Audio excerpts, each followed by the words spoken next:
الله أكبر الله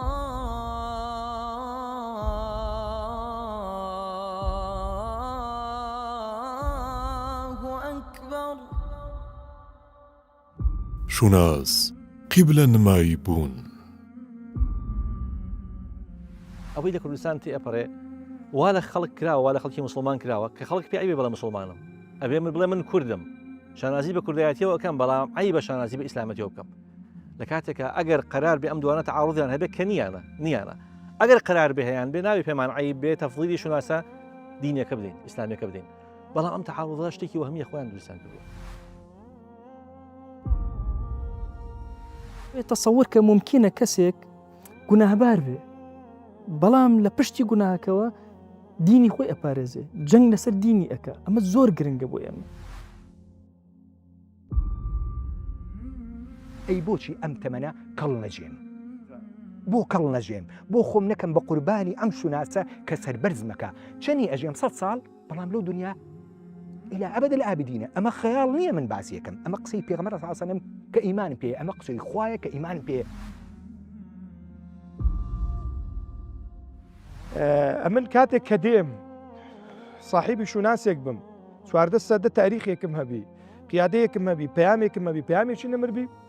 احتیاجەوەی ناکا بچم لە دەرچی دەرێ بدەم. ديداري شوان كورد. بسم الله الرحمن الرحيم وبه نستعين. بران وخشكاني دڵسۆز ڕێبوارانی ڕێگای حەقیقەت پێشەچی کە شتێک بینە پێش چاوتان لە شەوەکی تاریکی بێ ئەستێرە کە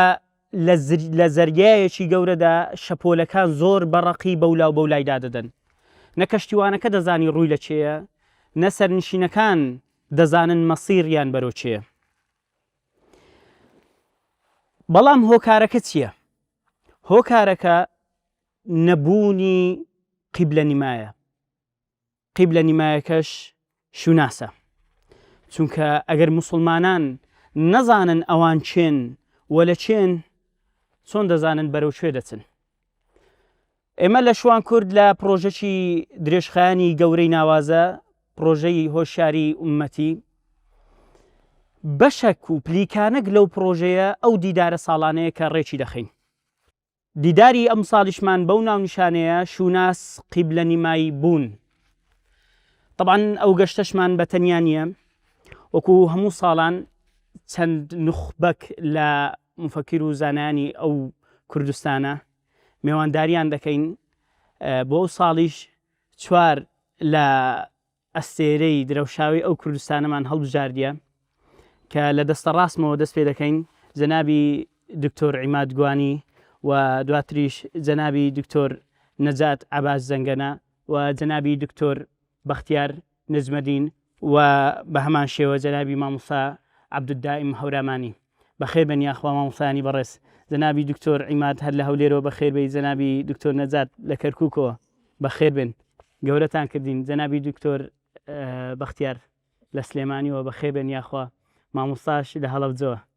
ئاودانتان کردەوە بەخێر بن یاخوا زۆر خۆشحاڵ بووین کە لەگەڵ جەنابتان بەڕاستی لەو دیدارە کۆبووینەوە. دەچینە سەر یەکەم پرسیار. پرسیار یەکەممان لە لای دکتۆر بەختیارە. جەنابی کاکتۆر باسی شوناس دەکەین ئەسڵن حەقیقەتەن ئەمە مەسەلەی پێناسانی شوناس زۆرێک لە ضەبابەتی هەیە ینی ناڕوونە نازانین ئەسڵن شوناس مەبەستمان پێچێ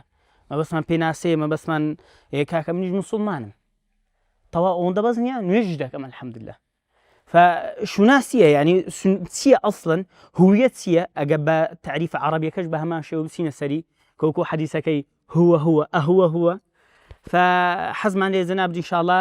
لە سنووری شوناسەوە دەست پێ بکەین و دواتریش دەچینە خزمەتی مامۆستا عەبدولدائیم. بەڵێ مامۆستای بەڕێز فەرموو. بسم الله الرحمن الرحيم الحمد لله رب العالمين وصلى الله وسلم وبارك على أشرف الأنبياء والمرسلين سيدنا محمد وعلى آله وصحبه أجمعين. ئەوسانی خۆشەویستم سەلام و ڕەحمەتی خۆی گەورەتان لێبێت. سڵاو و ڕەحمەتی خۆی پەروەردگار بۆ هەموو کەسانی کە دەنگ و ڕەنگی ئێمەیان پێگات. پێشێکی دەستخۆشی لە جەنابتانەکەم بۆ دیاریکردنی ئەم بابەتە بەڕاستی بابەتێکی زۆر گرنگە. پێشیش منە مۆزوعەکەەوە تەعاً پێم وایە بێئەدەبیە نەک پێم وایە هەرگومانیتیانە لە خزمەت مامۆسایانی گەورە و بەڕێز و سەروەرمان من یەکەم جار قسە بکەم بەڵام جەنابتان توشتان کردین خواهی گەورەتان رازی بێ یا ڕەبی، خواهی گەورە پاراش خێرتان باتەوە بۆ ئەم بابەتە جوانە. وەکو جەناب لە مقدمەکەی ئاماژەت پێ فەرموو جەنابی دکتۆر، لە ڕاستیە شوناس بابەتێکی زۆر گرنگە. شوناس پەیوەندی بە عیززەت و کەرامەت و وەحدەت و ژیان و ئاخرەتی مرۆڤەوە هەیە. ناکرێ مرۆڤ بەبێ شوناس سەربەرز بێ، سەرکەوتوو بێ، لە ژیانی خۆیدا ڕێگایەک بدۆزێتەوە و پێیدا بڕوە. هەر مرۆڤێک کە ڕێگایەکی هەڵبژاردووە تەبعیەت لەو ڕێگایە دەکات، بەو ڕێگایە خۆی ئەناسێتەوە. ئێمە کاتی ئەڵین شوناسی ئیسلامی یا عەرەبیەکەی جەناب فەرموود هویە، زانایان فەلاسفە متەکەلیمین پێناسەی هویەیان بە چی کردووە؟ حقیقەت الشەیء وصفاته الجوهرية، یعنی ناواخن و کنه و ماهیەتی هەر شتێک. چۆن کاتێک تۆ منەڵی زەحمەت دەبێ هویەکەتم شان بە، هویەکەی من کە جەناب دەیبینی ناوی سیانیمی تێدایە، ناوی دایکمی تێدایە، موالیدی تێدایە، تەنانە هەویەکەی دەرچووە تێدایەتی إلى آخره. کاتی مرۆڤ لە حیاتی خۆیدا شوناسێک هەڵدەبژێرێ بۆ خۆی، مەفروزە بەرنامە و یاسا و ڕێسایە کە لەو شوناسەدا هەیە لە ژیانی ئەمدا ڕنگدانەوەی هەبێ. جەنابەت ئاماژەت پێدا بە ڕێوایەتەکەی کە ئەبوو یاسیری کوڕی ئەختەب لەگەڵ حویەی کوڕی ئەختەبی برای کاتێک کە چوونە مەدینە دوای ئەوەی پێغەمبەر صلی الله عليه وسلم تەشریفی کۆچ کرد بۆ مەدینە، یەهودی بوون. طبعا هەردووشیان لە زانایان یەهود بوون، بڕیاریاندا کە لە دوورەوە پشتە ناوەوە ببینن بزانن ئایا ئەم محەممەدە صلی الله عليه وسلم ئەو پێغەمبەرەیە کە لە تەوراتدا باسی کراوەیاننا. دیارە ئەبوو یاسیر لە حویەی کوڕی ئەختەب پرسێت لە کەبرایەتی، دەڵێ ئەهوە هوە، ئایا بەڕاستی ئەوە، ینی ئەو پێغەمبەرەیە کە لێرە باسی کراوە بە چی ئەزانێ ئەوە؟ جواباڵ نعم والله إنه هو، وەیە کە ئەو صافانی لە تەوراتدا هەیە هەمووی لەمدا هەیە. لەمەوەمان دەرەکەوێت کاتێک کە تۆ ئەڵێی ئەو کەسە کێیە، ئەو کەسە ئەبێ هەڵگری ئەو ناسنامە بێ کە ئیدعای ئەکا، ئینا ئەو نییە. یعنی ئێستا لە کۆمەلگای ئێمەدا باوک، دایک، باو گەورە، ئەولات، خوشک و برا، گەورە و بچووک، هیچ کامێک لەمانە خەریکە واری لێ هەڵگری ناسنامەکەی خۆیان نەبن، ئەوەی کە غەرب ئەیەوێت. جەنابی کۆر ڕەنگە زیاتر ئاماژی پێ بدا. باوک پێناسەیەکی هەیە لە کۆمەلگادا لەناو عایدەی خۆیدا، دایک بە هەمان شێوە إلى آخره. هەر کەسێک کە پێناسەکەی خۆی دەزایتر ئەو نییە کە ئەو نەبێ ناتوانێت ئەو ئەرکەوە بینێت کە بۆ ئەو دانراوە. جا بۆیە ڕاستیە وەکو ئاماژەم پێدا هویە یاخود شوناس یاخود پێناس لە ئیسلامدا بریتە لەوەی کە مرۆڤ ئەو مرۆڤە بێ کە خاوەنەکەی ئەیەوێت. من کێم، ئەو کێیە، ئێمە کێین، ئیشمان چیە لە ژیاندا، چیمان داوا لێ کراوە و ئەبێت چی بکەین، مەسیرمان بۆ کوێیە. وەڵامی ئەم هەموو پرسیارانە بە شێوازێکە لە شوناسی ئیسلامیدا هەیە، لە هیچ ئاین و ئایدایەکی دیکەیان نییە. ئەوانش پێیان دەڵێن پرسیارە بوونگەریە هەن، پرسیارە وجودیەکان، پرسیارە حەقیقیەکان کە وەکو عەرزم کردی لە غەیری ئیسلامدا مرۆڤ ممکن نییە وەڵامەکانی بە شێوازێکی دروست دەستکەوێت. مرۆڤێک کە ئیدعای ئەوە ئەکا دەڵێ من هەڵگری شوناسی ئیسلامیم، لە واقعدا ئیسلام هەیکەلی هەیە، مەظهەری هەیە، بۆن و بەرامی هەیە، صبغة الله. ئیمامی بەغەوی ئەفەرمێت بۆیە خوا ئەفەرمێت صبغة الله، چونکە دین مرۆڤ ڕەنگ دەکا، ئەثەری تەدەیون بە مرۆڤەوە دیارە، چۆن بۆیاخ پۆشاک ڕەنگ دەکات. جوانە، ئینشاءڵڵا دێنە سەر مەظاهر. کاکتۆری بەڕست قەسم تەنها پێناسەکەیە کە ئەڵێن مسلمانم، یعنی من ئیدعای ئەوە کەم هوەی من هویەیەکی ئیسلامیە. ئەمە وەکو تۆ فەرمووت تەنها بەوە نابێت لەسەر هەویەکەت نووسرابێت، یا تەنها بۆی من ئیدعای ئەو بکەم کە نوێژەکەم. ئەم صبغەیە ئێستا ناژنووسرێت، ئەم صبغەیە ئەبێ لە هەڵس و کەوتی مرۆڤدا ڕنگدانەوەی هەبێت. جا زۆر بە کورتی هویە بریتێ لەوەی کە حەقیقەت و ماهیەتی هەر شتێک دیاری ئەکات بە جۆرێ ئەگەر ئەو ماهیەتە وانە بوو دروست نییە ئەو ناوەی بەسەردا دابڕێت. یعنی ئێسامە کاکتۆر کە باسی ناسنامەت کرد،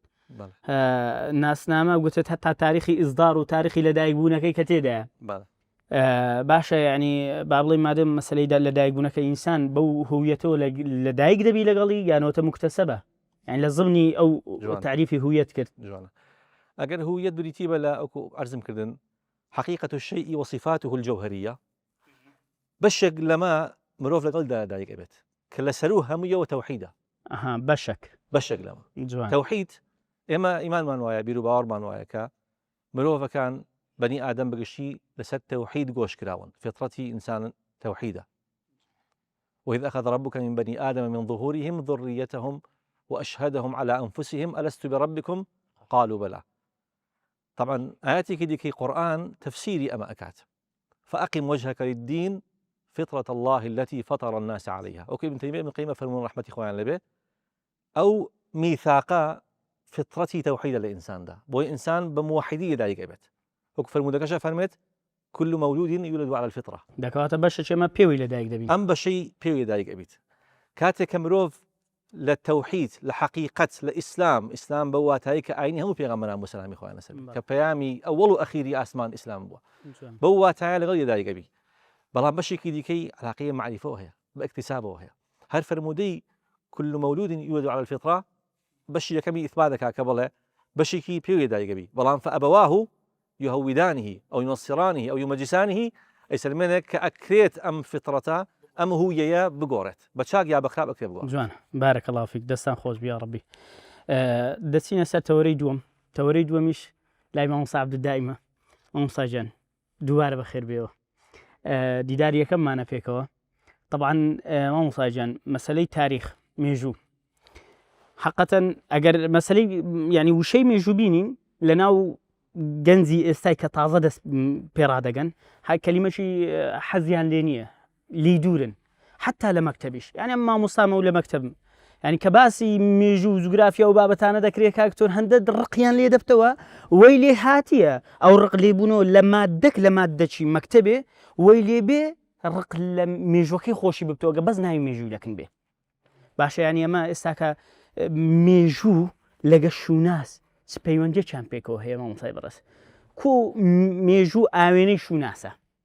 کو ئەگەر ئینسانێک لەو مێژووی کە خۆی هەیتی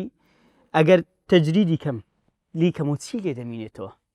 ئێستاکە سەرەتا بەس بزانم پەیوەستی چیە لە یعنی شوناس و مێژوو چ پێویستی پێ هەیە چ باسی ڕابردوو بکەم هەر باسی فلان و فیسانم لە بۆ دەکەی باسی 1400 ساڵ پێش ئێستام لە بۆ دەکەی کە قسەی هەندێک لە خەڵکی عوامە چ پەیوەندی پێکەوە هەیە مامۆسای بەڕێز بسم الله الحمد لله والصلاة والسلام على رسول الله يا ربي دستشاوتان خوش بێ موفق دستشاوی دکتۆر بەختیاریش خۆش بێ ڕاستیەکەی ئەگەر باسی پێناس بکەین یا هەر باسێک لە باسەکان بکەین ئەبێ دەستبەرینەوە بۆ مێژوو ئەمڕۆ بەشەکانی مێژوو لە هەرێمی کوردستانە کە بەشانێکی نیشتیمانین خەریکە دائەخرێن لەبەرەوەی تەڵەبە بۆیان ناڕوە چونکە مێژوو بۆتە ناو لەبەرکردن و ژمارە لەبەرکردن و هیچی تر مێژوو نەبووە وانە نەبووە پەند نەبووە شوناس لە ڕاستیە ئەگەر بێت و دیقەتی قورئان بدەین قورئان مێژووی زۆر بۆ ئێمە باس کردووە ئەوەندە باسی سەیدنا موسای کردو عەلەیه السەلام کەم شوێنی قورئان هەیە بیکەیتەوە باسی ئەوی تیا نەبێ حتا ئیمامی زەرخانیە فەرمێ کادە القورئان و ئەیەکونە موسەویەن ماشاءالله ئەوەندە باسی موسای عەلەیه السەلام تایە مێژوو بۆ ئێمە زۆر گرنگە ئێمە خۆمان بە با بڵێن شوناسی ئیسلامیمان بە پوختە و کورتکراوەی تەواوی ئینسانیەت ئەزانین نەک تەنها ئومەتی ئیسلامی ئومەتەکانی تریش ئەهلی تەوحید هەر هەمووی کورتکراوە پوختەکەی لە ئاینی پیرۆزی ئیسلامە ئەبین بۆیە هەر کاتێک کە باسی شوناس بکەین بەبێ مێژوو ناتوانین باسی بکەین هیچ کاتێک ناتوانین ئێمە لە دەقەکانی قورئان و سوننە دوورکەوینەوە کە پڕە لە باسی گرنگی مێژووی بۆ ئێمە کە چۆن هەنگاو بنین و چۆن بتوانین لە سوود وەرگین لە مێژوو تەبەن کێشەی مێژوو ئەمڕۆ ئەوەیە کە ئینسان تایە بخەوێ لە مێژووە بژی نەک مێژوو بێنێتە واقع و گۆڕانکاری نەک مێژوو بکاتە توڕاسێک لە پشتی خۆیەوە بۆ ئەی تەجروبەی لێ وەرگرە و پاڵی پێوە بنێ ئێمە ڕاستیە ئومەتی ئیسلامی بە فەزڵی خوا زۆر ئەڵتافی گەورەی لەگەڵا کردوین لە کاتی بوونمان لە دەسەڵاتە مێژوومان هەیە لە نەبوونمان لە دەسەڵات مێژوومان هەیە بۆیە ئەگەر بەگشتی بڵێم ئێمە خاوەنی شوناسێکی زۆر دەوڵەمەندی لە مێژوو لەوەچی هەندێک کەس لە مێژوو تەنها وا تێگەشت بێ مەوەسەیان تەنها لە بوارە جیهادیەکە مەسەلەن یا ئەسکەریەکە باسی مێژوو بکرێ بەڵام مێژوو لەگەڵ شوناسی ئێمە لە هەموو ڕۆکان هەیە ئەگەر ئێمە لە باسی تەسەوف و عرفانە کۆمەڵی کەڵەپیاوی زۆر گەورە ئەبینەوەکو قودوە لە پێش چاومانەوە یەن و ئەڕۆن ئەگەر باسی فقهی ئیسلامی بکەین کۆمەڵی گەورە پیا و ئەبینین لە مێژووی خۆمانە کە بوونەتە توڕاسێک بۆ ئێمە و سەلەفی ساڵحی ئێمە ئەگەر بێت و باسی سیاست کەین بە هەمانجا باسی اقتصاد کەین بە هەموو هەر باسێک لە باسەکان کەین ئێمە پێویستمان بە ئەساسیاتی ناو مێژوو هەیە کە دەستی بۆ ببین پێویستمان بە دەرس و پەندەکان هەیە کە مێژوو لە 180 دووبارە بوونەوەیە تەجروبەی ئینسانەکانە هەژاری مکریانی لە کتێبی چێشتی مجێور لە مقدمە کەشتێکی زۆر جوان ئەفەرمێ فەرمێ خۆزگە ئینسان دوو جار ئەژیە جارێک بەس تەجربەی کۆ ئەکردەوە واتە مێژووی دروست ئەکرد جاری دوم تاتبیقی ئەکرد وی بزانە چی بکە وی هەڵە نەکە بۆیە ئێمە لە ڕاستیە کاتێک کە باسی ئەو ئەەکەین ئەم پەیوەندی شوناسی ئێمە لەگەڵ مێژووە چییە ئێمە هیچ کاتێک نەهاتوین بڵێن ئێمە ئەمڕۆ لەدایک بووین یان فکرێکی تازەین ناوەڵە ئێمە خاوەنی فکرێکین کە هەزاران پێغەمبەر لە پێشمانەوە عەلەیهیمو سەڵات وەسەلام ڕۆشتون هەتا ئەگاتە قودوایەتی پێغەمبەر صلی الله علیه وسلم تا ئەگاتە سەحابە و تابعین و ئەولیا و عولەمای گەورە هەتا ئەمڕۆ بۆم لە گەنجی ئێستا زۆر معجبە بە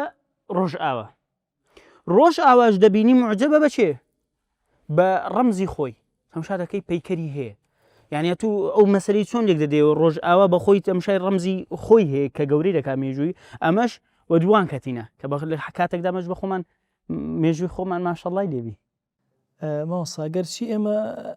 پەیکەرمان نییە لە حەقیقەتە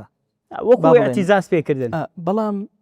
شانازیکردنێکی ناخمان هەیە بە زۆرێک لە مرۆڤە گەورەکانی ئومەت لە هەموو بوارەکانی ژیانمان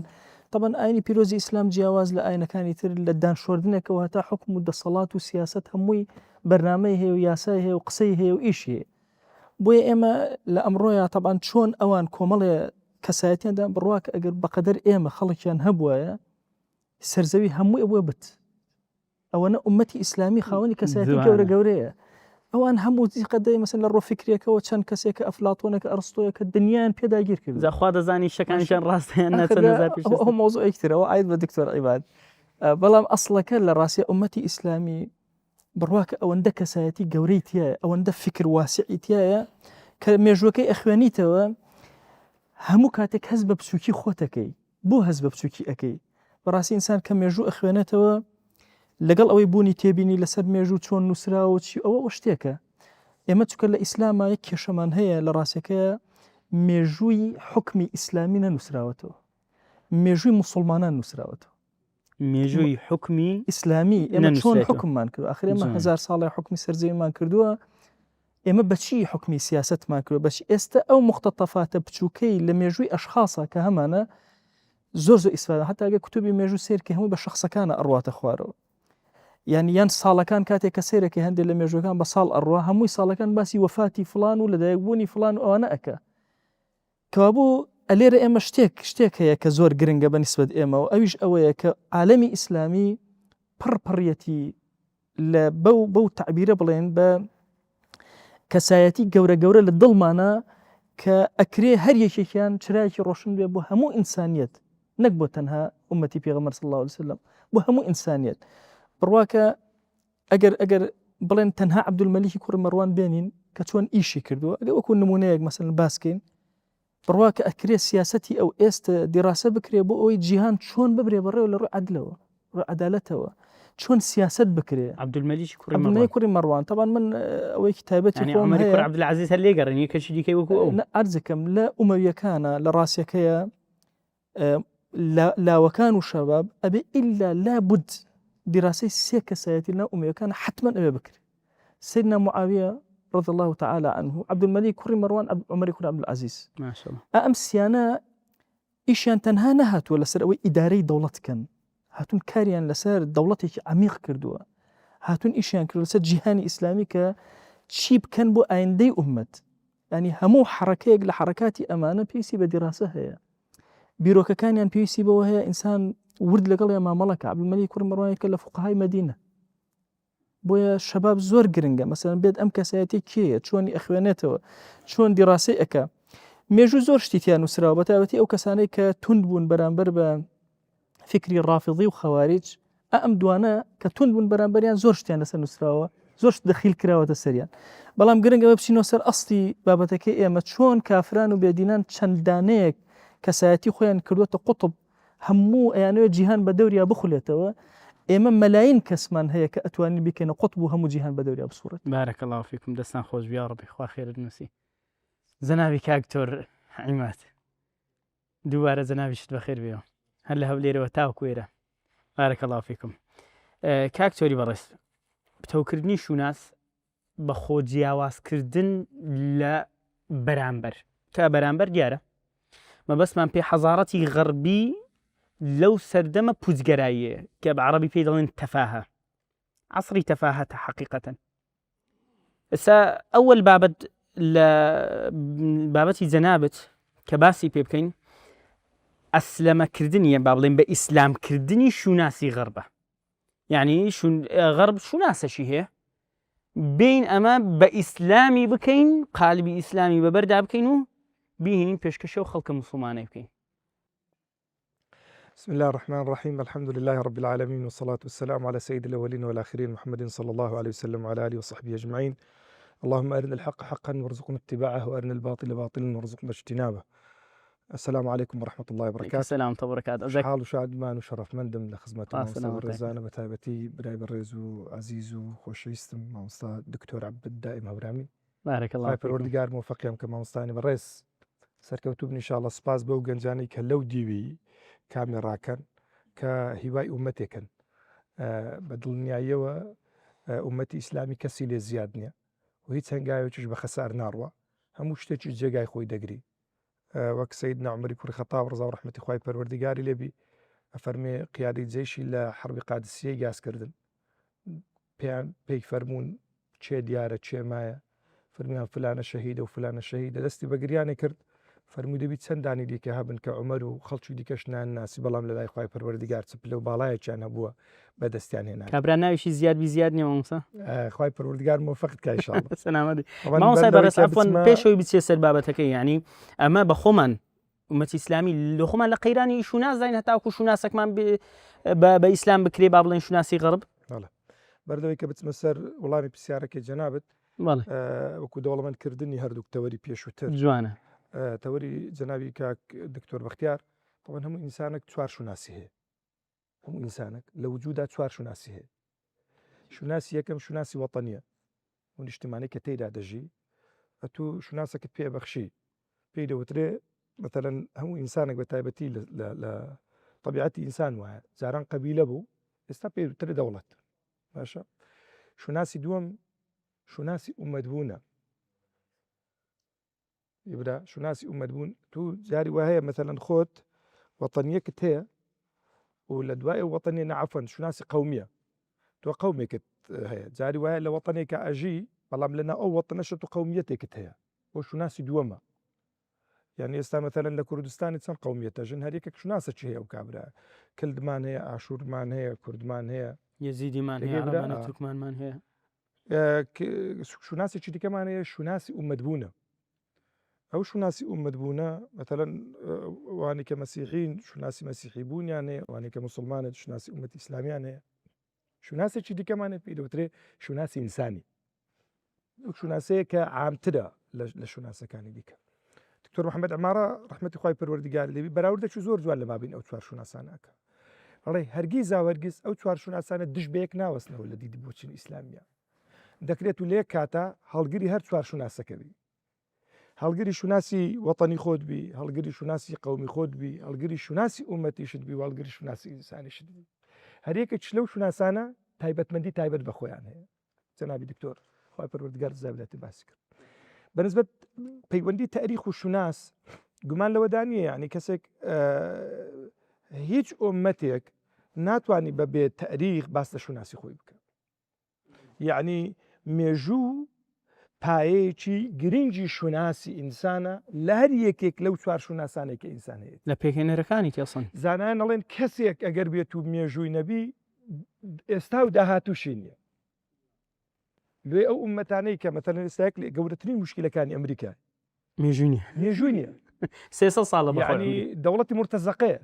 جوانە. یعنی بڕۆ تەماشای بکە ئەو پەڕی مەتەلەن هەندێک وەک مەریوان وریاقانە قسەیەکی جوانی هەیە، ئەڵێ ناسیۆنالیزم بەبێ ئەفسانە ناژی، بەبێ ئەفسانە ناژی، ئەبێ ئەفسانەیەک دروست بکە، ناسنامەیەکی وهمی دروست بکە هەتاوەکو بتوانانی قنەعەت بە خەڵکانی بکە. بۆیە ئێستا مەتەلەن دروستکردنی نەیاری وهمی یەکێکە لە پایەکانی لیبرالیەتی معاصر، چونکە ناتوانانی وجودی نییە، دەبی دوژمنێکی پیدا بکە هەتاوەکو بتوانانی کۆمەڵە خەڵکەش لە دیارە و فکرێک تەوجیهیان بکات و بابەتەچی.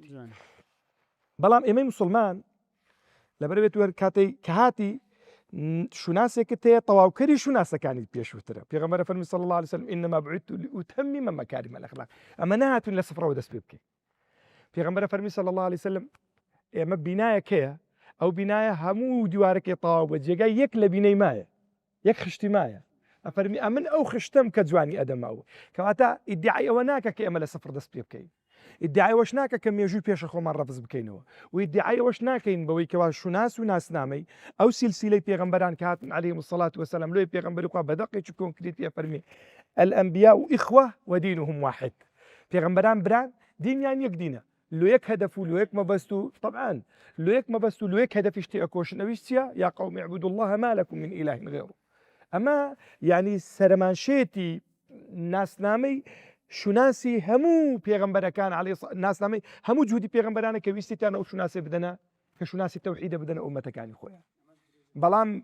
لەبەر ئەوەی وەک زانایان ئەڵێن لەگەڵ هاتنی ئیسلام عەقڵی مرۆڤاتی بلۆغی ئەبی بلۆغ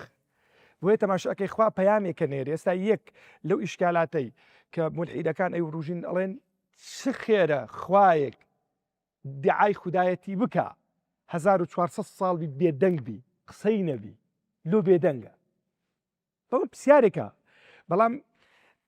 ئەبێ بزانی بۆی کە خوددا جەلە جەلالوه پەیامێکی ناردووە بە پێچەوانەی ئەوەی کە مرۆڤ بەردەوام پێویستی بە ئەبدێت و بەنوکردنەوە هەیە خوددا جەلە جەلالوه پەیامێکی ناردووە مرۆڤەکان لە 170 ثەوابیتی حەیاتیانێ ناگۆڕێت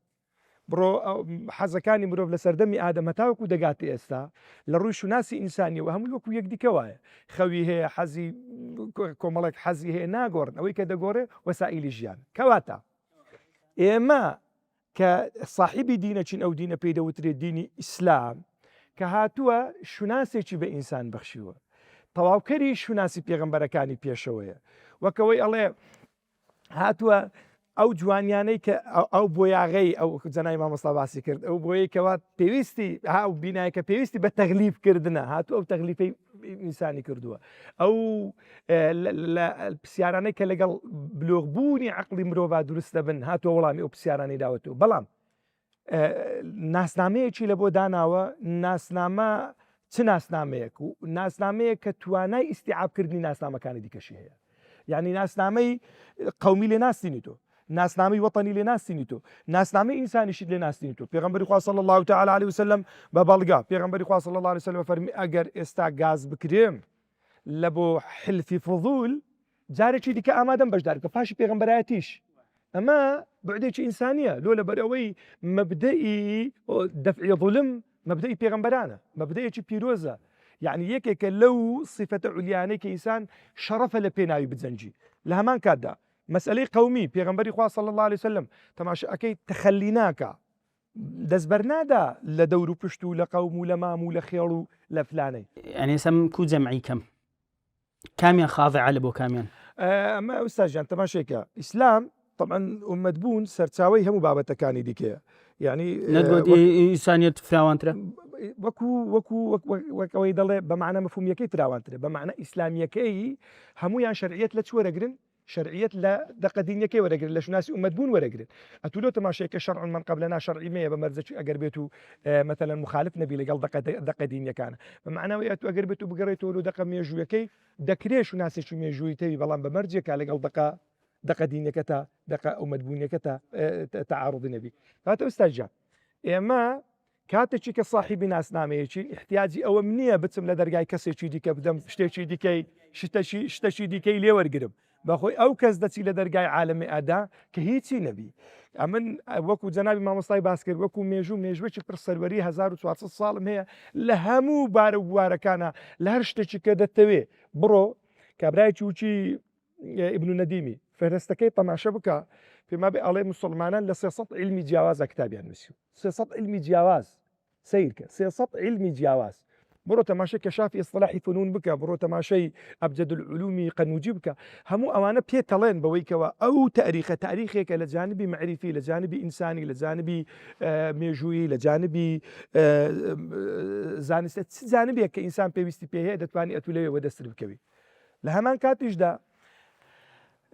أمن كاتك كديم صاحبي شو ناسك بم سوارد السادة تاريخيكم هبي قياديكم هبي بياميكم هبي بيامي شنو مربي احتیاجەوەی ناکا بچم لە دەرچی دەرێ بدەم ئەگەر مەبەستی پرسیارەکەشت ئەوە بی چۆنی مامەڵە لەگەڵ ئەو شوناسە حەڤاری شارستانیە بکەین کە ئێستا ساییدا ئەمە وەڵامێکی دیکە وەردەگرین. بالضبط ئەمە بەسمان دژەکە دینە سەر ئەو لایەنانی کە مامۆسای بەڕێز کە متتەفقن ئەمە مەبەسمان ئەو لایەنە نییە دینە سەری بەڵام مەبەسمان ئەو لایەنەیە کە مخالفە کەمە لەو حاڵەتەیدا ئەمە دەڵێن چی شوناسی مقابل کە ڕۆژ ئاوایە باشە کوم تەعاملی لەگەڵ بکەم ئەمە ئەو لایەنی لێگەڕین کە موافقە تەماشاکە ئەمە ئەگەر بمانەوێ باسی ئەوە بکەین ئەمە پێغەمبەرێکمانە عەلەیهی سەڵات وسەلام هەر لەگەڵ هاتنی یەکەم پەیام کە اقرأ بسم ربک الذی خلق هاتیە پێغەمبەری خوا صلی الله علیه وسلم ئیشی لەسەر ئەوەی کردە کە تاکە چ موسڵمان دروست بکە صاحبی ناسنامەیەکی بی لە هەموو بوارەکانی پێویستی بە هیچ شتێکی نەبی دەیان حەدیثی لەو بەجێهێشتنە بەوەی خالیف و پێچەوانەی فلان و فلانەی بکەن دەیان حەدیثی لەو بەجێهێشتنە پێغەمبەری خوا صلی الله علیه وسلم تەشبیهی کوفار و تەشبیهی فلان و فلانەی نەکەن هەموو ئەو بابەتانەی کەوا سبغەیەکی دینیان هەبوو بی لە فکرەیەکی دیکە پێغەمبەری خوا عەلەیهی سەڵات وسەلام هاتووە لە تاچی موسڵمانی قەدەغە کردووە حتا ئەو تهدیدەی کە پێغەمبەری خوا صلی الله علیه وسلم تهدیدی عومەری کوڕی خەتابەکە لە کاتێک تەوراتی بەدەستەوە بینی کاتێک کە عودەی عادی کوڕی حاتەمە بینی کاتێکەوە سەلیبی لە بەردا پێغەمبەری خوا صلی الله علیه وسلم دەرسێکیان ئەداتێ لەوەی کەوا ئەبێ صاحبی شوناسی خۆتان بن لە هەمان کاتدا پێغەمبەری خوا صلی الله تعالی علیه وسلم بە بەردەوامی بەو سەحابە و یارانی وتووە ئەبێ شانازی بکەن بەو شوناسی کە لە ئیسلامە سەرچاوی گرتووە نابێت ڕۆژێک لە ڕۆژە بتهێوێنەوە ناو کەسایەتی کەسی بەرامبەرە لۆ ئەمە گەر بێت و تەماشای ئەو سەرچاوی بکەین پێغەمبەری خوا صلی الله تعالی وسلم و بابەتانەی بە دەقی کۆنکرێت و کۆتایی پێهیناینە نابی ئینسانی موسڵمان لە بابەتە مخالیفەکانە هیچ کاتێک بخزێتە یاخود بێت ئەو ئاستەی کەوا ملکەت بکە لە بۆ ئەو بابەتانێک کە لەگەڵ مەبدە دینیەکەی ئەوە ناگونجێ جا مەهما کانە ثەمەن موسڵمانانیش لە مێژوویان کردووە بەڵام ئێستا لەو 150 ساڵەیە فعلا دوژمنەکان بەنەوعێکی دیکە هاتوون بەنەوعێکی دیکە حربەکەیان دەست پێ کردووە هاتوونەتە ناو ماڵی ئێمە موسڵمانی مزەیەفیان دروست کردووە موسڵمانی مۆدە تازەیان دروست کردووە خەڵکێکیان دروست کردووە ناسنامەیەکی هەیە ناسنامەیەکی ئیسلامی ناسنامەیەکی ناقص لە هەمان کاتدا ناسنامەیەکی دیکەی لەگەڵ ڕەبت کردووە نازانین دەبی ناوی لێ بنێ ناسنامەیەکی نێرابووک تێگەی ئەوەی کە پێی دەوترێ خۆتا مشکل لا إله هؤلاء ولا إله هؤلاء نە موسڵمانێکی تەواو نە کافرێکی تەواو ئەوە دەبی قسەی لەسەرا بکرێت جوانە ئێستا دینەوە سەریمانی بکرێت کەواتە گەنجانی لێ ئاگادار بکرێتەوە بۆی کەوا دینە سەر ئەو بابەتە مامۆستای بەڕێز بەقوولی إن شاء الله أو بابتي جنابت بقولي دين وسري مسألة كما حقا أجر إنسان شو ناسي خوي أما لا جنابي دكتور دسمة بيكر شو ناسي خو ما بناسين بس دوالا ودواتر لا أو ميجوا بكينا قلغانك دواتر بس أو ده بس من شو ناسي خو بناسين بس نخير حتما ده بشو ناسي مقابلة كشم بزانم تونا حتى لتفاصيل كان يجرى تشبيه وكو جنابت أو هم حديثات خالف لقوتيه هەتا من لە تەفاسیلەکانیش بەوان نەچم لە نەمەتی بیرکردنەوەشم بەوان نەچم فەمە ئەو جانبەی جەناب الدین ئینشاءڵڵا بە قوولی باسی لێو دەکەین لێ حەزەکەم بێمە سەر تەوەرەی چارەم ئینشاءڵڵا دین و لای جەنابەت کاکتۆری بەڕێز پرسیاریەکەمە لێ دووبارە بە خێرهاتن دەکەینەوە یا ڕەبی خوا موفەقتان کە کاکتۆر گیان جەنابەت دووڕیانی شوناسە ئەمە یانەوەتە بەرەو توانەوە دەچین یان بەرەو گۆشەگیری یانی ئینسان یانەوەتە دەبیچی لە وەکو کاکتۆری بابەتەکەوی لە ناو شوناسی وان بتوێمەوە یانەوەتە گۆشەگیر بم لەلایەشی کە هەر نەوێرم خۆ دەربخەم دەمەوێت ئێستا باسی ئەوە بکەی باسکردنی شوناس کە ئەمە لە جەنابی کاکتۆر و دەستمان پێ کرد باسکردنی شوناس فەرزە سنەتە مباحە ئەگەر ئەو چەند خاڵم جواب بدێ ئەو جار دەچینە سەر بابەتەکەی تو ئینشاء الله تعالى فەرموو مامۆستای بەڕێز بسم الله الرحمن الرحيم الحمد لله رب العالمين والصلاة والسلام على خير المرسلين محمد وعلى آله وصحبه أجمعين اللهم رب جبرائيل وميكائيل وإسرافيل عالم الغيب والشهادة فاطر السماوات والأرض أنت تحكم بين عبادك فيما كانوا فيه يختلفون اهدنا لما اختلف فيه من الحق بإذنك إنك تهدي من تشاء إلى صراط مستقيم خذ خيرتنا أخواج تامسيك إن شاء الله قل ما وصياني قدر برز معنا إن شاء الله قدر تنبو من دانا ودمان تنشان بسلام دواخە بە هەر سێ بابەتەکە ڕۆم بەپەلەو هەجوابی ئەو وەڵامیش لە ناو ئەم هینانەیە ئەو سوالە ئینشاءڵڵا بەڵێ یەکەم فعلا هەموو کەسی حەقی هەیە و پرسیارە بکە ئایا ئەم باسی کە ئێمە ئەیکەین دانیشتوین باسی شوناسەکەین شوناس باسکردنەکەی خۆی لە خۆیە فەرزە سنەتە مباحە ئەی بوونی یەکێ بێ بە خاوەنی شوناس ئەوە فەرزە لەسەری یان مستحبە یان جائزە بەشەکە لە عەقیدە بەشەکە لە چ ئافرەم عەقیدەیە عیبادەتە عادەتە کاکەم ناڵێم ئێستا ئەو تعلیقانە دەم و دوای ڕێک لەگەڵای باسی ئەوت بۆکەم یەکەم ئینسانێک خوا سبحانه وتعالى بە کاملی خەڵقی کردوێت کە في ئەحسەنی تەقویم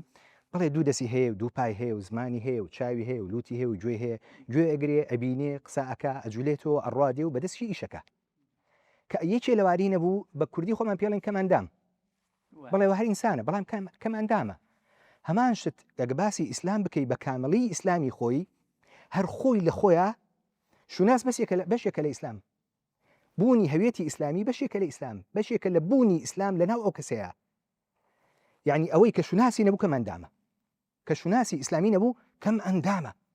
یان دەسی نییە ناتوانێت هیچ بکە یان پای نییە ناتوانێت بجوڵێتەوە یان چاوی نییە نبینێت بەجێرەی نەقسەکەی کە لە ناخیدا ئیتر لەوێ چێڵی یاڵی سونەتە یاڵی فەرزە نەوە بوونە کاکەم بوونە لەوانە بەرسرە لە هەمووی بەرسرە عقیدەیە بەڵێ لە عقیدەوە دەست پێکە دوای ڕەنگەداتەوە وەکو عیبادەت دوای لە زاهیرە ئەبینرێ وەکو عادەت هەموویەتی کاکەم اینجا لە پێشەکیەکەی ئەمە باسی شوناسمان کرد وتمان قیبلە نومایە واتە ڕێگە پیشاندەرە ئەوە یەک زۆر تەواوە بەڵام هێشتا لەوە بەهێزتر هەیە لە تعریفەکەی کاکتۆر بەختیارە خوازا خێریدا باسی ئەوەی کرد کە بە صیفات ئێمە ئەو شوناسە ئازانین بەڵێ بەڵام تۆ مناڵێک هێشتا لە دایک نەبووە ئەتوانی بچی هەوی بۆ دەربکەی لە دایک نەبووە نییە یان برادێکمان هەفتەی ڕابردوو لە عمرە بوو مامۆسایەکی ڕێزمانە قەدەری خواوتی زۆر هیلاک بووم لە ناو تەکسیەکەی خۆی و خێزانەکەی بوو هەموو شتێکی ناو جانتاکەیە داناو لە بیری چووە هەویە و جەواز و پارە و هەموو شتێکی تی دوای دابەزیم چوومەوە ئۆتێلەکە وڵا سێرکەم هیچم پێ نییە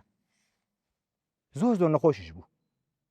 تی مەجبور بووم بە جەماعەتی متوانی کە ئەمناسن لەگەڵمان لە حملەکەیە لە حملەی عمرەکەیە بردیان بۆ نەخۆشخانە لە نەخۆشخانە وتیان ئەرێ تۆ چی وڵا من فڵان کەسم مامۆستایکی زۆر بە ڕێزمان لە کەرکووک تی وڵا نازانین کوڕم جوازەکەت کواوتینە تی وڵا بوونت نییە تۆ ئێستا گە بمری ناتوانین شادەی وەفاتت بۆ بکەین تۆ بوون نییە تۆ لای ئێمە نیت ئێستا هیچ مەجبوریم تۆ عیلاج بکەم مەگەر بە هەستێکی ئینسانی یان بە هەستێکی ئیسلامی عیلاجی تۆ بکەم دکتۆرێکی فەڵەستینی بوو لەوێ فەڵەستینی بوو ئاوارە بوو لە سعودیە وتی مەگەر بە هەستی خۆم عیلاج بکەم و ئیلا مەمنوع ئێستا گە عیلاج بکەم من بۆیان هەیە من ڕات بەکەمیش ببڕن واتە نەبوونی هەویە یان هەویە بۆ کەسێک نییە نەبێ خۆی ئەگە کەسێکیش هەویە نەبوو هەر نییە لێرە پێغەمبەر صلی الله عليه وسلم کە ئەفەرمێ جاء الإسلام غريبا وسيعود غريبا فطوبى للغرباء طوبى طبعا بدو وصفه مامۆسایان نەزانن یەک وەصفێکی مەدحیە یعنی با بڵێن ڕووسپێتی سەربەرزی سەرفرازی بۆ ئەو کەسانە ئافرین لەو کەسانە یان طوبى بەرزترین دەرەجەیەکی زۆر بەرزە لە جەنەتە لە هەردوو حاڵەتە یعنی ئەو غەریبانە سەربەرزیان بۆ ئەمێرێتەوە غەریبانی آخر زمان باشە غەریبان ئێمە لە چی زمانێکە مسلمان کەمە بێتەوەکو ئەو کاتێک کە پێغەمبەر صلی الله عليه وسلم خۆی و 5 کەس مسلمان بوون یەکەم جار ئەوە غەریب بوون وایە نا لە مؤتەمەرێکا چوون لە ئەمریکا مؤتەمەرەکان هەمووی دکتۆرەکان 1000 دکتۆر بوون لەوێ ڕێک 1000 دکتۆر مؤتەمەرێکی زۆر گەورە بوو کاتی نوێژ هات ئەوە نوێژ بکەی چکە نوێژی نیوەڕۆ و عەسر ئەکەوتە ناو مؤتەمەرەکە بەیانی لە ئۆتێل نوێژەکەی شەو ئەتوانی هەرچ کاتێ بێ نوێژ بکەی لەگەڵ مەغریبا بەڵام عەسر و نیوەڕۆ وەڵا هەستام نوێژ بکەم سەرکەم تەنها خۆم لە ناو 1000 کەسە وەڵی غەریبم یعنی دڵم بە خۆم سوتا دوای کە گەڕامەوە دوای یەک دوو ڕۆژێ لە مؤتەمەرەکە یەکتریمان ناسی سێرکەم هەفتە مسلمان لەگەڵا هەر هەفتای نوێژ ناکا هەر غەریبیم بە خۆم هات کاکەم فبزانە طوبى للغرباء یعنی غەریبی چییە غەریبی ئەوەیە کە شوناسی نییە غوثائیەت زمانی غوثائیەت بۆ خەڵکە بێتە غوثاء یعنی ئەو کەفەی سەر ئاو کە فوویەکی لێ بکەی ئەڕوا یان خۆرێ لێدا وشکە بێتەوە نەدارێکە بتوانی بیستوتێنی سوودی لێ ببینی نە شتێکی جوانە نە قورسیەکە نە بەردێکە نە ئاوەکە خۆیەکی هیچی نییە غوثاء ئەتوانی بۆ غوثاء شوناسی بۆ دانی شوناسی نییە خەڵکیشی زۆرە بێ یان ئەوەی کە شوناسی نەبوو غوثاء هەردووشی لە ڕازیاتە ئێکە فلەبەروایان کاکەم اینجا لە باسی مێژووە کە مامۆستا خوازا خێرە زۆر بە جوانی باسی کرد 100 ساڵە کاکەم لە لۆزانەوە تا ئێستا تاریخی ئێمە تەحویر ئەکرێ و تەحریف ئەکرێ و ناڵن مناڵانی ئێمە بیخوێنەوە مەگەر ئێمە بە چاوقامی خۆمان تاریخی ئیسلامیمان خوێن بێتەوە مناڵی ئێمە تاریخی ئیسلامی نبینیوە لەبەرەوە معجبە بە تاریخی غەرب یان سێری ئەو پەیکەرانی غەربەکە و ئەو شێوازانی غەربەکە وئیلا تاریخی ئێمە وەکو عێراق وەکو کورد کاکەم ئەبێ هەموو کوردێک لە مێژووە باسی سەلاحەدینی بۆ کرێ لەو ڕۆژەوە کەلادی بوو لەدایک بوو تا ئەو ڕۆژەی کە قودسی ئازاد کرد سەربەرزیە بۆ ئێمە چی کوردیەک باسی سەلاحەدینی بۆ کراوە ئەو مێژووێ کاکە هەر ئەڵێن سەلاحەدین کوردە هەر ئەوە نیە ئەی کاکە چۆن بوو بەو زەلامە ئەو کوردە چۆن بوو بۆ زەلامان کە هەموو عەرەب ئێستا فەخری پێواکە نەبەس عەرەب وەڵی لە ئینگلتەرا باسێک کرا باسی پرسیاریان کردیان چێتان هینە ناسێ ئەو کابرا کە یەکەم مەلیکی قودس و خۆی کرد بە یەکەم مەلیکی قودس کە وتی مەلکی مەملەکەت ڕەبم ناوی سەلبی نیە دوای کەوتەبیل پێتان بڵێم زۆربەی کەس نەیناسی وای کە پرسیارە کردیان ئەی چێ سەلاحەدین ناسیوتێن بەڵێ سەلاحەدین ناسین هیوای بۆ وتی کابراایکی زۆر دڕندەی خەڵکی زۆر لێمان کوش هیوای وتی وڵی دژمنێکی زۆر بەڕێزە چکە کابراایکی بەڕێز بوو هەمووی ناسی ئەگەوانەی ناسن بۆ ئێمە ناسین مێژووی ئێمە نوقسانە وەکو عێراق بۆ مێژووی بۆ عەبدولمەلیک ناخوێنین کە ئەو وڵاتی ئێمە پێکەناوە بۆ باسی معتەسم ناکەین هەرچەند لە عقیدەیە چەند غەڵەتی شەو بەڵام سەربەرزی ئیسلامانی هین کرد لە وا معتەسیما جوانە ئەجا کاک دکتۆری بەڕێز یعنی ئەگەر قەتعم نەکردوی يعني أولا باز بزانم شوناس كو دبتا محرك بڵێ بزوێنەری تاک و کۆمەڵ خۆزە خێردا بەڵێ لە هەویەکان هەر چوار هەویەکە هەر چوار شوناسەکە کامی زیاتر زاڵە بێ بە سەروانی ترا من هەڵم نەبژاردەوە کە بە ئینسان لە دایکم بەڕەحمەتی خوا من ئینسانم جوانە هەڵم نەبژاردەوە لە عێراق بم احتمال حەزم کرد لە کەنەدا بم هەڵم نەبژاردەوە کە کوردم احتمال حەزم کرد لەنەوەی پێغەمبەر بم صلی الله علیه وسلم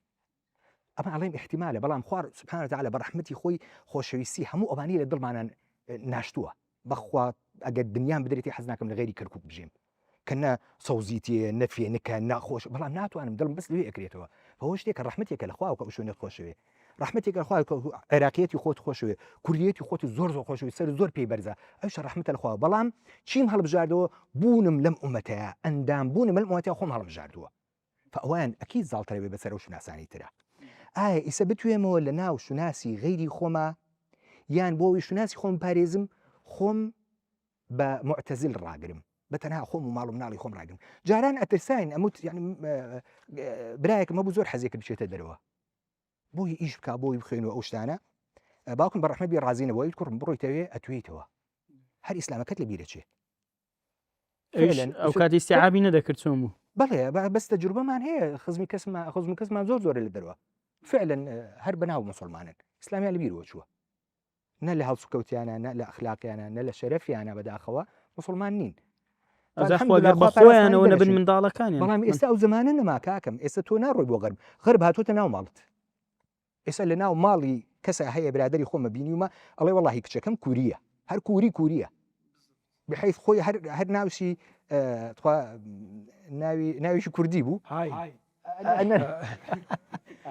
ئەو فیرقە ناوێکە کاکەم ئێستا خۆی ناوی ناوکیم نانە فیلم هەبوون ئێستا زۆر لە هەولێرش چژە خۆیان نای وەختی خۆی و مسلسلە کۆریانە کەژاڵە خۆی ناوی ناوکیم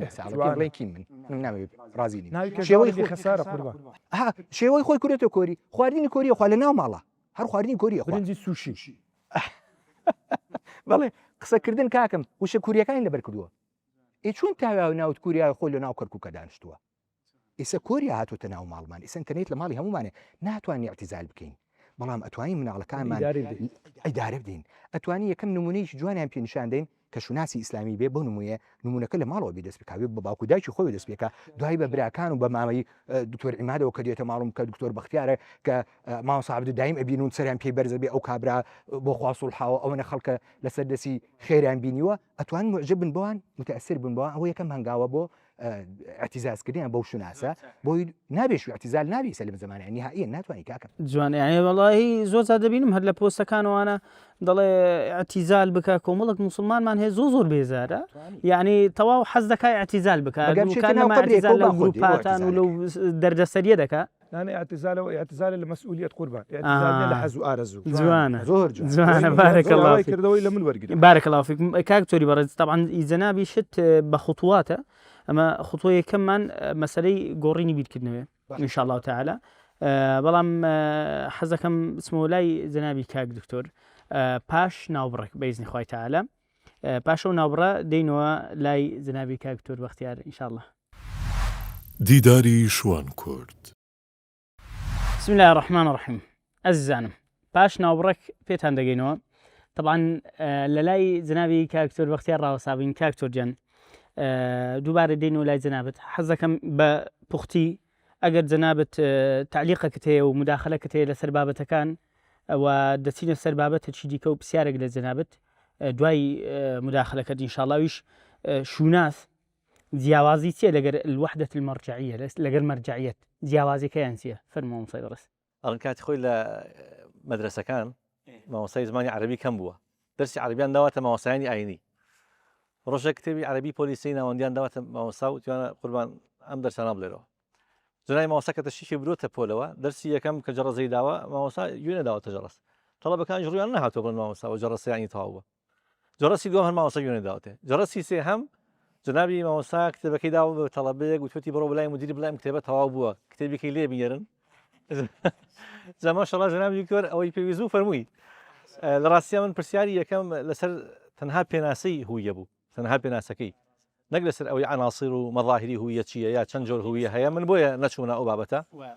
وەکو ملاحەظەی سەر فەرمایشتەکانی هەردوو جنابی مامۆستایانی گەورە خۆشەویستم لە ڕاستیە ئێمە ڕاستە گومانی تێدا نییە کە هویی قەومیمان هەیە و هوی گەورە ئینسانیەکەمان هەیە ئینتیما بۆ خاک و نیشتمانمان هەیە هەموو ئەمانە تەواوە بەڵام کاتێک ئەمانە تەواوە کە فلتەری وحیدا تێپەڕێ ئێستا ئەوەی لە کوردستان تێئەپەڕە دۆکو ملاحەظەیەک بۆ فەرمایشتەکانی جنابی دکتۆر هەروەکو تەواوکاریەک نەگەڵ خوانە خواست ملاحەظە ئەوەی لە کوردستان تێئەپەڕێ وا لە خەڵک کراوە وا لە خەڵکی مسلمان کراوە کە خەڵک پێی عیبێ بەڵێ مسلمانم ئەبێ من بڵێ من کوردم شانازی بە کوردایەتیەوە ئەەکەم بەڵام عیبە شانازی بە ئیسلامەتیەوە بکەم لە کاتێکە ئەگەر قەرار بێ ئەم دوانە تەعاڕودیان هەبێت کە نیانە ئەگەر قەرار بێ هەیان بێ ناوی پێمان عیب بێ تەفضیلی شوناسە دینیەکە بدەین ئیسلامیەکە بدەین بەڵام ئەم تەعاڕودە شتێکی وهمیە خۆیان دروستیان کردووە چونکە نانی ئەوان لەوەدایە فەرمایشتەکەی جەنابی دکتۆر تەواوە ئێمە لە مێژووی ئیسلامیدا بە سەدان و بە هەزاران پیاوی گەورەمان هەیە کە بەڕاستی عیبە و کارەساتە بۆ گەنج و لا و مناڵی ئێمەی مسلمان تەقلیدی ئەوانە بکە کە لە خۆر ئاوانیان ناون قودوە ئەسڵ قودوەنێ تا تەقلید بکرێت لەکوێی خۆر ئاوا فەقیهێکی دەستوری وەکو عومەری کوڕی خەتابمان هەیە لەکوێ بە درێژایی مێژووی غەرب نەبووە لەکوێ دادپەروەرێکی وەکو عومەری کوڕی خەتاب یا عومەرەین عومەری کوڕی عەبدولعەزیزمان هەبووە ڕەحمەتی خۆیان لێبێ ڕزای خۆیان لێبێ لەکوێ قاعیدێکی عەسکەری وەکو خالیدی کوڕی وەلید هەیە نەبووە بە درێژایی مێژووی ئینسانیەت نەبووە بەس ئێمە نەمانتوانی وە کەسایەتیەکانی خۆمان بنەوەکانی خۆمان بناسێنین کە نەمانتوانی وەلەو فەراغەیە ئەوان توانیویانە زاڵ بن بۆ پرسیاری جەنابتەوە جەنابی دکتۆر طبعا فەرقی نێوان هویە و مەرجعیەت چییە بە کورتی ئەتوانین بڵین هویەت ثەمەرەی مەرجعیەتە یعنی ئەگەر مەرجعیەت وحدەی مەرجعیەتمان نەبێ هویە دروست نابێت ئێمەی کە لە شانازیەکانی خۆمان وەکو مسلمان ئەوەیە کە ئەڵین ئێمە لە ئیسلامدا مەرجعیەتمان دیارە قورئان و سنەیە هەر شتێک ڕوو بدات پرسیاری لێ بکرێت بە فلتەری ئەو دوانەیە تێپەڕێ کاتێکە وحدەی مەرجعیەت هەبوو خۆی هەویەکە دروست دەبێت بەروومی ئەوەیە بۆیە قورئان و سنە کاتێک ئەو وحدەی هویەتە دروست ئەکەن کە لە ڕاستیە لە ناو ئێمەدا بە واقعی قورئان و سنە ڕنگدانەوەی هەبێت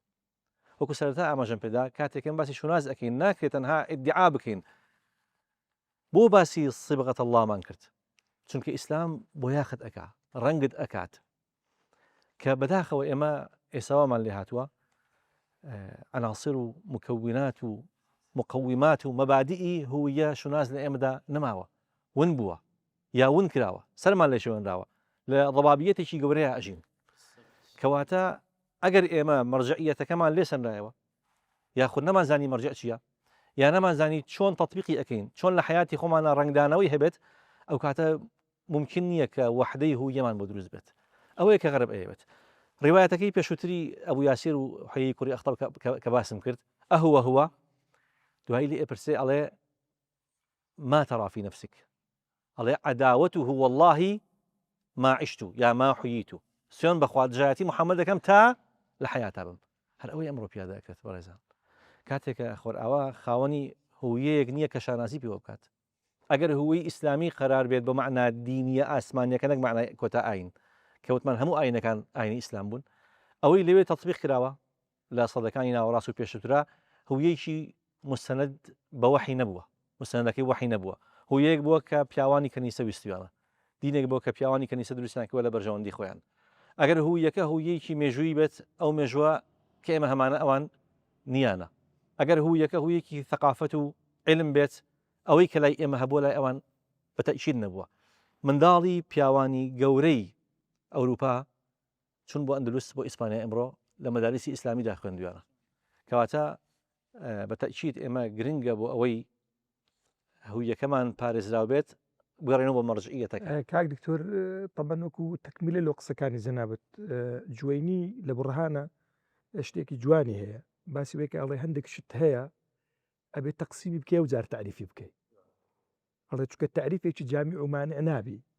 ئەو تعریفی کە جەنابەت کردت لە بهویەی تعریفی منطقیانە لە بۆ خودی ئەو ماهیەتەی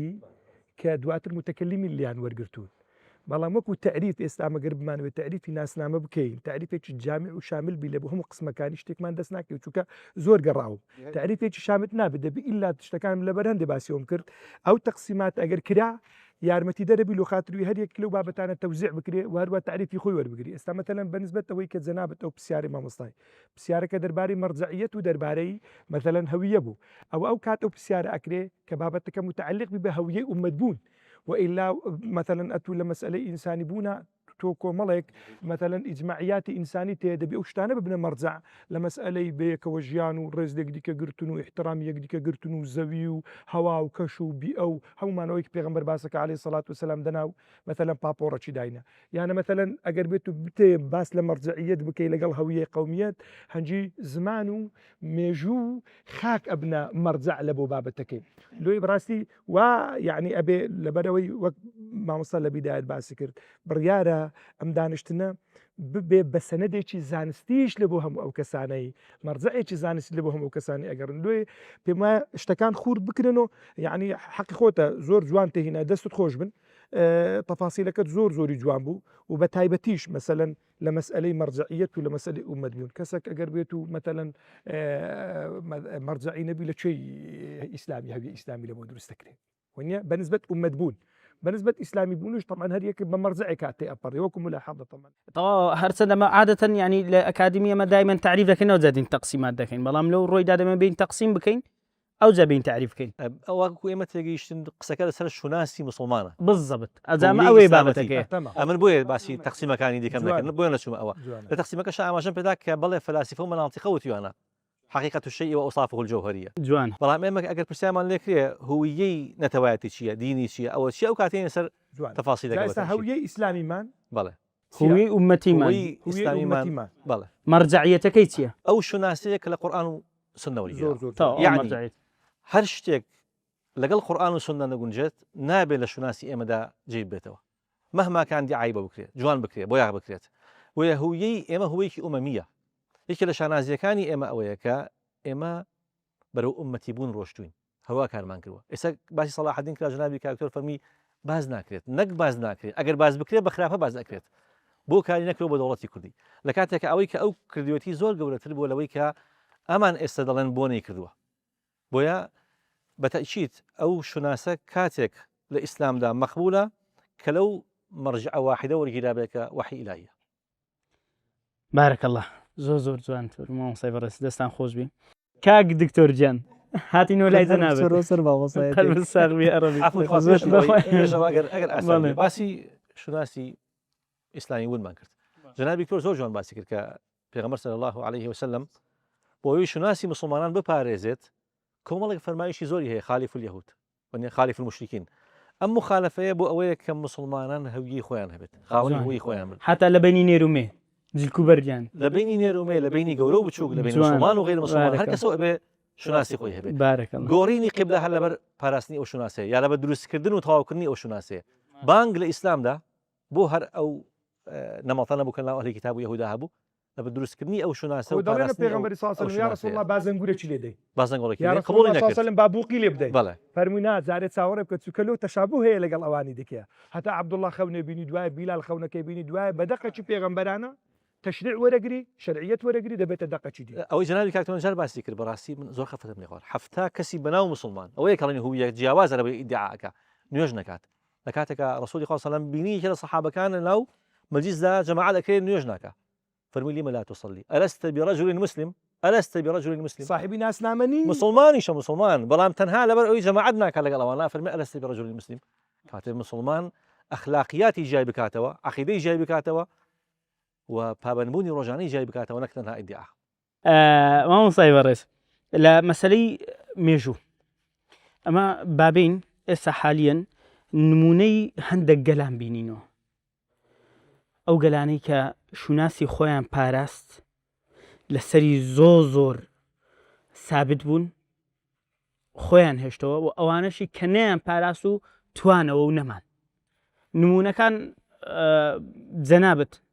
باسی بکە چۆنیەتی پاراستنی و چۆنیەتی دەست لێبەردانی هەتاوکەوەی لێ هات کە توانەوە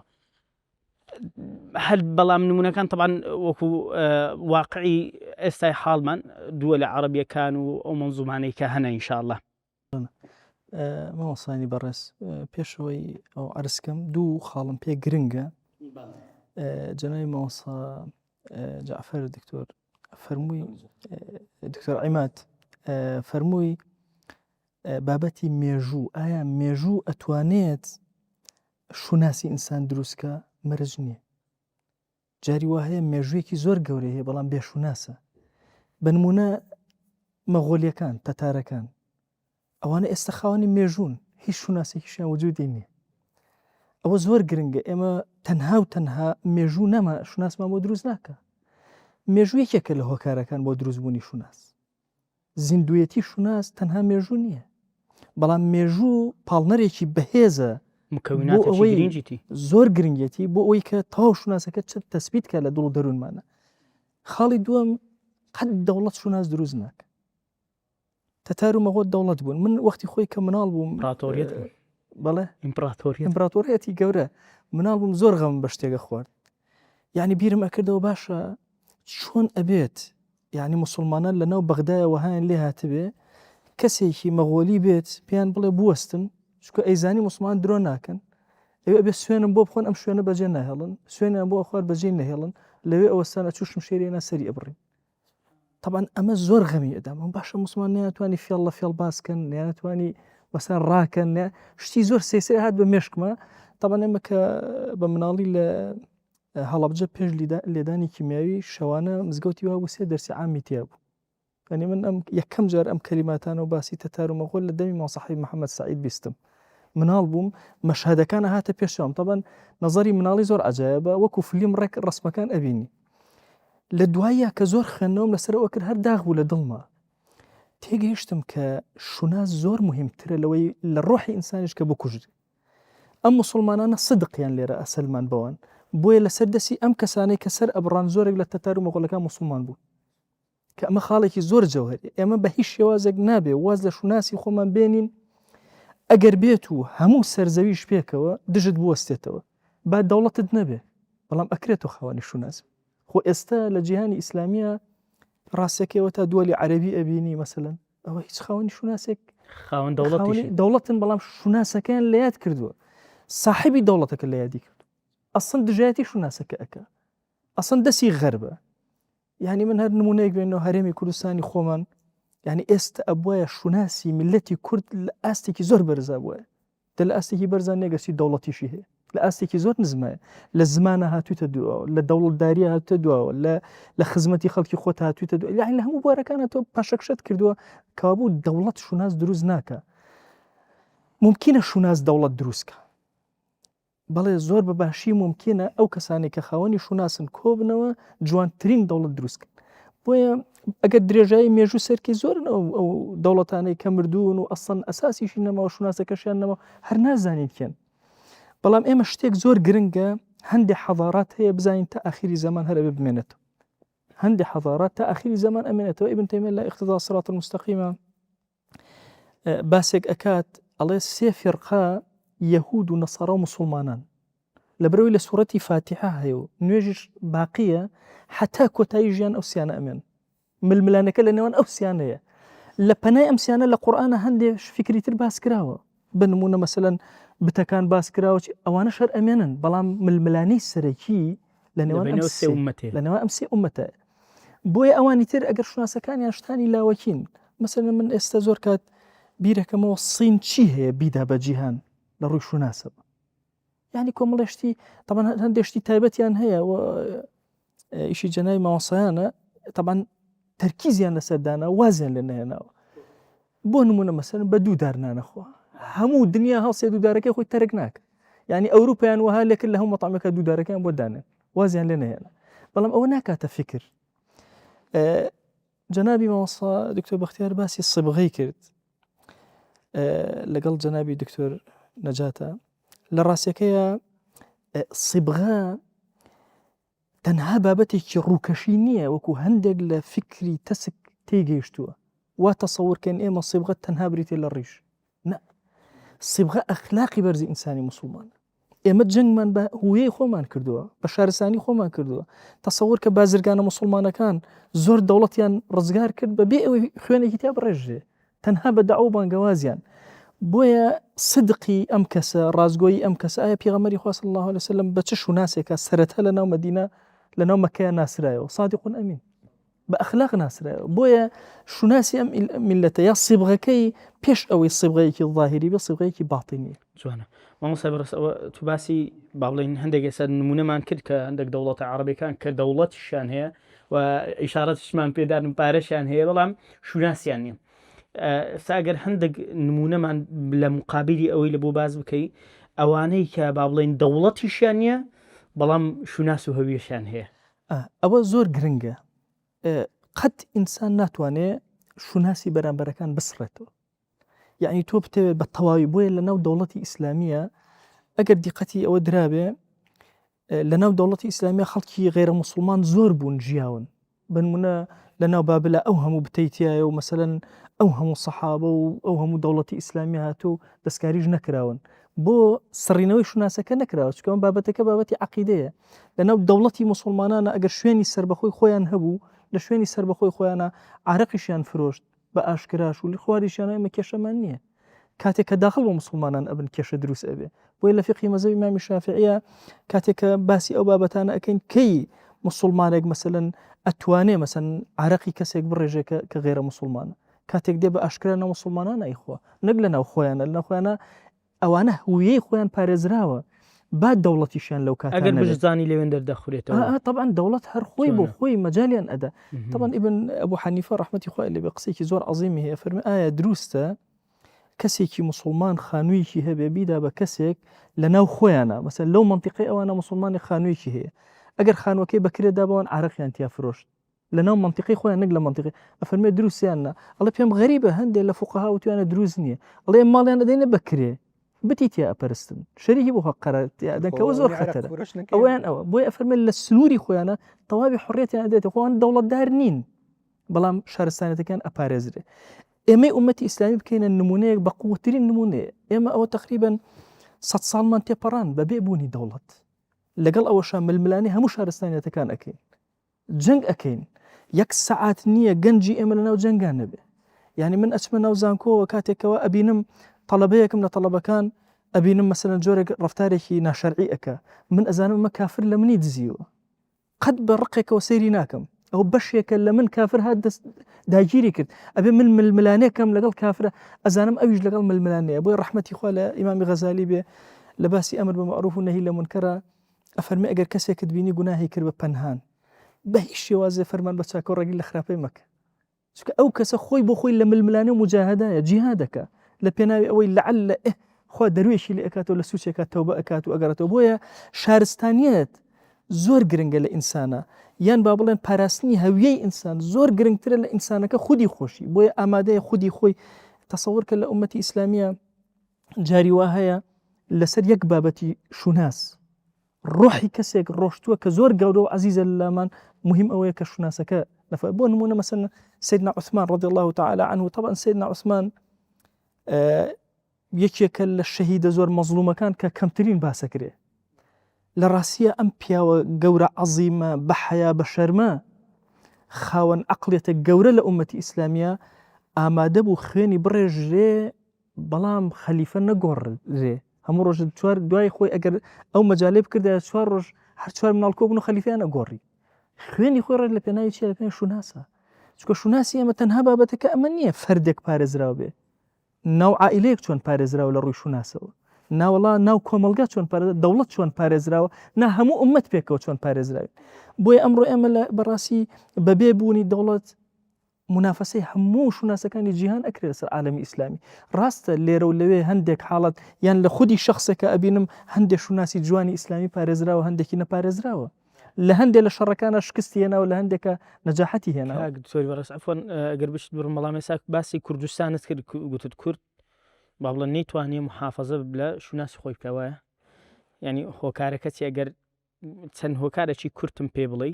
بە کورتی باسی کورد بکەین مادەم بە کورتی بلۆ نەمانتوانی محافەزە لەسەر شوناس خۆمان بکەین. حرەکەی کوردی زۆر بە فەقیریە هاتە سەرەوە. حرەکەی کوردی لە ڕاستیە هەر لە سەرەتای کارەکەیەوە خۆی هەڵواسی بە شوێعێتەوە، دوایی خۆی هەڵواسی مەسەلەن بەر ئەسمالیەت و ئەمریکا ینی هەمیشە هەوڵی داوە خۆی ذاتی نییە، خۆی نییە، هەمیشە لە پشتەوە. بۆیە بەڕاستی حرەکەی کوردی لەبەرەوەی کافر نەیهێشتۆ بە هیچ شێوازێک یا با بڵێن صهیۆنەتی جیهانی نەیهێشتۆ بە هیچ شێوازە سەر دەربێن. ینی تەسەورەکەی لەناو کووردا کەسێک ینی عەقڵێتی ئەوەی نە ئیدارەی ئەم وڵاتەکە و مەعاش و هەموو تەرتیبکە هەمووی هەیە،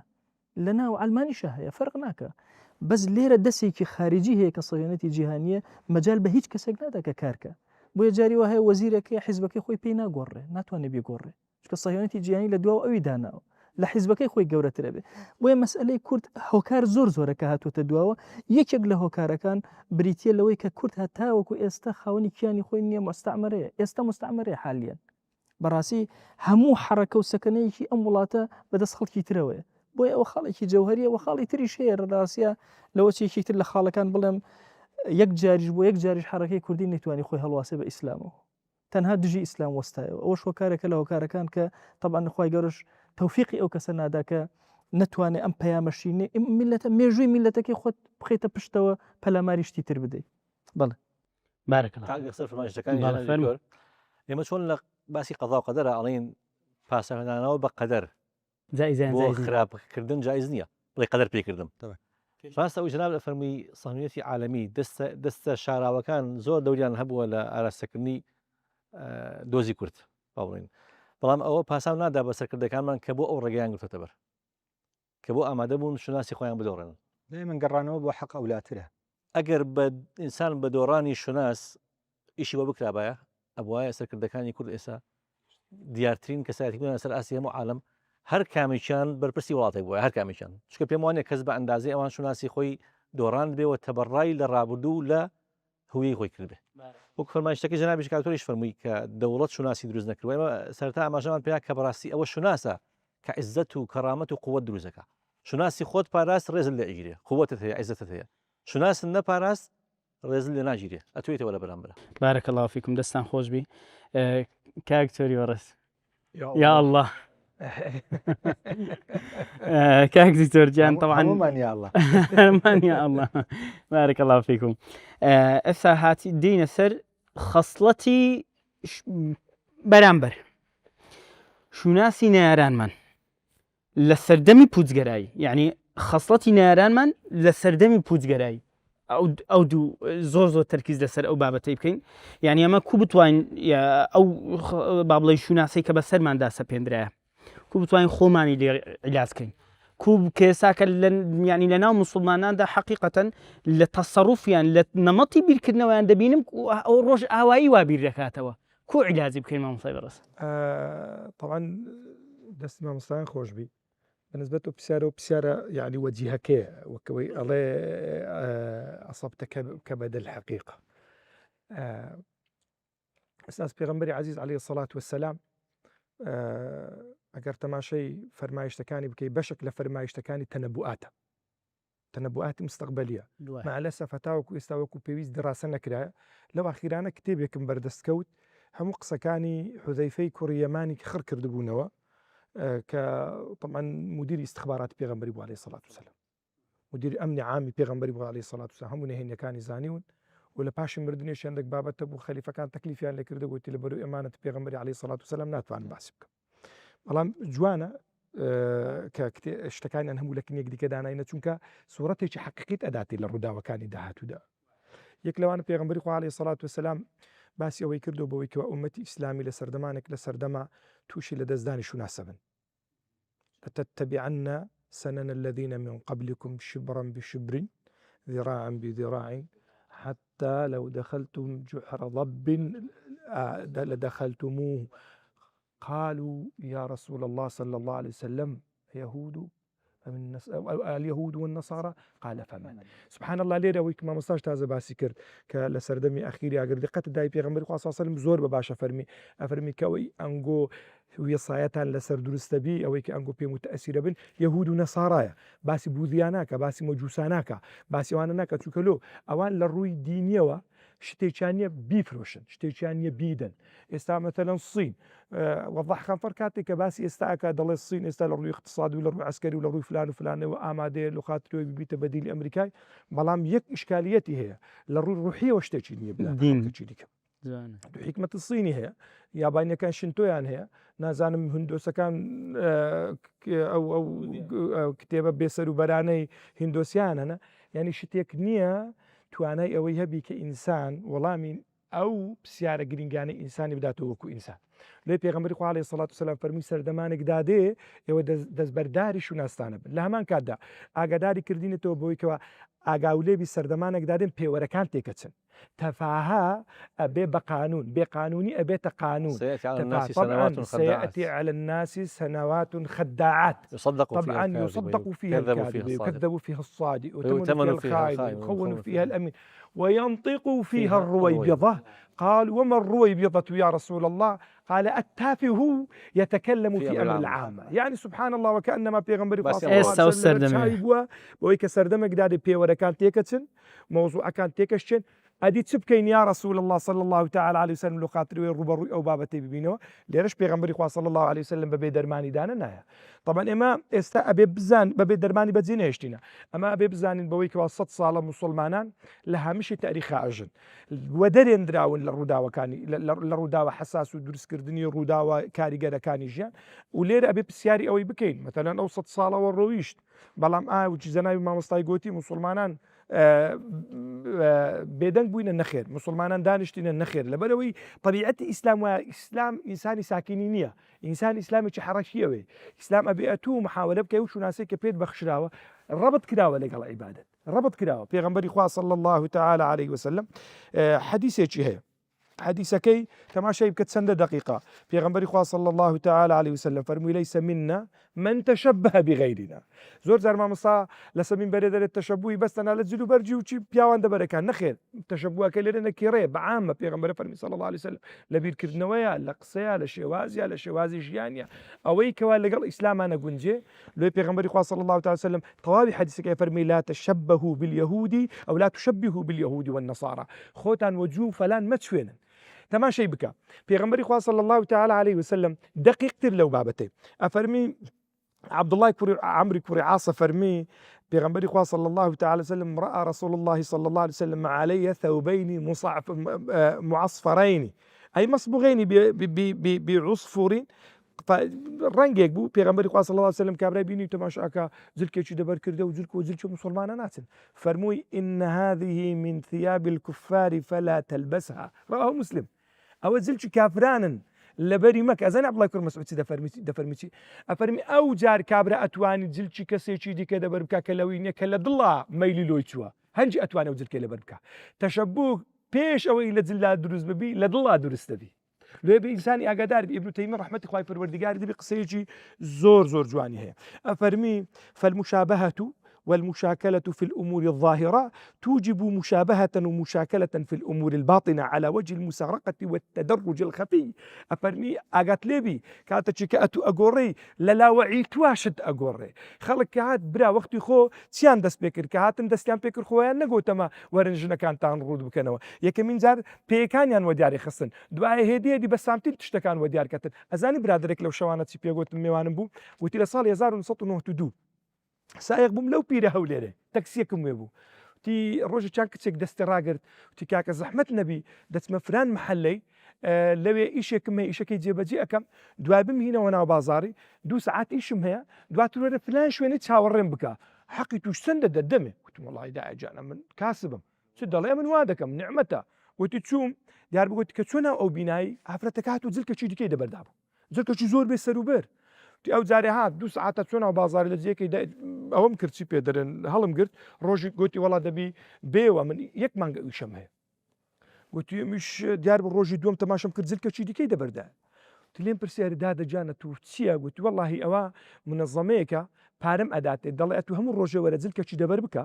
ئەو جلکە گوتی هەموو ڕۆژە جلکەکان ڕووتر بوون لە ڕۆژەکانی دیکە بەس لە خاتری ئەوەی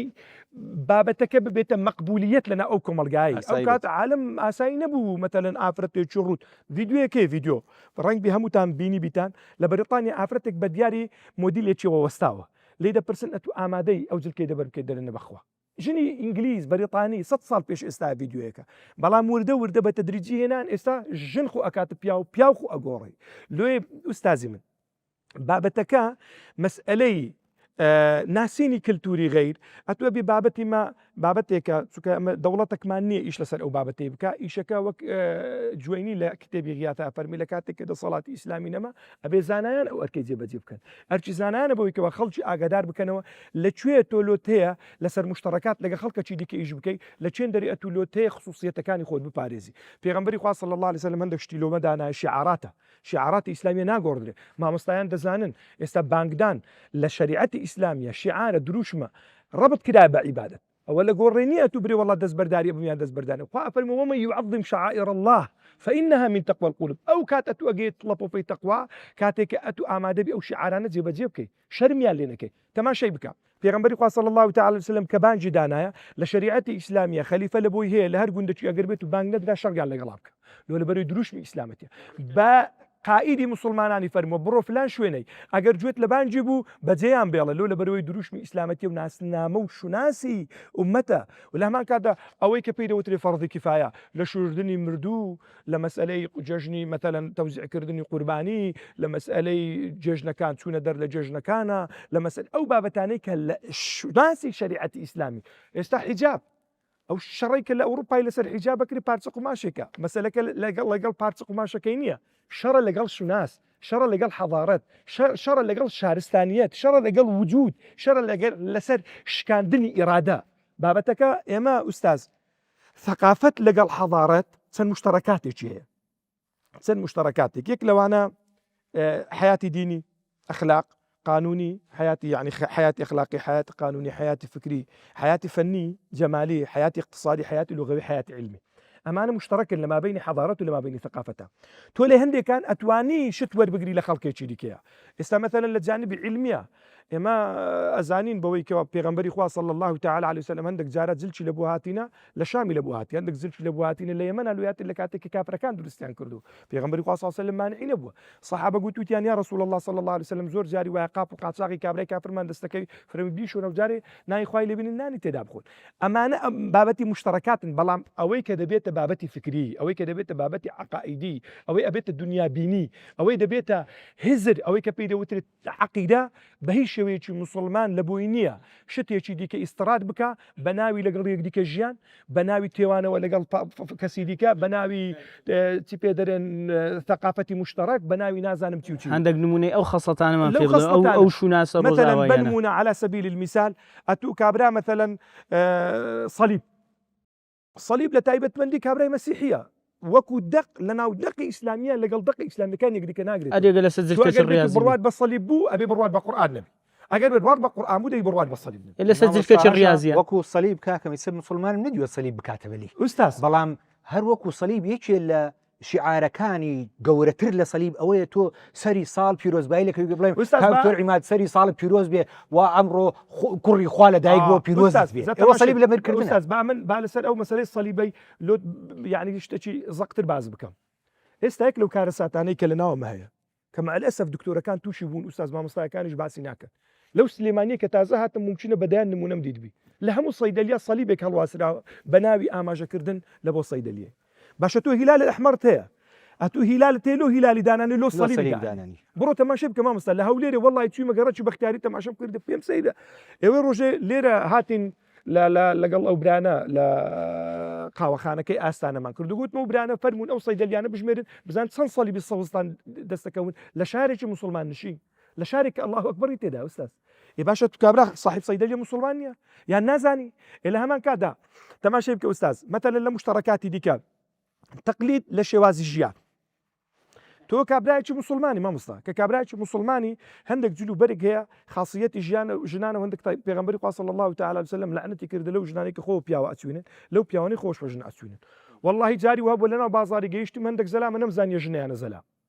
والله ئەو جلو بەرگێکی ئەلعانت بڕۆ تەماشای بکە بزانە بە هەموو ئینگلیزە شلوارەکەت پێ دەبەر دەکرێن دزداشەکەت پێ دەبەر دەکرێت ئەرێ خێرە مەتەلەن بە ناوی عالەمیەت بوون شەپقەیان هینا لە ماڵەکانی ئێمەیان دانا بورجی ئیڤڵیان هینا وەکو تابلویەک لەسەر مێزی مسلمانانی ئێمەیان دانا یەک لەوانە مەسەلەن ناونان لە منداڵ ئەوەی کە جەنابی مامۆستا باسی کرد خۆ پێغەمبەری خوا صلی الله تعالی علیه وسلم تەرکیزیە یەک لە حەقەکانی منداڵ لەسەر داک و بابا ئەوەی ئەبێ ناوێکی جوانی لێ بندرێ تۆ ناوی بخزەیتەنە ئەو بابەتەی ئێستا ململانە شارستانیەتەکان گەیشتە دەرەجەیەکی کابرا ناوی فەلە و مەسیحیا لە منداڵی خۆ ئەنێ کابرا نازانی ناوی چییە تەسەوڕەکەی لە ماڵی مامۆستایەکی ئاینی بوون زۆر جار نمونەم جێراوەتەوە دەیجەرمەوە لە بەروی پێی متەئەسیرم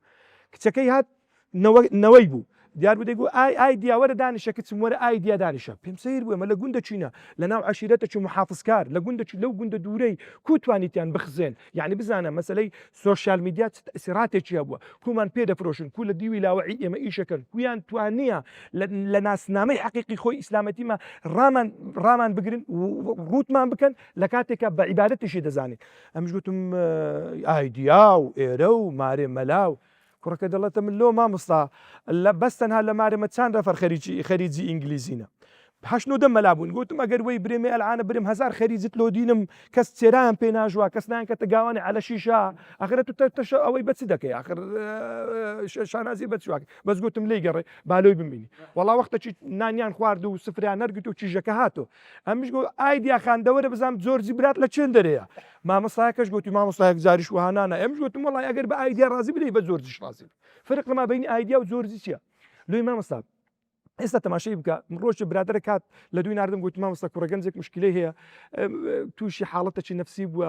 علاقەی لەگەڵ کچێکی مەسیحی ئەگەر بێت و بێ هەندێک نەسیحەتی بکەی ئەمش گوت بچینە چێن دەرگوتی مامۆستا لە قاوەخانەی ئەبوو شەهابی دادەنیشین وەرەوێ وەڵات چوم تەماشام کوڕەکە هات تەماشاکەم سەلیبەکی لەسەر ئێرە خۆ دروست کردیە سەلیبەکی دەبە ئێرەدا ئەمش گوت مسلمانی بابم وتێری وەڵام مامۆستا مسلمانم یگوتم براجان وەڵی ئەو سەلیبە دەگە و ئیسلامەتی ناگونجێ پێش هەموو شتێکی داری وەرە بە ئەوانە دابڕنین ئەو کابرای مەسیحی حەق خۆیەتی لەبەرەوەی مەبادیئی دینی خۆیەتی ئێستا مەتەلە کابرای یەزیدی خۆت کابرای یەزیدی شەیطانیە پەرستی مثلا کە دەری ئەعوذ بالله من الشیطان الرجیم لەک نەوی دەبێت و مەمنوع عبری ئەعوذ بالله من الشیطان الرجیم باشە لۆ ئەمن کابرایەکەم مثلا دەستبەرداری مەبدەئی خۆ برێم نەرم ئەعوذ بالله من الشیطان الرجیم تا و کابرای چیت کە ڕازی نەکەم لۆنین لەسەر هەندێک نقاط مشترک خۆک و احترام گرتن قەیدی ناکە کابرا مثلا احترامی کەسی بەرامبەرەگری ولا تسبوا الذين يدعون من دون الله ها عدوا بغير فيسبوا الله عدوا بغير علم بابەتەك قەیدی ناکە بەڵام کاتێک کە ئەبێت ئاەتێک لە ئاەتەکانی قورئانی پیرۆز دەبی تێی بگەینم کاکە ئەوە خصوصیەتی دینی منە ئەوەش خصوصیەتی دینی تو لۆی ئوستاز ئەمە بەڕاستی تووشی مشکلێکی زۆر گەورە بووینە ئێستا وەکو مسلمان لە کۆمەلگای مسلمانە ئەمە هەندێک بابەتەنە مثلەن دین کاڵ بوویتۆ کاڵ یعنی وەکەوەی ئەڵێت وەگە هەڵگری ناسنامەکی دینی بیعیبە ئەگەر ڕیشت پێوە بیعیبە ئەگەر کورتە و شلوارێکت دەبەدا بیعیبە ئەزانی ئوستاز ئەوانەی کە هاتن لە ناو مجتەمەعی ئیسلامیات چیان کرد لە ساڵی 1925 ئەو کاتێکەوە لە 24 ئیعلانی ئیلغای خلافەی ئیسلامی کرایەوە قانونێک دەرچوو لە ساڵی 1924 بەڕەقەمی 430 لە 3 مارسی 24 بڕیارێک درا بەوەی کە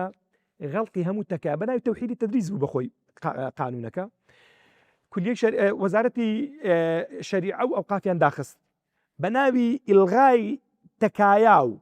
مەقابر و ئەوانە هەر هەموو وێران کران لە ساڵی 1925 تەنفیز کرا و بابەتە تەسەوڕە کێزانی بڕیاری چ درا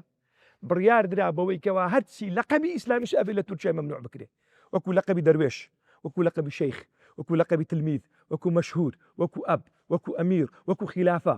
حتى وان لێکردن نابی ئەوانە جلچی ئیسلامیش دەبەر بکەن هەتا ئێستاش دەگەدابی لەو ئاخیرانە هەندێک مامۆستا لە هەولێرە شوا کرد جوبۆ مەندیلیان دینان لە مزگەوتیان بەهاوا کردن چووکە گوتیانە مەلای گوتیانە مەلای ئەتو بەس لەنا لە ناو مزگەوتێ ئەبی شێوازەکی ئیسلامی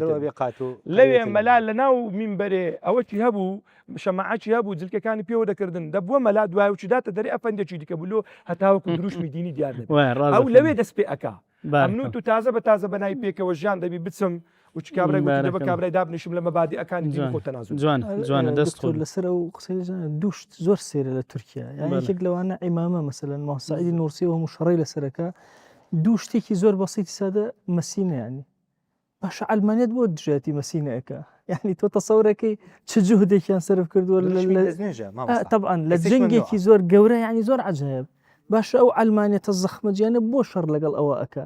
بۆی خەڵکی مسلمان پێشتی پێ کەم نەبێ ینی پێ بڵێ بەڵا جا قشت چۆنە مەسەن بە هەر نوعێک بێدانم ها قورزمەکەن و جاچێ منداڵە و بە شەڕەکە زۆر قورسرە لەوە یعنی من لە عەقیدەی ئیسلامیە لە عقیدەی نەسەفیوانە واردەکە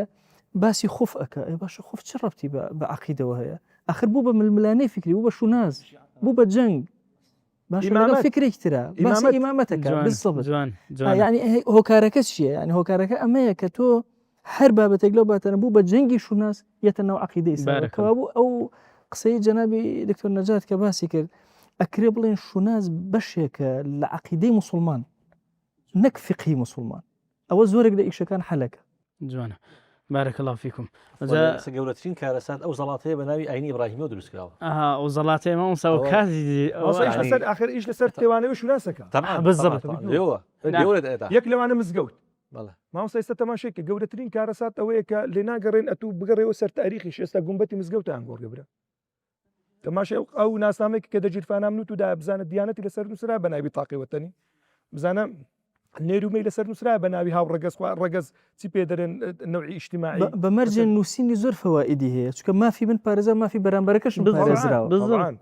وەختی خۆی زینار هەوە زینار ئەو پشتێنەی کە ناسنامە بووە کە ناسنامە بووە بۆی کەسی کافر لەناو مجتەمەعی مسلمان بناسێت کە زوڵمی لێ نەکرێت حەقی نەفەوتێ بۆی پارێزراوە بێ لە ڕاستەکە زۆر کە دوازانێ بۆی نەکوژرێت بابەتەکەەوە نییە پارێزرا ئوستاز ئەوانەی کە بەرامبەرە مەشن شوناسی خۆیان زۆر خۆشەوێ جەنابتان هەمە زانن ترامپ کە ئێستا نمونەی حقیقەتی یعنی مەغزای مجتەمەعی مەسیحی غەربیە ئەوانە کە پێیانە گوترێ ئینجیلیون الجدد ئوستاز یعنی هیچ شتێکیان بەخۆ شەرم نییە کابرا دێتە سەر تەلەڤیزیۆن ڕوبیۆ وەزیر خارجیتی تەنی لە ناو چاوانە خۆدا بوو زۆر بە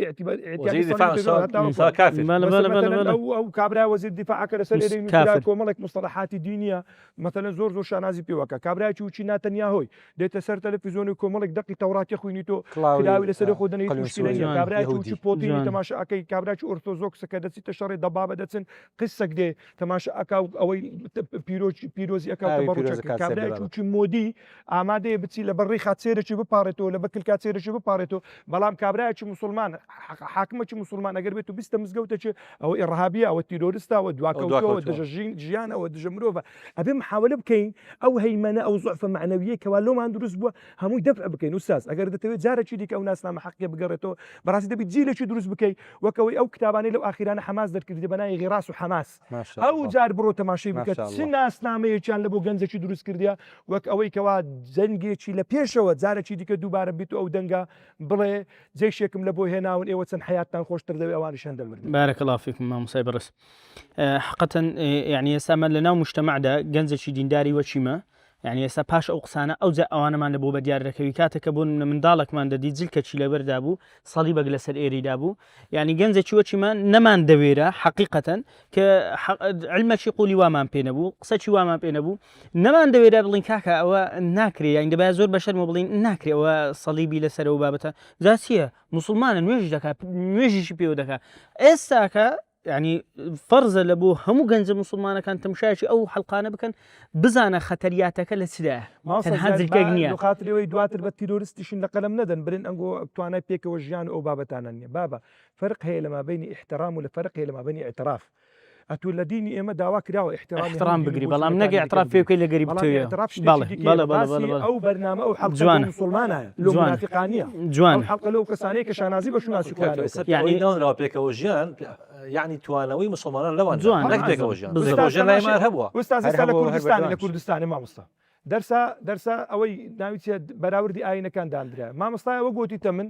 کوڕێ من دەبیت گوێ لە دینی یەزیدیا بگری گوێ لە دینی فەلا بگری بەس کابرای فەلاوچی باسی مسلمانە دەیدەستە دەرچێ دەری جوولە ئەوەی دیکە دەی بیستە دەری باشە لەو باسی مسلمان ماوە لە تربیەی خۆمان کاکتۆر مەبەستم لە چێ ئوستاز کەوا سیاقی بەراوردا ئەمە مامۆستا کورد ئەگەر بمانەوێ شوناسەکمانە بی وچی زەنای مامۆستای گوتی کورد ئیسلامی لێدا ببڕا بەخوای لە غیری هەندێک ڕقاسەت شتێکی دیکە ئەویشە مسلمانە بەس فێریا لێکرێ وچ مامۆستای ڕازە فەرمی قومنا عزنا الله بالإسلام بارك الله فيكم کاکتۆری بەڕێز دین و لای جەنابەت داوای بن دەکەینەوەوانەیە حەقیتم خواردبی سەلامەت بی یا ڕەبی طبعا جەنابەت لە سێ هەنگاویدا هەنگاوی یەکەم گۆڕینی عەقڵیەتە عقلية التي أما دائما خلطي مسلماني خومن لا عقلية جيسية دائما قربانية حتى إسا نبوي تسر أوي كولو خوي ببتا قرباني كار قرباني كاركا شونية تسقوشي لدز بقري يعني دائما یەک لەو بابەتانی عقلیەتی قوربانی ئەوەیە کاکتۆر ئەمە چاوەڕێی کەسەچین بێن ڕزگارمانکە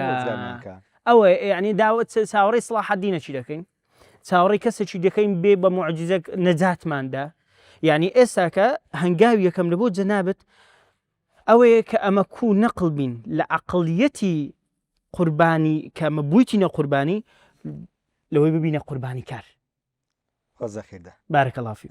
ماوە سازم بەخوا ئێستاگە سەلاحدین گەڕێت و سجنیەکەی الله گەنەی کوژین هەلە سەر زەوی أحمد مطرجة ولا شعرك داو دعوا صلاح الدين في ئەو باسی عێراقەکە من باسی خۆمانەکەم بارك الله فيكم کە باپیری خۆمانە چۆن مناڵێک تێبگەێنی ئیسلام یعنی چی ئەشهد أن لا إله إلا الله یعنی چی مەفروضە ئێمە گەورەکان فێر بووینە ئەشهد أن لا إله إلا الله ئەوەیە کە من ئیمانم بەخوا هەیە ئەشهد أن لا إله إلا الله ئەوە نییە تەنها من نوێژەکەم و ڕۆژوەگرم و زەکاتەدەم و حەجەکەم ئەو تەنها ئەرکانی ئیسلامە ئەرکانی ئیسلام گەورەیە بەڵام تەنهایە کاکەم ئیسلام مزگەوتە تەنها ئەگەر ڕوکنەکانی هەبێ تەنها دینگەکانی هەبێ ئەتوانیت نوێژی تیا بکەی ناتوانانی کاکەم نە سەرما نە لە گەرما نە لە خۆر نە لە تاریکی لە هیچ ناتگرێ هەر پاک نامێنێ بس دينجي تەنها دینگەیە ئێوە بە سەرکانی ئیسلامە بالضبط کاکەم ئیسلام هەموویەتی ئیسلام شتێکە کە لە ناو دڵتا هەست پێی کرد وەکو عقیدەت ئیمانت پێهێنا ڕێک هەڵس و کەوتت بگۆڕێ بڵێ عیبادەتی ئەرکانەکانەکەی بەڵام لەگەڵ ئەرکانەکانە ئەو خۆشەویستیە ناو دڵتایە ئەبێ هەست بکەی بتوێ بۆ خەڵکی تر بیگەێنی یعنی وات لێکە بی بەداعیە کە بووی بەداعیە کۆس پاتەڕێت ئەبێ مجاهدی نفسی خۆت بکەیت و جیهاد بکەیت واتی کرد بووی بە مجاهدیش بەخوا ئیسلامێک بەبێ دەعوە و بەبێ جیهاد هەر ئیسلام نییە تەنها دینگەیە ناتوانانی تیا دابنشی ناتوانانی تیا نوێژکەی ناتوانانی هیچ بکەیت هەلە بەرەوە ئیسلام لە ناو مەکەیە کاکەم کە لە ناو مەکەیە تۆ نوێژ بکەی بەڵێ وتا و مەکە بە تەنیشتەوە بۆ نوێژ ناکەی نوێژ بکە هەموو مسلمانیانش نوێژیان کە پێغەمبەر صلی الله علیه و سلم نوێژیە کرد ئەتەوێ زەکات بدەی بڵێ زەکات بدە بە هەموو دەور و پشت بەخوا ئەبوو لەهەب و ئەبوو جەهلیش مانع نییە زەکات بدەی ئەڵێ گە بە ئێمەشری مەمنونتی نایشری بە براکانی خۆتی بدەی کێشەمان نییە لەوەیش بڵێ ئەتەوێ ڕۆژوو بگری ڕۆژوو بگرێت چ عیلاقەمان چی لە ماڵ خۆنان مشکلە ئەتوێ حەج بکەی خۆت هەلا ناو حەجای لەکوێ تری بەڵام اینجاش ئەمر دێ بۆ پێغەمبەر صلی الله علیه و سلم ئەڵێ دەربچۆ لەو شوێنە دەربچۆ بڕۆ بۆ مەدینە چونکە لەوێ نەتوانی شەرعی خوا تەطبیق بکەیت لەوێ نەتوانی دینی خوا بگەینیتە حەقی خۆی لەوێ تەنها ئەرکانەکانت کردووە بێ دیوارە يعني تا صالحي مشكلة أني بس كده بيا مصلح أو زارة بتمشي بەڵێ تۆ لەو ئەو دینەیە کە لە مەککە بوو بەخوا ئەبوو لەهەب و ئەبوو جەیلیش پێی ڕازی بوون بەس وتیان لا تسفه آلهتنا یا محەممەد تۆ بەس قسە بە ئێمە مکە بەڵێ ئێوە غەڵەتن خۆت تەواوی ئێمەش تەواوین مان هێڵەوە بەڵێ حکم لای ئێمەیە اقتصادیش لای ئێمە ئێمە تیجارەتەکەین تۆش تیجاری بکەی کێشەمان مزگەوتی خۆت بەڵام قوانین خۆمان دایانین پێغەمبەر صلی الله علیه و سلم والله ئەگەر خۆر بخەنت دەسەر ڕاستم و مانگ بخەنە دەسەر چەپم واز لەم مەوزوعە نایەنم تا ببمە قوربانی ئەم مەوزوعە یان لە خوا سبحانه وتعالى ظاهری بکە جوانە یعنی دینی ئیسلام هێشتا نییە ئەمە ئەرکانی ئیسلامە لێمان تێک نەچی وابزانە ئەرکانی ئیسلام دینی ئیسلامە کابرایەک ئێستا خەڵک دڵی پێخۆشە دووسێ کەس باسی کردو بە موسڵمان باسی کردووە بۆتە عومدە لە نیویۆرک عمدێ بەڵێ من نوێژەکەم ئەڵێم ئەشهد أن لا إله إلا الله وأشهد أن محمد رسول الله بەڵێ چوومە مزگەوتیش بەڵام لە اقتصادا نەخێر باسی مەکەن من لە اقتصادە ئیسلامی نیم لە اقتصادە مارکسیم بەڵێ لە ئەخلاقا باسی مەکەن نە من ئیسلامی نیم لە ئەخلاقا لە ئەخلاقا LGBT نەنا لە باسی ژنەکەمیش مەکەن ژنەکەم سەرپۆش ناکە بەڵێ مسلمانە ئەوش ئەڵێ ئەشهد أن لا إله إلا الله وەڵێ ئەشهد أن محمد رسول الله نوێژی شەکا دێتە مزگەوتیش لەگەڵما بەڵام لەرەوەی مزگەوت سەرپۆش ناکە لە فکری شتێکی دیکە نەنا لە تخوا لە سیاست شامڵێن لە سیاست شام من ئیسلام نیم ئەوە لە سیاستا من دیموقراتیم بەڵێ لە ئەوە چی بوو تۆ لە شایەتمانە بەس مسلمانی هەموو ئەرکانی ئیسلامت کرد ئەوە کوای مسلمان واللهی مسلمان نییە بەڵام ئەوە یعنی دلیل ئەوە نییە کە کوشتنی حەڵاڵان ئەوە شتێکی ترە بەڵێ تۆ نە دەوڵەتی ئیسلامیمانەیە نە ئەو لە ناو دەوڵەتی ئیسلامی ئێمەیە کە حکمی ڕدەی بدرێت خۆڵی لا إله إلا الله قولی لا إله إلا الله یەکەم جار يعني لبرانبر هاتشي شو ناس وسيته لا إله لا إله نفي أو زي إثبات بس الله صبغة زان بزماني عربي يعني شي كاكم صبغة يعني غموس يعني بقرن بزماني عربي يعني تو شورية يعني شليه بكردي خومان ناني بخي تناوي ألين أو نانا اصطبغ بهذه الصبغة تو ناني كد كردنا وكم زيتي زيتونة زيتر أو بصبغة أكل على زماني عربا زمان پیغمبر صلی الله علیه و سلم او آیت دابزیوه کنانی کت بناو اویا نانا کپی شو هلی گری چشنیه کرتنا اویا توانی هلی گری زوتیه کچه گۆڕا تەبیعەتی نانەکە گۆڕا کە خواردت هەمان تامەدا نەخێر تامشی گۆڕا ڕق بوو کەمێ نەرمترۆ بوو لە ناو دەما سوودەکەیشی گۆڕا هەمووی گۆڕا بە وسڵی بغەیە هەمووی گۆڕا نەک تەنها دەرەوەی ئێستا سوبغ لەوە وەرگیرا بەڵام ئەوە معنای سوبغ نییە سیبغە یعنی هەمووی لە ناخەوە گۆڕێ تامی نانەکە گۆڕا سوودی نانەکە گۆڕا شێوەی نانەکە گۆڕا طبیعەتی نانەکەیش گۆڕا ناتوانم هەڵیگرم بدوایەوە هەمووی گۆڕا ئەوە سیبغەیە ئەوە شوناسە کاکەم إذا مقارنة زكاة يعني تكملة آياتك دفرمي بلى. ومن أحسن أحسن يعني والله سبغي ديك صبغة. هي بس ومن أحسن بەڵام دوایشی ونحن له عابدون عبادەتی ئەسڵی من ئەوەیە ئەو ئیستیباغەیە عبادەتی ئەسڵی من ئەوەیە ئەو شوناسەیە ئەگە ئەو شوناسە نەبوو عبادەت نییە مسلمانان یەکەم ئەویان ئەزانی بێەوەی کەسپیان بڵێ جوان توفەیلی کوڕی عەمری دەوسی خوا لێ ڕازی بێ یەک دوو ڕۆژە مسلمان بووە هەر هات بۆ مەکە وتی ئەبوو لەهەب بەدوایەوە بوو ئەبوو جەهل بەدوایەوە بوو ئەوت گوێ لە کەس مەگرە بەتابێت گوێ لە محەممەد مەگرە وتی بابە من خۆم عقلی خۆم هەیە ئەڵێ وای بڵێ هات یەکەم جا کەمێ سوفشتم خستە گوێم وتم باوە گوێ ناگرم تاوا واز بلێ بێنە دوایتم وەڵا من خاوەنی عقلی خۆم بۆچی دەری کرد گوێ لە پێغەمبەر صلی الله علیه و سلم ڕێک مسلمان بوو کە مسلمان بوو چی کرد استیباغی کرد بە مسلمان چی کرد وتی وەڵاهی تەواو بۆ خۆم نوێژەکەم و ڕۆژوە گرم ئاوا لە پاڵی پێغەمبەر دانیشم وتی یا رسول الله ئەگەڕێمەوە بۆ دەوس ئەگەڕێمەوە بۆ دەوس دعوەتیانەکەم پێغەمبەر صلی الله علیه و سلم پێی نەوتووە بڕۆ بۆ دەوس وتی خۆمە گەڕێمەوە بۆ دەوس یا رسول الله بەڵام دوعام بۆ بکە و خوا ئاەتێکم بەرێ ئاەتێکم باتێ کە ئەڕاتەوە بۆ دەوس کەس ئیمانی پێ نایەنێ بەخۆی کابرایکی زۆر قسەی گوێی گیراوە کەس گوێ بە قسەکانی نادا پەستە بێ گەڕێت و یا رسول الله ئەڵێ لای خۆتەمێن و یا رسول الله دوعا بکە لە دەوس ئەڵێ دوعایان بۆ ئەکەم دوعایان لێ ناکەم ئەڵێ وەڵاهی ئەگەر وا بێ جارێتر تێگەیتەوە ئەڵێ ئەگەر وا بێ منیش ئەگەڕێمەوە جارێتر داوایانەکەم تا 80 ماڵ لە دەوسە بێتە مسلمان لەسەر دەسی 80 ماڵ نهشتا کەس ئەبوو ذەر کە لە غیفارەوە دێ هەر گوێی لە ئیسلامی ئەڵێ وەڵاهی ڕۆمی سە من بە دەنگی بەرز قورئان خوێنم پێغەمبەر صلی الله علیه و سلم ئەڵێ مەیکە لێ ئەدرێ ئەڵێ یا رسول الله ئێوە ناتوانن بیکەن بەڵام من ئەهلی غیفارم ئێمە خۆمان ڕێگرین پیاومانەوێ بە تەنیشمانە بێ ئەڵێ هین بە تەنیش یا بڕا کلیچێ بڕێ ئەهلی غیفار خۆی ڕێگەبەر بوونە ڕێک هەستەکە ئەو سبغەیە کە چوە جوانی ڕێک هەستەکە ئەبێ بێتە داعیە بۆ ئەو دینە ئەڕوا ڕێک قورئانە خوێنێ بە دەنگی بەرز تێ هەڵەدرێ تا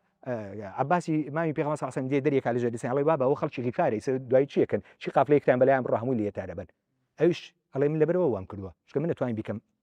هاوڵانی پێغەمبەر صلی الله علیه و سلم ناتوانی بیکەن ئەبوو بەکر ناتوانێت شتە بکە من ئەیکەم تۆ کە بووی بە مسلمان کە ئەو سبغەیەت بوو ئەبێ بزانی دینی حەقی خوا ئەوەیە کە حەق لە هەموو جیهانە لە هەموو کەونا نەشر ببێ بە بۆنەی تۆوە نەک تەنها لە خۆتە یان خۆم وەڵاقی نامناڵێکم مناڵە بچووکەکان گەورەکان حەقم لیان نییە کاک تووری بەڕست يعني ئەمە ئێستا ئەو عقلێتەکی شیکردنەوەیە وایە يعني ئەمە ئێستا کوو بپەڕینەوە لە بۆ عقلێتە کە بینە بەشێک لە چارەسەرەکەی خۆتوەی یەکەمتێ هەنگاوی یەکەمتێ کە مە مەسەن بمانەوێت لەو عقلێتەی دەربچین طبعا ئێمە یەکەم جا ئەبێ نمونەیە بۆ خۆمان دانین دوای خۆمان بینە نمونە بۆ خەڵکو بۆ مناڵەکانمان یەکەم جار نمونە کە بۆ خۆمان دامانە بۆ ئەوانیش بە ڕەحمەتی خوا زۆر بە ڕەحمەتی خوا زۆر گەورەیە لە خوا بەزیادوێ خۆی حافظی دین و خۆیەتی عاقلیش ئەوەیە کە بێتە ئەداتی خوا لە حفظی ئەو دینەیە لەم زمانەیە کە وەکو معجزە ئێمە ئەهلی غەزەمان بینی هەر معجزەیەکە لەم زمانەیە تۆ ملەتێکی زۆر بچووک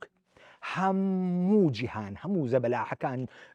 هێزە زەبەلاحەکانی جیهان هەمووی دژی ئەوان زوڵمیان لیان کرد هەرمانەوە هەر سەربەرزن بەڵێ قوربانیاندا بەڵام یەکێک نمونەیەکی بچووک پێشکەمی باسمان کرد لەگەڵ خۆمانە بەڵام جارتە باسکەنەوە وەکو دکتۆرە ئالان نەجار نۆ مناڵی خۆی شەهید دەبێ نۆ مناڵی خۆی قورآن لەبەرن مێردەکەیشی دکتۆری حێن نەجار ئەوی شەهید دەبێ دێ ئەڵێ الحەمدولله ئادەمی کوڕم ماوەتەوە ئادەمیش لە 7 ساڵی قورآنی لەبەر کردووە هەلای خۆما ئیساچمە ئەی بم منە خۆشخانە لەگەڵ خۆما ئیشەکەم کەس گیلەیم لێ ناکە بڵێن بۆ لە ماڵاوە داتنەوە چکۆ یەک لە ماڵەوە ماڵم نماوە دوو ئەگە ماڵیش بمایە کەسم نماوە مێردەکەمی شەهید بووە دڵی خۆش ئەڵێ الحەمدولله ئێمە کە باسی خەنسا ئەکەین خوا لێ ڕازی بێ کە برایەکی ئەمرێ 5 ساڵ 10 ساڵەوە هەر گریە لەسەر و برایی سەخت نعلەکانی لە مل دەکات بەڵام کە مسلمان بوو ئەجەلەکم الله مێردەکەی ئەمرێ و براکەیشی ئەمرێ و کوڕەکەیشی ئەمرێ پرسیاری پێغەمبەر صلی الله علیه و سلم کاڵی پێغەمبەر ماوە ئەڵێن بەڵێ ما ئەڵێ كل مصيبة بعدك جلل ئەوە نەگۆڕا ئێسەیش ئالا وا جوان گۆڕاوە هەروەکو ئەو گۆڕاوە کە مێردەکەی و نۆ مناڵی ئەمرێ متەئەسر نابێ ئێمە ژنی وامان هەیە کوڕێکی ئەمرێ هەکوڕێکی نەخۆشەکە سیارە لێدا پای شێشکە بینیمانە وڵی لە دین دەرەچێت چۆن لە دین دەرەچێت جلی خۆیە دڕێ ئێوە لە دین دەرچوونە کوفرەکان ناشکریەکە بۆ ئەوان تربێتیان دراوە ئێمە تربێت ئەبێت تربێتەکە دووبارەکەینەوە هیچ کێشەمان نییە کاکەم ئەو هیچ شتێکی بەڵێ معجزەیە لەسەر ئەم زمانەیە بەڵام ئەوان چۆن دەستیان پێکرد بە تربێتی قورئان و بە عەقیدەتی صحیح دەستیان پێکرد بە معنای لا إله إلا الله معنای لا إله إلا الله ئەوە نییە من نوێژ بکەم و ڕۆژوو بگرم و زەکات بدەم و حەج بکەم کە ئێستا خەریکە ئەچەسپێنرێ بە زۆر بەسەرمانە لە هەموو جیهانە لە کوردستانی بەتایبەت پێتەڵێ بڵێ تۆ نوێژەکە ئەکەی ڕۆژوەگەری هەموو ڕۆژێ باسی تەوحیدت بۆکەم هەموو ڕۆژێ پێتەڵێم مچۆ سەر قەبر هەموو ڕۆژێ پێتەڵێم ئەوە شیرکە بەڵێ شیرک مەکە بیدع مەکە بەڵام ئەگە سەرگەورە زۆڵمی لێت کرد وسکت بە وإن جلد ظهرك علاقت بۆ نییە کاکەم علاقت بۆ نییە ئەوە یەکەم هەنگاو بوو دوای نەخێر کرابەوە لی ئەمریش بەسەر نەعلاقە پێ نیە ئەگەر باسکی خوا دەمت گوێڕەکە خوا دەمت گوێڕکە چۆن دەمت گوێڕەکە فڕەتەداتە بن خاکێکە و یەکێ دێ هەل لە خواوە یەکێ دێ یەک دارێدا بەسەر تاو ئیتر دەمت گوێڕەبێ فعلەن خۆ نەتیجەکە دەمگێڕبوونە بەڵام ئایا تۆ چنێ ئەژەی بۆت نووسراوە چنێ ژەی یاننا ئێمە مسلمان نیمان مسلمانین ئەزانین چنێ ژەین نووسراوە لای خوا سبحانه وتعالى یەک هەموو جیهان بێ یەک دقت تەمەنی درێژ بکات و ناتوانێت هەموو جیهان و زاڵمانی جیهان و پیا و باشانی جیهانیش بیانەوە یەک دقە تەمەنت کورتکەنەوە ناتوان کورتکەنەوە ئەی بۆچی ئەم تەمەنە کەڵ نەژێم جوانە بۆ کەڵ نەژێم بۆ خۆم نەکەم بە قوربانی ئەم شوناسە کە سەربەرزمەکە چەنی ئەژێم 100 ساڵ بەڵام لەو دنیا إلى أبد الآبدين أما خيال نية من باسيكم أما قصي بيغمبر صلى الله عليه وسلم كإيمان بيه أما قصي خوايا كإيمان بيه كوتوما أشهد أن لا إله إلا الله وأشهد أن محمد رسول الله أو كاتا أم جيانا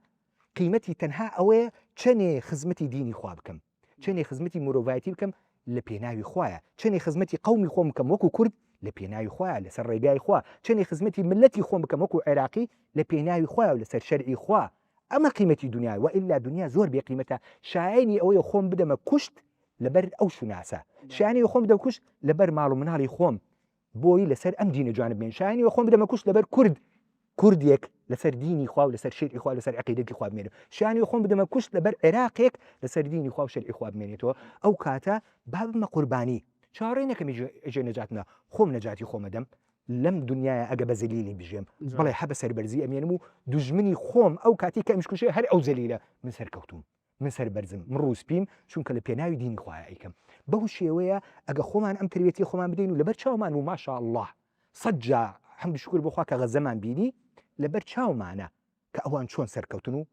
ئێستش لە سەرکەوتنان خوا بەزیاد بێ بیکەن نمونەیەکی جوان بۆ خۆمان و ماڵ و مناڵمان واللهی لە هەموو دیوارێک لە ماڵەوە بنووسی غەزە بنووسی عیزەت بنووسی سەربەرزی بنووسی ڕووسپێتی بۆ ئێمە و بۆ هەموو جیهان هێشتا کەمە لەسەر ئەوە نووسی یحیا سینوار نووسی محەممەد ضیف بارك الله فيك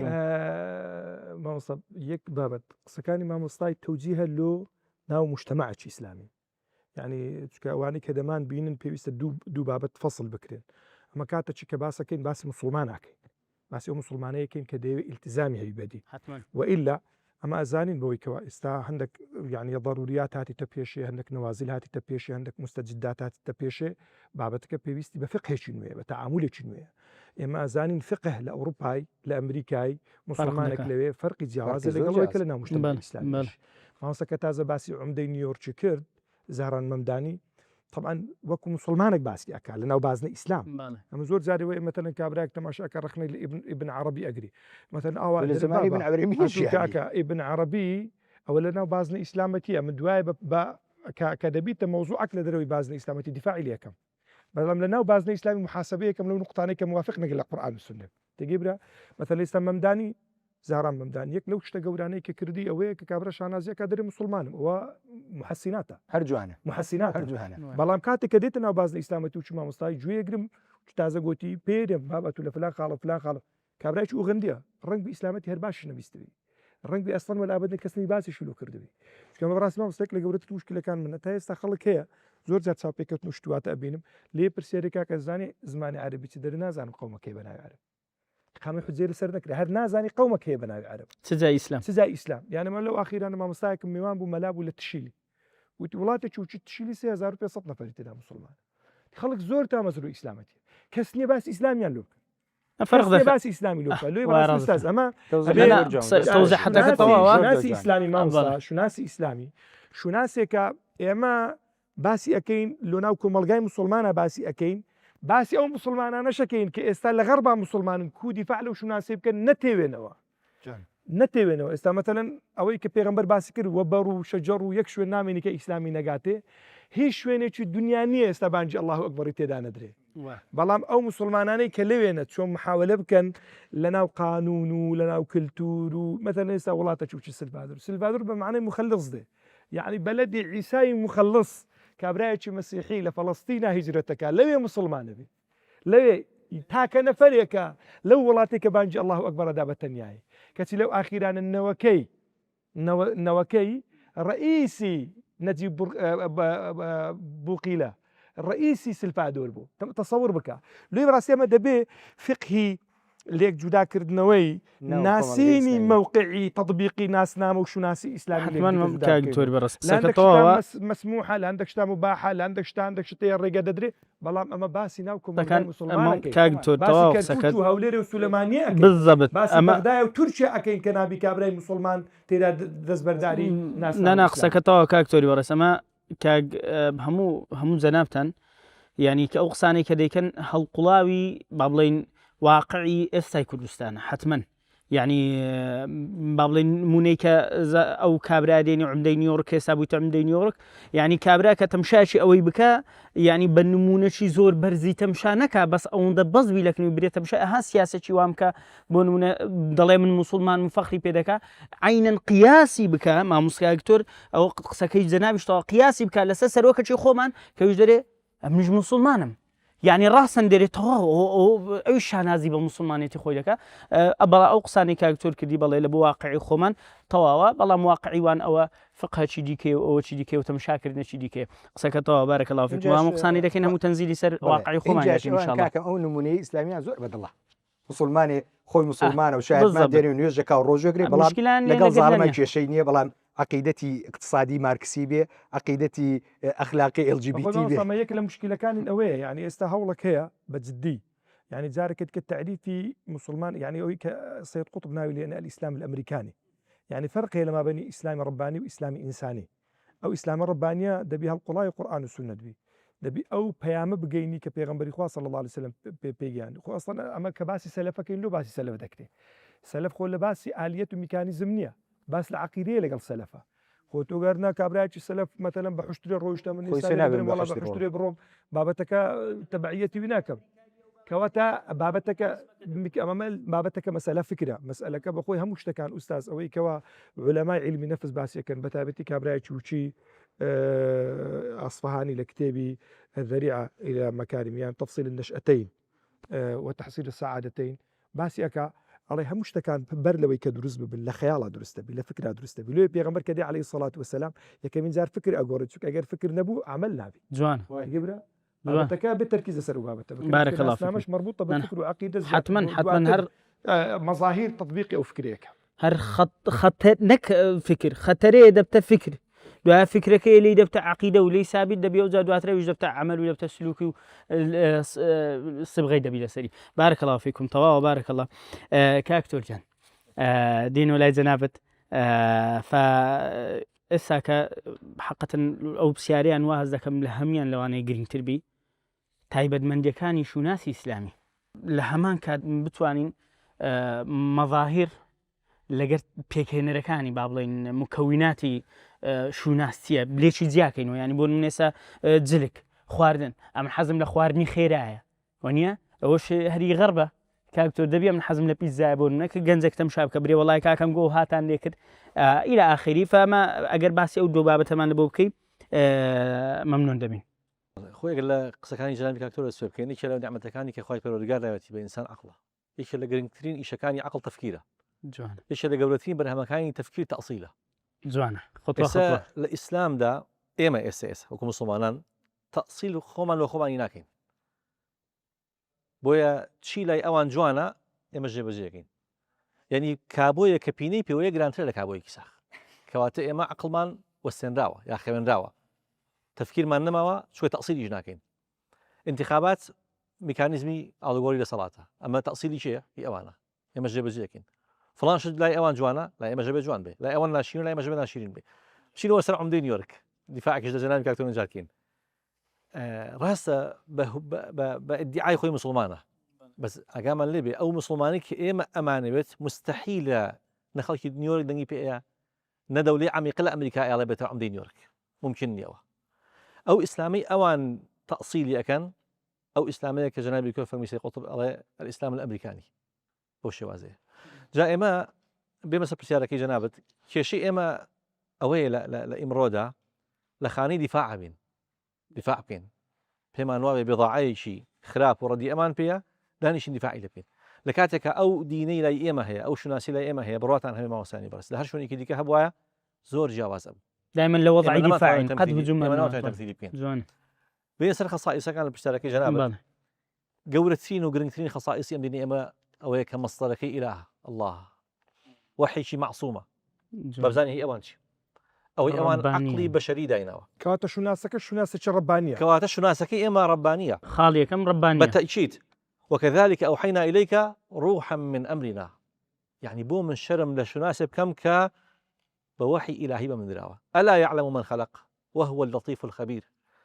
ولقد خلقنا الإنسان ونعلم ما توسوس به نفسه ونحن أقرب إليه من حبل الوريد باش أجر شناسك أمام مصدرك بيت بو من بيم عيب بيجينم بو دفاعي لبكم أصلا كي إسلام لموقعك كتو دفاعي لبكيت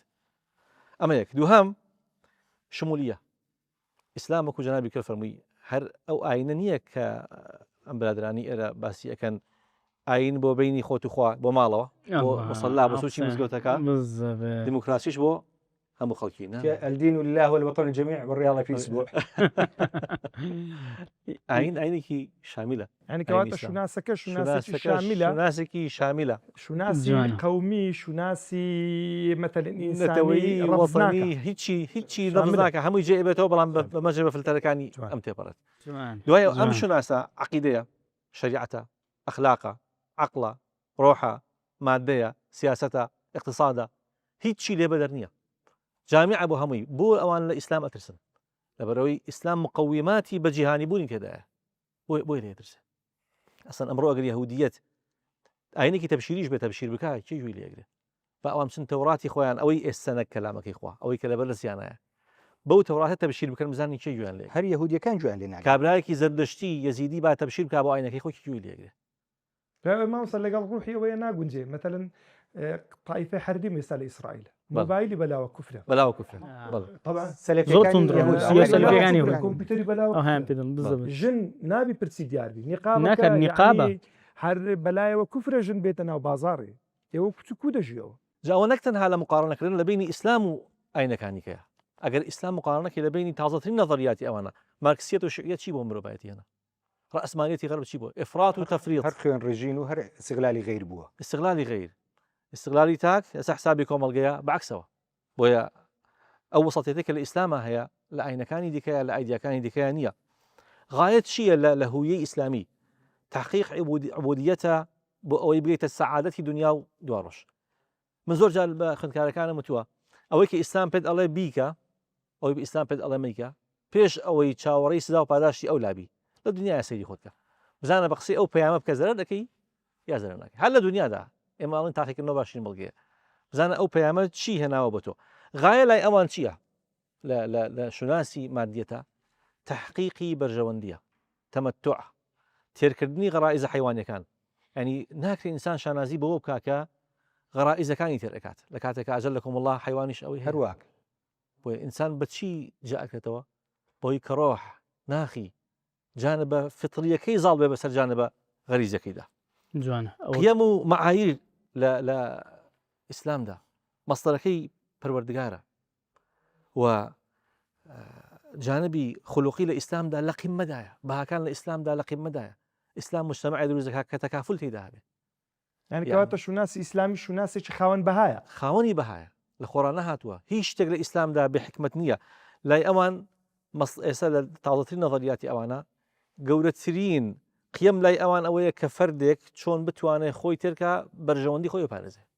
غیری ئەمە شتێکی دیکە نابینی ئازادی لە شوناسی ئیسلامیدا ئازادی سنووری هەیە سنوورێک کە چوارچەوەکانی شریعەت نەبەزێنێ بەرژەوەندەکانی باڵای أو أمة نبذة اللي لوان أتو حري ما لم بهيمية حيوانية ئەجەلکم وڵ نەک حیوانیت بڕاتان هەبێت لە ناو ئاژەڵەکانی شەو ئازادی ڕەهایە نییە مادەم زەرەر ناگەنی هەڵمان دەڵێ لا دێ ژیاوین ئەجەلکم وڵا کەڵە شێرێک ڕازیە بێ کەڵە شێریش کەلەوە چاویا بێ بە مریشەکەی هەردوو چاوی کوێ وانە یعنی ئەوەی کە لەوێ هەیە ئەو ئازادی لە ناو ئاژەڵەکانی شانیە ئەجەلکم وڵا نەتائیج ئەو شوناسی ئیسلام پێت ئەدا لە کۆتاییدا سەکینەیە طمأنینەیە معنایەک ئەدا بە حەیات معنە لای ئەوان عەبەثیەت فەراغ بۆیە ئەو شوناسی ئیسلام فێر دەکات تەنانەت بەڵام مصیبەتەکان ئیبتیلاءە ئەجری سەر بەرەگری حکمەتی تێدایە خی گەورە خۆشی ویستی بەسەری کردویتەوانێ لای ئەوان عەبەثیەت بێمعنایی تووشی بەسیترین بەڵام بێ احتیمال لە پەنابەرێتە بەر امتحان خۆکوشتن تەماسوکی ئیجتیماعی ینی لەناو کۆمەڵگەی ئیسلامیدا بەڕێزان ینی بەها هەیە وەکو سەرەتا ئاماژەم پێدا خێزان هەیە فەقیر و دەوڵەمەند گەورە و بچووک مەسئول و ڕعیەت هەمووی پێکەوە تەواوکاری یەکترە بەڵام لای ئەوان تەفەکوک هەیە تا ئێستا لە ئەوروپا لە غەرب ینی بەدەگمەن ئەبینی خێزانێک ما بێتەوە این زۆر جار لەم ساڵانی ئەخیرا بینیمان لە ئەمریکا بەرنامەیەکی زۆر ڕاقی کە بە مەلاین مشاهدی هەیە بە مەلاین مشاهد ئافرەتێک هاتووە لەگەڵ ڕێزمە 4 منداڵی هەیە مێردەکەی شەکوای هەیە کە منداڵەکان گومانم هەیە هی من بن فحسی دیێنئەیان بۆ کراوە قاضیان نیشتووە وەکو سوپرایز ناوی یەکەمە خوێنێتەوە یەکەم هیچ تۆ نییە چاپڵ لێ ئەیان فیکا دووهەم هەتا چوارەم هیچیانی ئەو نییە ئەمە ئەو تایبەتمەندیە کە لە حەضاڵاتی خۆر ئاوای هەیە کە بەداخەوە ئێستا خەڵکی ئێمە پێی معجبە یا پێی معجب کراوە تەوازن لە بینی ڕێبح و خەسارەت لەسەر ئەساسی بەها باڵەکانە لە ئیسلامدا غەش احتیکار ڕیبا بۆ حرام کراوە ناکرێ ئێمە واتێ بگین کە پەروەردگار والعیاذ بالله ئیشێکی بەم تەشریع هەیە ئەو تەشریع هەمووی لە بەرژەوەندی خۆمانە بەڵام لای ئەوان ڕیبحێکی کاتی عاجل هەموو پێوەرەکانە دنیایی لە کۆتاییدا کۆتا خاڵ مامۆستانی بەڕێز ئەوەی کە وا دەکات ئیسلام لە شوناسەکانی دیکە جیا بکاتەوە ئەوی مامۆستایان فەرموویان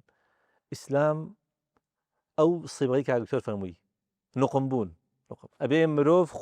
خولوقی قورئانی بێت هەموو کاتێک مرۆڤ کەلەی ئەدرێ بەچی ئەدرێ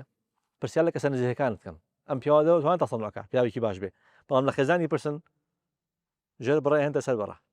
پێغەمبەر صلی الله علیه وسلم نۆ خێزانی هەبوو کە پرسیار لە خێزانەکانی کرا ئایا وچی خولوقه القورآن ئەم شوناسەیە کە غەرب دژایەتی ئەکات غەرب ئەو ئیسلامی ئەوێت کە لە سوچێکی ماڵەکاندا لە سوچێکی مزگەوتەکاندا بینی خۆت و خوا بە حساب خواپەرستی بکەی نەک ئەو ئیسلامی کە ڕنگدانەوەی هەبێت لەسەر تۆ ئیسلامی صالحیان هەیە مسلحیان ناوێت مصلحیان ناوێت بۆچی چونکە بەس فەردی مصلح گەورەترین مجاهدە کە بتوانێت ئەم شوناسە جوانە بەغیر بگەێنێت بۆیە هەموو غەمی خۆر ئاوا دوای ئەوەی کە لە جەنگا عسکەریەکانە شکستیان هێنا لە سەردەمی باوەگەورەمان صلاح الدین کاریان کرد بۆ ئەوەی کە چۆن ئیسلام ناشرین بکەن لە کەداوەسێکی ناشرین بدەن بە شوای کردیە یعنی ناسنامە ئیسلامی لەبەر دیدی کەسانە چی دیکە بە تایبەتی غەربیەکان ناشرین ببیت چووکە ئەو کە ئیسلامی ناسی و چی لەڕێی مسلمانەکان ناسی لە ڕێی مسلمانە ئەو ناسنامەین ناسنامەی مسلمانەش ناسنامەی تێکەڵاوە کابرا لە سبەینە منافقا هێواری کافرە بی سبەینە پشێمانە بیت تێگەی کابرای گوتنی اخلاقی مسلمانە نە طبیعەتی مسلمانە نا بیرکردنەوەی مسلمانە باشە کابراوارێ وچ مەسەلا برادەرەکە بوو دانگوت وەختی خۆ پێشمەرگە بوو دانگوت کاکە وەرە مسلمان بە دانگو مەسیحی بوو دەگە وەڵای گەر مسلمانەتی وچ فران مەسئولەی بی بە من ناکرێ لەبەرەوەی شەو نوێژاکا و فلانی دەکا ئەگە وچی مسلمانەش بی وڵای فەلایەتی خۆم باشتر لە مسلمانەتی تێگەی یعنی بابەتەکە بەڕاستی مەسەلەی تایبەتمەندی شوناسی ئیسلامی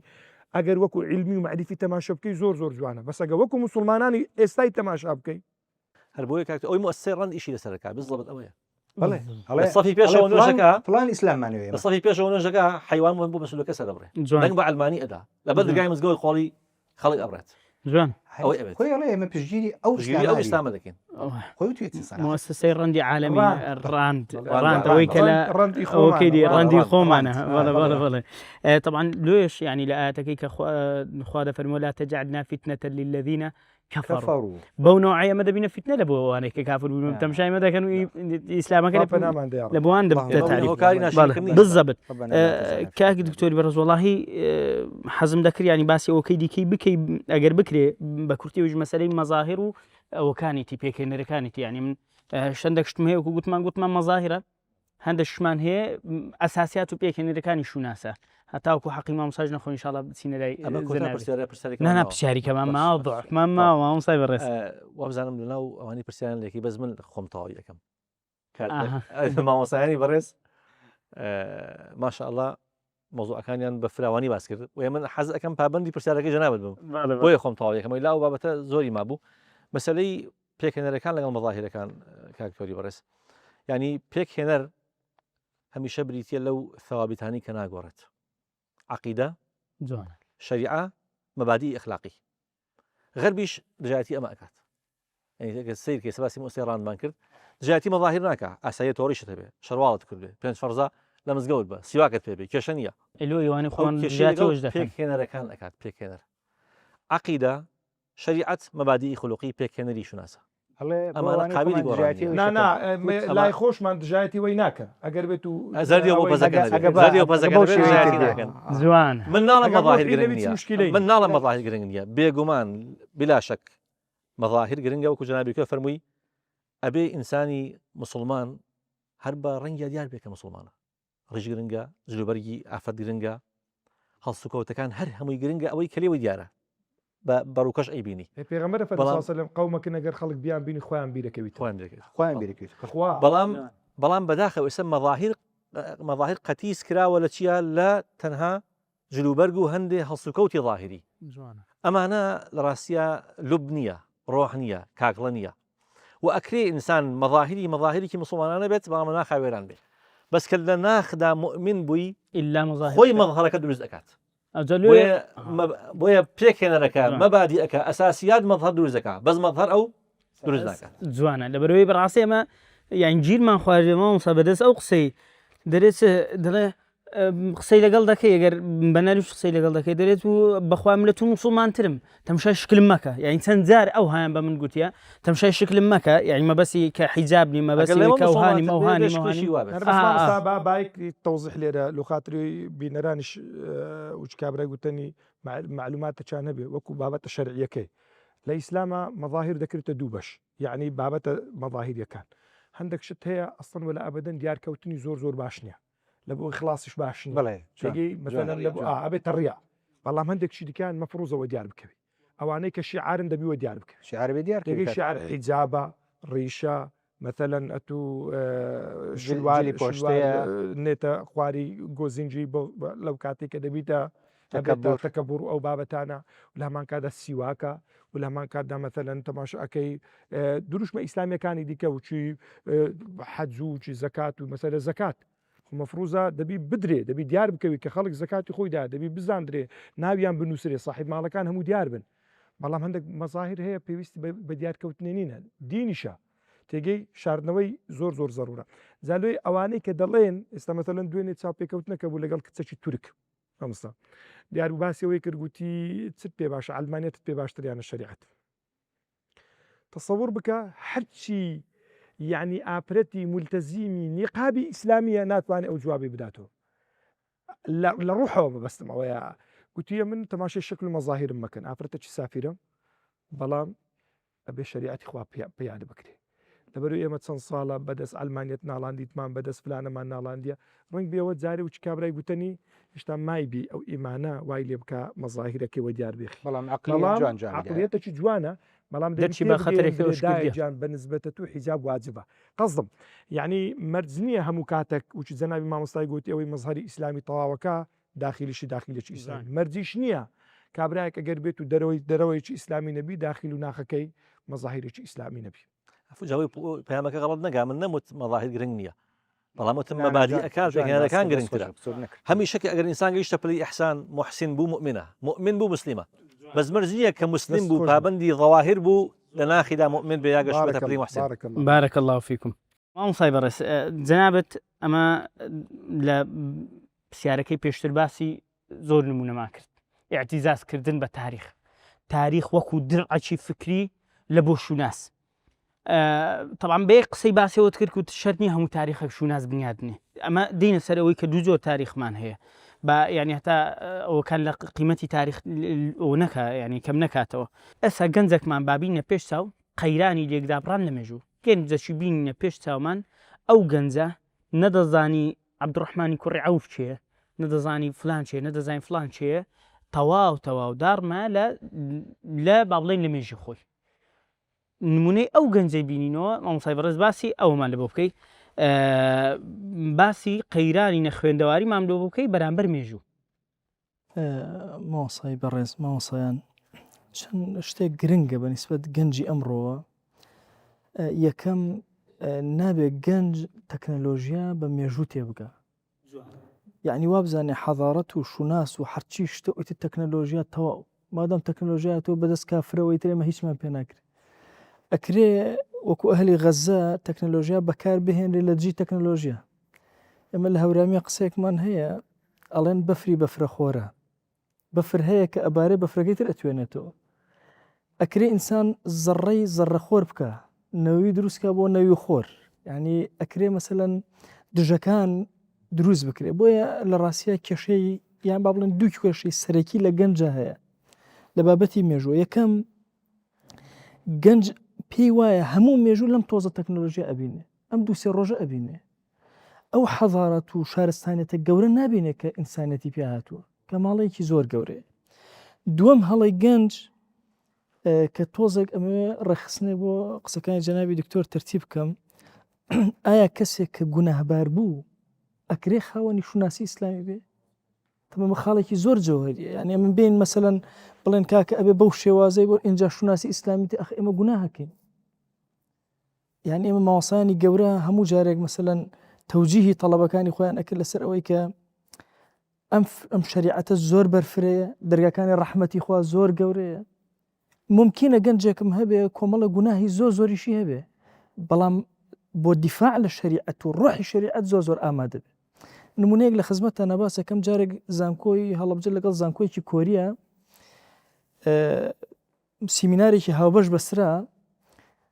طبعا ئێمە سێ کەس قسەمان نەکرد من بووم لەگەڵ کەسێکی مەسیحی لەگەڵ کەسێکی یەزیدی دوای لە کاتی نان خواردنە طبعا ئێمە ئەم سێ کەسە پێکەوە دانیشتوون نان بخۆین ئافرەتێک هات هیچ حیجاب وشتی لەبەرە نەبوو زۆری سافیرە بوو ڕووی کردە من وتی جەنای ماسە ئەتوانم پرسیارە بکەم منیش پێم خۆش نەبوو لە ئەمانە وتم فەرموو وتی وەڵا ئەگەر تۆ ئیزنم بدەی پرسیارە لەم بەڕێزە ئەەکەم ئەو کەسە مەسیحیە وتم فەرموو وتم مادام لای منی ئەدێ بە هێرشی بکاتە سەر وتی من یەک نمونە بۆ تۆ ئێهێنمەوە بۆچی مەسیحیەت ناتوانێت بێتە بەدیل لە جیهانەوە بێتە شوناسێکی قەوی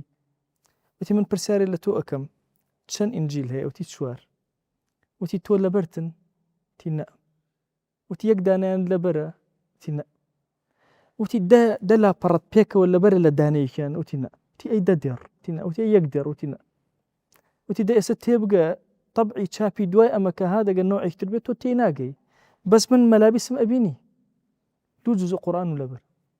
احترام بۆ مامۆستا هەیە کە من لەوە ئەچێت بە نەوعێک هاتمە بەردەمی ئەوانە خەجاڵەتم وتی بەڵام دوو جزء قورآن لەبەر ئێستا بزانە بۆ شوناسی ئیسلامی قورآن پارێزراوە ئەوەی تۆ پارێزراو نییە بۆیە تەسەوور کە ممکنە کەسێک گوناهبار بێ بەڵام لە پشتی گوناهەکەوە دینی خۆی ئەپارێزێ جەنگ لەسەر دینی ئەکا ئەمە زۆر گرنگە بۆ ئێمە کەواتە مامۆستایانی شوناس ڕەبتە بە عەقیدەوە ڕەبتە بە عەقیدەوە نەک بەکردەوە ممکنە لە کردەوە ئەنواع غەڵەتکەین ئێمە كل بني آدم خطأ طبعا لنا أصحابه أعلم أنه يحب الله ورسوله أعرف ورك إما أكري أفهم كذا يعني شو ناس بش زورك يرى تبع عقيدة أقدر أجيب وده بش زورك جوانا نقبلين هيك على عقيبة الرموز كان هرهم بشكل أسافر أكثر من صدى حفتاه هشتاي شناسي إسلامي وناءك بس درجي صلى صليب بدونانين كوابو إما أكري بلين ئەو کەسێک کە گوناهبارە نەترسێ لەوەی کە هەوڵ بدا شوناسی ئیسلامی لە شتێکیشە هەڵی نەگرێت بە لە شتانی تر هەڵیگرێت بە تایبەتی لە بابەتی دەوڵەتداری لە بابەتی سیاسی لە بابەتی فکری لە بابەتی اقتصادی لەمانە هەوڵ بدا بە تەواوی پێکهاتەیەکی ئاینی وەرگرێت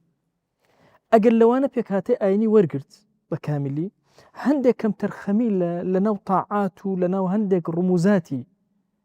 با بڵێن شوناسی ئیسلامیە هەبێ ئومێد هەیە یعنی شتێکی کردوێ بۆ قیامەتی خۆی و نەجات بوونی چونکە بەڕاستی ئەم شوناسە ئیسلامی ئێمە لەکوێوە هاتووی وەکو مێژوو ئێستا چی ئەەکەی بۆ ئەم دینە بۆ کوێ ئەڕۆی نەخشە ڕێگەمان دیارە لە دوای مردنیشمان تا چوونەوە بەهشتمان هەموویمان لە پێشچاو لەبەرەوە گەنجێکەوە زۆر گرنگە بەلامەوە کە باسی شوناس کە ئەەکەین و تەسەور نەکە ئەگەر گوناهبار بوو ئیتر مولتەزیم نییە ئێمە ئەبێ قاڵبی ئیلتیزام گەورەترکەین لەوەی کە ئەو مەفهومەی کە ئێستا لە زیهنی گەنجی ئێمە هەیە پێی وابێ مەسەلەن ئەگەر کەسێک جۆرێک لە عەبدایەتی من جارێک بەبیرمە یەکێک لە گەنجەکان تەلەفۆنی بۆ کردم زۆر بە تووڕەیی وتی ماوەسا تۆ فتوات داوە کە ئافرەتێ سافرە بێ لە ناو کولیە هەر شتێ بدا بەسەر نوێژەکەی دروستە وتم بەڵێ دروست بە تووڕەیی وتی چۆن دروستە ئەوە ینی کە ئەنەما وتم وەکو غیبەتەکەی من و تۆ وتم ئەو گوناهی کەبیرە ئێکە ئێوش گوناهی کەبیرەکە ئاخر مەسئلەی گوناه لەگەڵ شوناسە شتێترە بۆیە ڕاستیەکەی ئەکرێ ئینسانێکی ئیماندار وەکو جەنابی دکتۆر وتی لە 100 نەبێ لە 160 پارێزگای لە شوناسکە بۆیە ئێمە ئەمڕۆ لە جەنگێکی زۆر گەورەن لەگەڵ کافران و بێدینان لە هەموو لایەکە بڕواکە گەنجی خۆمان لەم کوردستانە ئاوایەتە پێشچاوم کەسێک 50 کە 60 کەس پێکەوە داری لێ بدەن ئەخە فریاکە دووسێ دار لە خۆی دوورخات خۆ فریا هەر هەمووی ناکەوێ فریا ناکەوێت بیرکاتەوە چۆن هەنگاو بنێ بۆیە ئێمە زۆر گرنگە کە هەرێکێک لە ئێمە لە بابەتی شوناسە زۆر هوشیارانە مامەڵەکەین ئەو بابەتی گوناهە تەرتیب بکەین و ڕێککەینەوە گەنج و شەبابی ئێمە چۆن دەست بەرێ بۆ مێژووی بۆ ئەوی ئایندەی پێ دروستکە بۆی ئێستەی ئیشی لەسەرکە ئەمە زۆر گرنگە یعنی ئێمە یەکێک لەو کەسە موسڵمانە زۆر گەورانەی کە هەیە کە ئێمە هەتا شانازی پێوەکەن تەبەن هەندێک کەس هەیە لە مێژووە ئێستا لە واقعە هەیە مەوەسەیان هەندێک کەسمان هەیە نامرن یعنی هەر وجودیان هەر هەیە زۆرن ئەوانەی کە ناویان نییە ئیشەکەیان کردووە سەبەن منە باید سەلاحەدین ئەەکەین جیلی سەلاحەدین بە ئەندای سەلاحەدین گرنگە بە ناویشی نەبێ هەمان ئەجری هەیە هەمان فەزلی هەیە بەڵام سەلاحەدین لە ناومانە ئێستا زیندووە بە تایبەتی ئەوانەی کە مەسەن زۆر زیندون ململانیان لەسرە حتا ئێستا فکرەکانیان ململانی ئەکرد جەنگی لەگەڵا ئەکرد بە نمونەیەکێک لەوانە سەیدنا معاویە نمونەیەکی زۆر مهمە بۆ گەنج سەیدنا معاویە شێخی گەیلانی لە غونیا ئەفەرمێ هەچ کەس تەعەن لە معاویە ئەدا ئەوە تەعەن لە عومەر ئەدا رضی الله تعالی عنه چونکە عومەری کوڕی خەتاب ئەوی کردە ئەمیر 5 ساڵ لە خزمەتی ئەوە ئەمیرایەتی کردووە باشە سەیدنا معاویە 20 ساڵ ئەمیر بووە 20 ساڵ خەلیفە بووە یەکێک لەو هۆکارە گرنگانەی کە معاویە رضی الله تعالی عنه دامەزرا لەسەرەوەی کە فکرێکی زۆر گەورەی هەبێ بۆ دنیاداری بریتی بوو لە چی بریتی بوو لە بابەتی خوێندنەوەی مێژوو یەکێک لە صیفاتەکانی تاریخی ملوکی زۆر خوێند هەموو کاتێ هەر کەسە تاریخی مەلیکێکی ئەزانی ئەی وەرە بۆم باسکە لەگەڵ مادا بنیش خۆی ئەی خوێندەوە بۆیە ئەمە وهای لە کرد بوو کۆمەڵە صیفاتی زۆر گەورەی بۆ دروستکە بۆیە ئەمە گەنج ئەمڕۆ زۆر پێویستی بەوەیە کە بگەڕێتەوە سەر مێژوو یعنی من هەموو جارێک ئەڵێم پانتایی شریعەت زۆر گەورەیە کافر خەریکە لێمان تێگەدا طبعاً کافر لە مجاهدی تری هێناوە ینی توندڕی وهای هێناوە هەموو شتێکی تێپەڕانوە ینی موسڵمان و غێرە موسڵمان پێکەوە ئەسووتێنێ لە دەروێش تری هێناوە ینی هێناوێتی هەر دەروێژەکەی تری لێ ون کرد لە سۆفی تری هێناوە لە سەلەفی تری وەکو حەدیثی پێغەمبەری کە فەرمی قورئانی ئەخوێنن گۆ قورئانی خۆتان لەبەر درەکەوی نوێژێ ئەکەن نوێژین بۆ لە باران بەرەوان هیچ نییە بەڵام لە نەتیجەشە قورئانی ئەخوێنن کافر هاتووە بە چەکی خۆم شەڕم لەگەڵا ئەکە ئەو لە لادەیەک مەلایەتیم ئەکرد جەنابی مامۆستایان وەکو نوکتەیەک یەم وەسەر باسەکە پیاوێکی پیر هەبوو هەر پرسیارێکم ئەکرد تۆزە بیریە کردەوەی میر حەمزەی عەرەب نەبوو کوڕە میر حەمزە عەرەب چی بوو هەموو جارێ ئەمەی تکرارە کردەوە کوڕێکی گەنجیشە بوو لەولاوە دانیشتە بوو جارێکیان پرسیارم کرد سوبحانڵڵا ئیمامی حەمزە بوو وتم بەس باش شتێکی دەیەکی بەبێ دەیڵێتەوە ئەو ڕۆژە دەیوت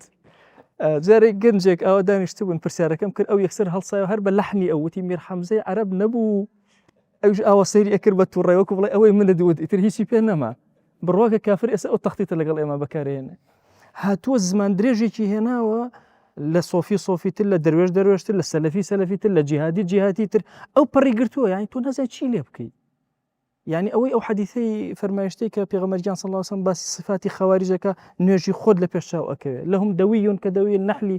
نرکەوناڵیان هات کە نزیکیان کە ئەوە قورئان ناخوێن بۆیە بەڕاستی ئەلەم کاتا یعنی گەنج بێت چی بکە یعنی چۆن هەنگاوەکانی بکە لەم پانتایە گەورەی دینا چۆن خزمەت کە آخر مێژوو زۆر مهمە بۆ ئەم خاڵە جەنای ماوەسا یعنی ئێستا مە لە قەیرانی مێژووین خیندەواریمان طبعا خێنانی ئیعادەکردنەوەی مێژوو نەک ئەوەی خۆمان بچین ناو مێژووە ون ببین نە ئەبدەن طبعا ئێستا ئەگەر دیقەتاندا بێ ئەو هەموو فلیمێکە ئەکرێ هەمووی دێت و ئەوانە هەمووی مێژووە جنگ یعنی من وەختی خۆی کۆن لە تەلەڤیزیۆن و ئەوانە طبعا ئافرەت ئاهاتە سەر تەلەڤیزیۆن ئەوە ژینێکی هینیان ئەخستە سەری ئەوە مشەوەشیان ئەکرد دوایی سێرم ئەکرد مەسەلەن ئەوە فلیمێکی مەسەن شەڕەبۆگزێن و ئەمانە بوو سوژدەی بۆ بوزە ئەبر لایەن نەئەبر بۆ خاتی خوا ئەویان کچێکە دەرکەوتوە ئەمەیان سوژدە ئەبە بۆ غێری خوا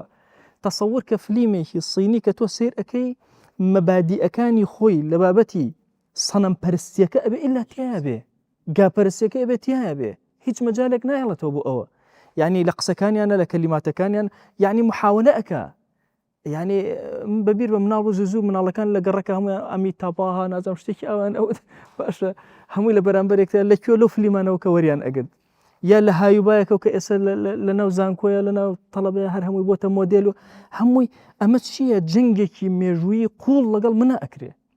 منیش لە بەرامبەرە هیچم نەکردووە بۆ دەستبەرداربوون ئەو ناسنامەی کە هەیتم بالضبط هەمووی جنگە لەسەرەوەی شوناسەکەی من وردە ئەکشێنێتەوە لا ئەبە منیش ئیعتیزازم نامێنێ ئەم لەم پانتایە گەورە گەنجی بکە ئەمەم زۆر پێ گرنگە یعنی هەر گەنجێک خۆی گەورە تەبعێکی بۆ دروست کردووە ئەگەر حەز ئەەکەی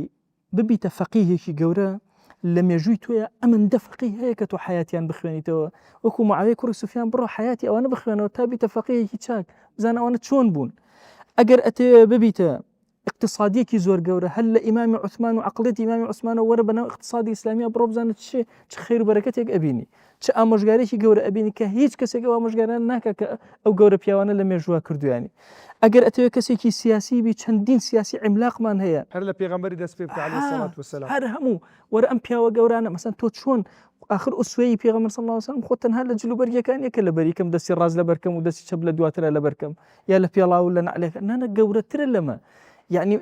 تۆی گەنج چۆن دیت مێژوو ئەهێنیت لە پێش چاوی خۆت دائەنیت و کاری لەسەر ئەەکەی یعنی ئەتەوێت لە باری تەسەوفا پێشکەوی ئادێ ئەو پیاوە گەورانەی هاوێنەی شێخی گەیلانی و ئیمامی ڕەبانی و حەسەنی بەسری و یعنی تۆ حیاتیان ئەخوێنیتەوە ئەچیتە عالەمێکی تر باشە بۆ نایی مەسەن ئەمانە هەر هەموو ئەم قودوە جوانە بخوێنیتەوە شوێنیان کەوی شوێنی کەلیماتیان کەوی شوێنی فکریان کەوی شوێنی ڕەوتی ژیانیان کەوی لە ماڵداریە ئەتەوێت ماڵدارێکی جوان کەی شوێنیان بکەوە بڕواکە ئێستا لە هەندێک دیراساتی زۆر جوان هەیە لە سیرەتی ئەصحابی پێغەمبەر صلی الله علیه وسلم وەرە چەند سەحابە هەیە کە کڕین و فرۆشتنی کردووە بە تەنها بەچی بە عەقارات وەرە دیراسی ئەوە بکە مەسەن چەندێکیان هەیە مەسەلەن ئیشی سەناعەتی کردووە چەندێکیان یعنی ئەمە تۆ هەندێکیان بازرگانی کردووە هەندێکیان حیوانداری کردووە خاطرەوەی بتوانین ناسنامەیەکی ئیسلامی چاک و پاکت هەبی بالضبط یعنی تۆ قودوەی خۆتت هەیە ڕاستەکەی ناسنامە بەبێ قودوەدا نامەزرێ بۆیە گەنج ئەمڕۆ زۆر پێویستی بەوەی لە هەر بوارێکە کارەکە دەست بەرێ بۆ مێژووەکەی خۆی لەناو مێژوەکەی خۆی قاڵ بێتەوە جوانترین نمونە هەڵگرێ تەنفیزیکە و تەطبیقی بارك الله فيكم دەستان خۆش لە حەزێک لەسەر قسەکانی جەنابی مامۆستای مەسئلەی عەقیدە و شەریعەت و بابەتانە ئەو تەقسیمە ثولاتیەی کە ئێستا باوە لە ناو کتابە دینیەکانیمە عەبدولمەجید النەجار طبعا مهمە لەبەر هەندێک باسی ئەەکەم صراحەتەن پێی معجەبم ئەمن عەبدولمەجید النەجار محاضەرەیەکی هەیە باس لە تەصحیح عەقیدە ئەکا ئەڵێک لەو ئیشکالاتانەی کە لە نێو کتێبەکانی عەقیدەی ئێمەیە هەیە بڕۆ تەماشای بکە بە تایبەتی لە عیلمی کەلامە عەقیدەیان کردیتە سێ بەش ئیلاهیات و سەمعیات و نبوات زیاتر نییە شتێکی دیکە نییە کەچی دەڵێ ئەگەر بێت و بچێ ناو مەسئلەی عەقیدە زۆر لەوەی گرنگترە شریعەش بەشێکی عەقیدەیە و هەروەها ئەخلاقیش بەشێکی عەقیدەیە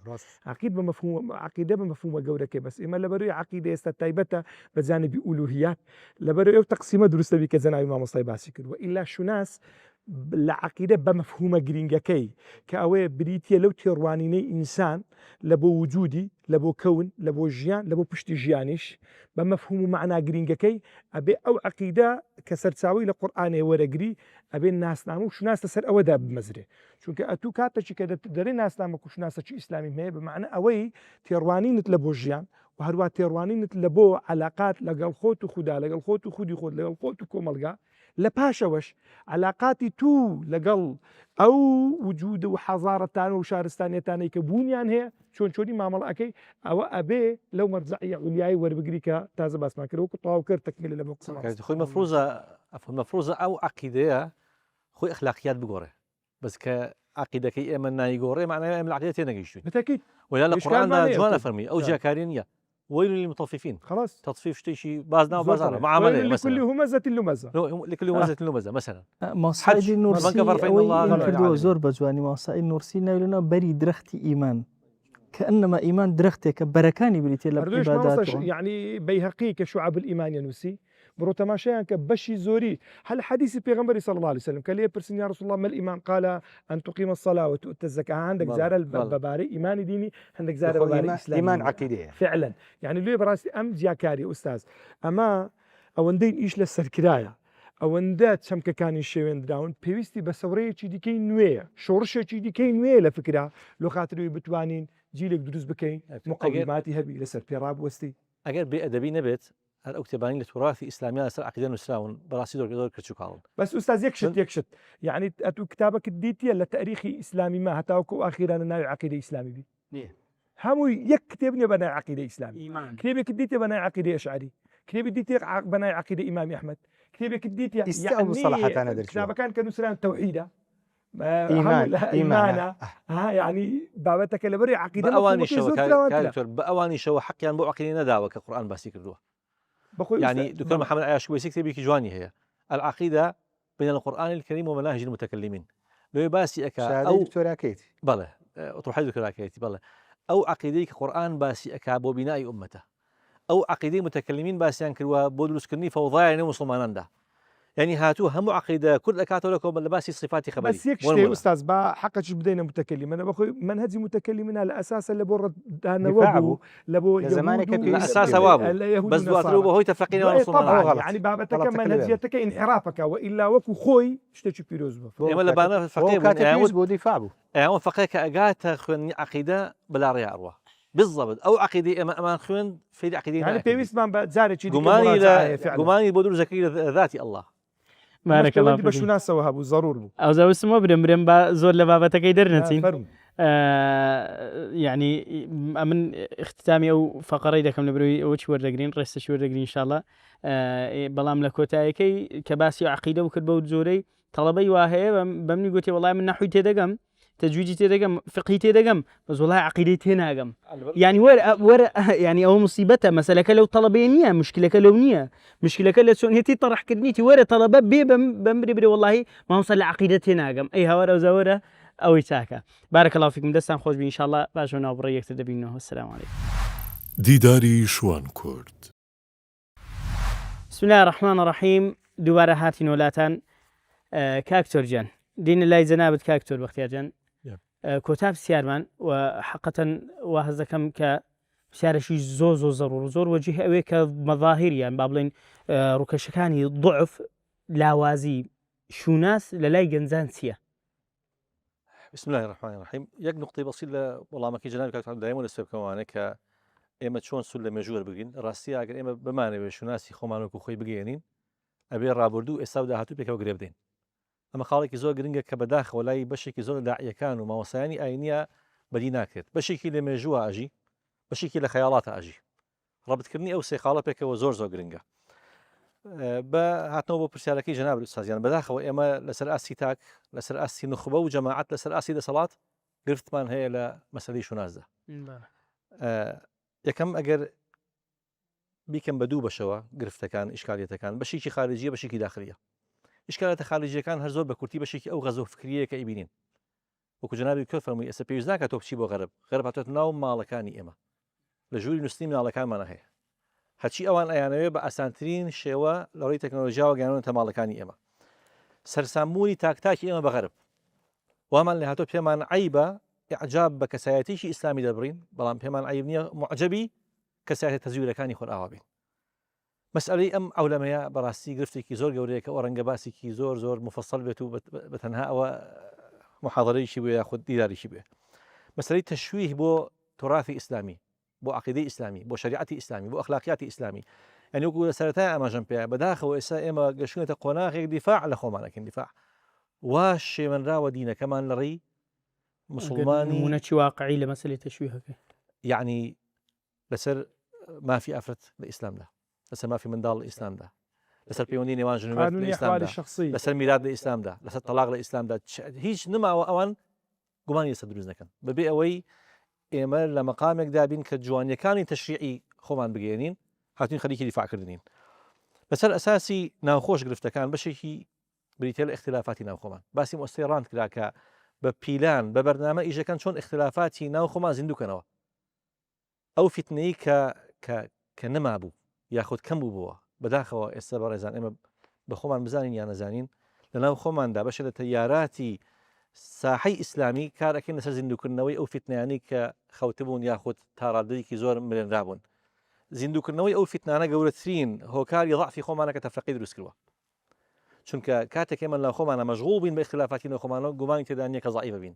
کە ضعیف بووین وەکو جەنابی کرا ئاماژەی پێفەرموو ئەبینە غثاء ولا تنازعوا فتفشلوا وتذهب ريحكم يعني أي شوكتكم وقوتكم أو يسام لو قلنا غدا بداخله تمسكمان بإسلام زور ضعيفة من بويا زور جرينجيم دالة خالي بشودا بجانب شريعة أخلاقيات چونك عقيدة براسي أجر تنهاشتكي نظري به خواندني متن به لبركني متن به هيج مسألة كان أقوله بويا أو عقيدة أجر ماني ورنجدانا ويهبل لسر حياتي أما تمسكمان بإسلام تمسكي قوي به نەک ئەو تەمەسوکە ضعیفەکە ئێستا دەبینەوە خۆمانە زۆر بە کورتی لەسەر ئەساسی تاکو نخبە و دەوڵەتەکە قسەمان کرد کە ئیشکالیەت لە هەموماندا هەیە تاکی ئێمە مەژغوڵ کراوە بە مالایعنیەوە تاکی مسلمان نازانێت خەریکی چیە یعنی لی پرسە شەو سەعات دوو خەوتووە تەڵەبەی کولی شەریعە دێ بۆ دەوام بە هەردوو دەست باوێش کردە سەعات دوو خەوتووە سێ خەوتووە خەریکی چی بووی خەریکی مۆبایل بوو چیت پێکرد مۆبایلە نازانێت خۆشی نازانێ یەک حرف بڵێ ئەمە شەو ئیسفادەم ئەوە لێ کرد دوو کەلیمە فێر بووم سەیری محاضەرێکم هیچ شتێک هەر ئەوە ئەڕوا و چی بەرچاوکەوت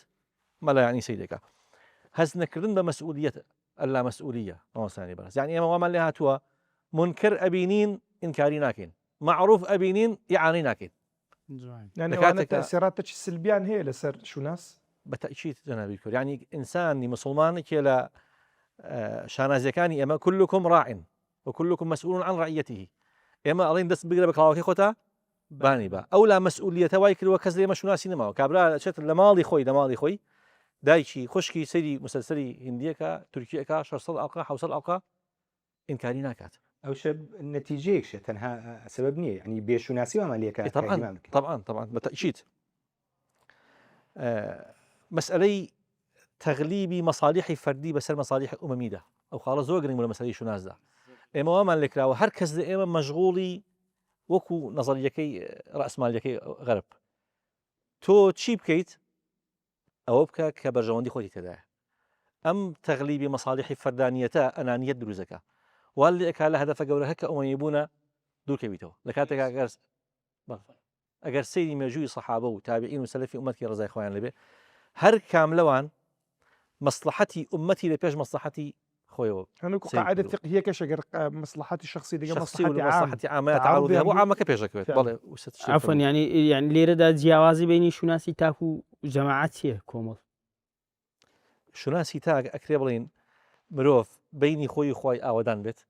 الأخلاقياتي خوي شارنج بداتوا أما شناسي خوي باراستوا أو خوي بلام أو كافيني بوي كشتك نقوم لبيت بۆی کە شتێکە نقم نەبێ ئەبێت تۆ هەوڵ بیت بۆ ئەوەی کە لەسەر ئاستی کۆمەلگا فەرقی ئێمە و منافق چییە؟ ئێمە نەهی ئەەکەین لە منکەر ئەمرەکەین معروف منافق بەعکسەوە ئێستا خەڵک هەیە وەکو عەرزم کردی سەفی پێشەوەی مزگەوتە ئێتە دەرەوە چی ئەکات ڕێگەی مناڵەکەی کاڵە مەچەوە مزگەوت ئەوانە ئیسلامین ئەوانە مستەقبەل بە بەعدەن مەچەوە بۆ حوجرە خەریکی قورئان مەبە مێشک دەشۆنەوە غەسل دەماغ دەکەن وهكذا بس لەسەر ئاستی نخبە مامۆستایانی خۆشەویست بداخەوە نخبەی ئێمە مەکانەتی خۆی نازانێت یعنی خۆش نییە مامۆستای ئاینی وا بناسێتەوە مەشغوڵی دعوەتە مەشغوڵی فرەژنیە مەشغوڵی کۆکردنەوەی سەدەقاتە و بەشێکی بە خۆی بخوا بەشێکی بدا بە خەڵک ئەم قسە ڕەنگە خۆش نەبێت ئەیکەین بەڵام نخبەکانمان کە لێرەدا ئێمە کە باسی نخبە ئەکەین باسی مامۆستای ئاینی ئەکەین چ بە ئەکادیمیەکان ئەفەندیەکانەوە چ بە مێزەر بەسەرەکانەوە وەکو جەنابەت فەرمووت ئیمامی جوین لە غیاث الأمەما ئەفەرمێت کە دەسەڵاتی ئیسلامی نەما یا سوڵتە نەما وملتيه حيرة أبو زانيان إشي أوكن إما مكانتي خوان من نزانيوا إما دابزين مسر آستي زور متدني زور خواره يأس ما مستاي آيني كمفروضة لبيشو به أو مجاهدة كبتوش يأسو قنوط بوه أو قليدك سير كيس شن ما مستاي آيني لا من امتحاني غزاء راسبو ونبو أو يأسا مسألة مەشغوڵ بوونی قودوەکانمان بە ئوموری زۆر لاوەکی لەگەڵ ڕێزما تافه یعنی مەشغوڵکردنی مسلمانان کە ئەڵم تافه ئەم قسە ڕەنگە لەسەرم بکەوێت خەڵکێک بەلایەوە ناخۆش بێ بەڵام بەڕێزان هەندێک بابەتێک کە قابلی ئیجتیهادە کە مەسائلی مختلفی هەیە کە بە ئیتیفاقی زانایانی پێشین لە مەسائلی مختلفی هەیە ئەم فەوضایە دروست نیە بندێتەوە خەڵک مەشغوڵکردن بۆی قەضیە گەورەکەی بێ بچێتەوە ئەمر معروف و نەهی لە منکر ناکرێت لەو شتانێک ناکرێت یعنی تۆ ناکرێت بە یەقینەوە بڵێ ئەوە لەسەر حەق و ئەوە لەسەر باطل أصلا الحق وباطل لمسائل فقهية مختلف فيها بكارنا راجح ومرجوح بكار تعدد الصواب شيء رازبون بواقع نخبة كان مان بيشوا كان مان قدوة كان مان بواقع رازبون وكو سرتات مزبك لا يخوتها بقرا باني با يعني سأجر نخبة كاني إما لهولي قران كاري دابه خلق عليه لسوال بدي دينية أما قصبز بكل سنة بو هم عالمي إسلامي راسته دمي هركستي أكيته ولا عالمي إسلامية عليه جوله إسفادينية شكل ده صلاة بديلي نية أجر علمايان أو كاربكن من زور جاوتوما أو خميني هنا يقوله ولاية الفقيه لا أصلا نظرية إسلامية كلام إسلامي بس أهل السنة والجماعة أو كشافعية فرمي هر كسيك شار زابي لشرع إخوادا مستحق كلية إمام لأمور الدينية والدنيا ده طبعا ولي أمر فقيه به أجر فقيه نبيه شون الشيابي أو بكتا دم راسي مسلمان إما اسم ما وصياني آيني من بو واقع راضي بوا كإبنت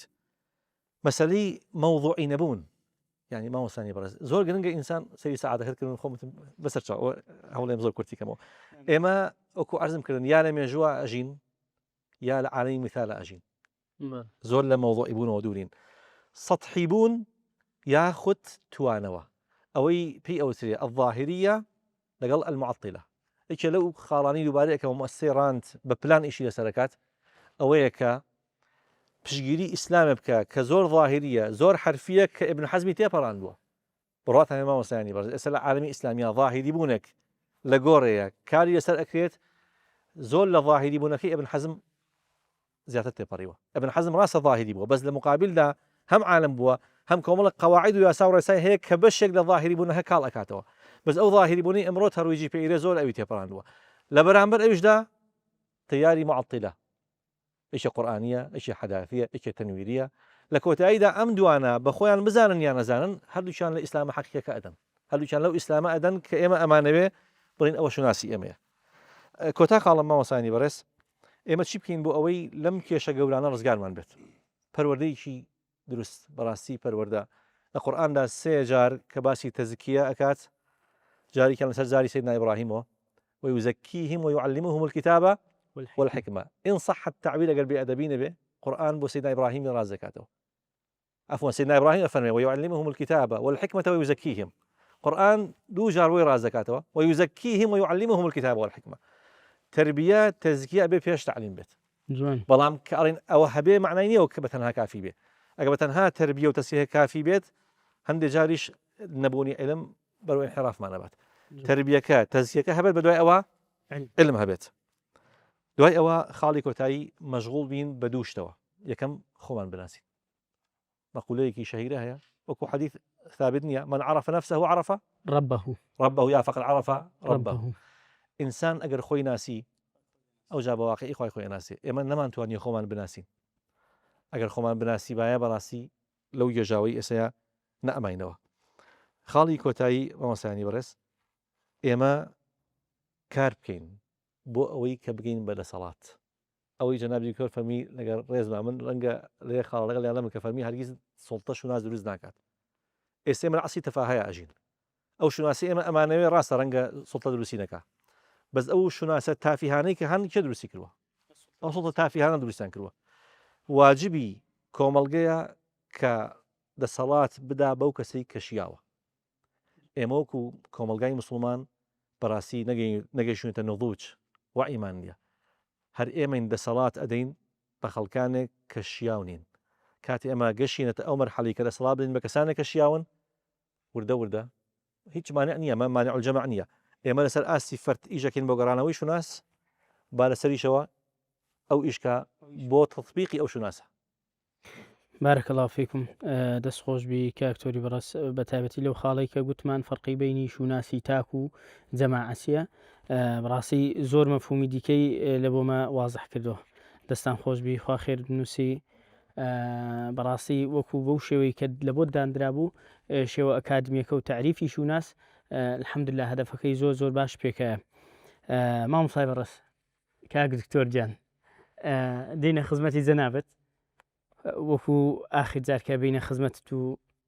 باسی ئەومان لە بۆ بکەین کە کوو بتوانین بە تەمشاکردنی ئەو مێژووە ئیلهام بەخشەی پێشترمان بتوانین شتێکی وا زندی بکەینەوە کە شوناسەکەمان بپارێزی. بارەکە الله فیک ئەو فیکە بارە. پرسیارێکی گرنگ ماوەسانی بەڕێز ڕاستیەکەی من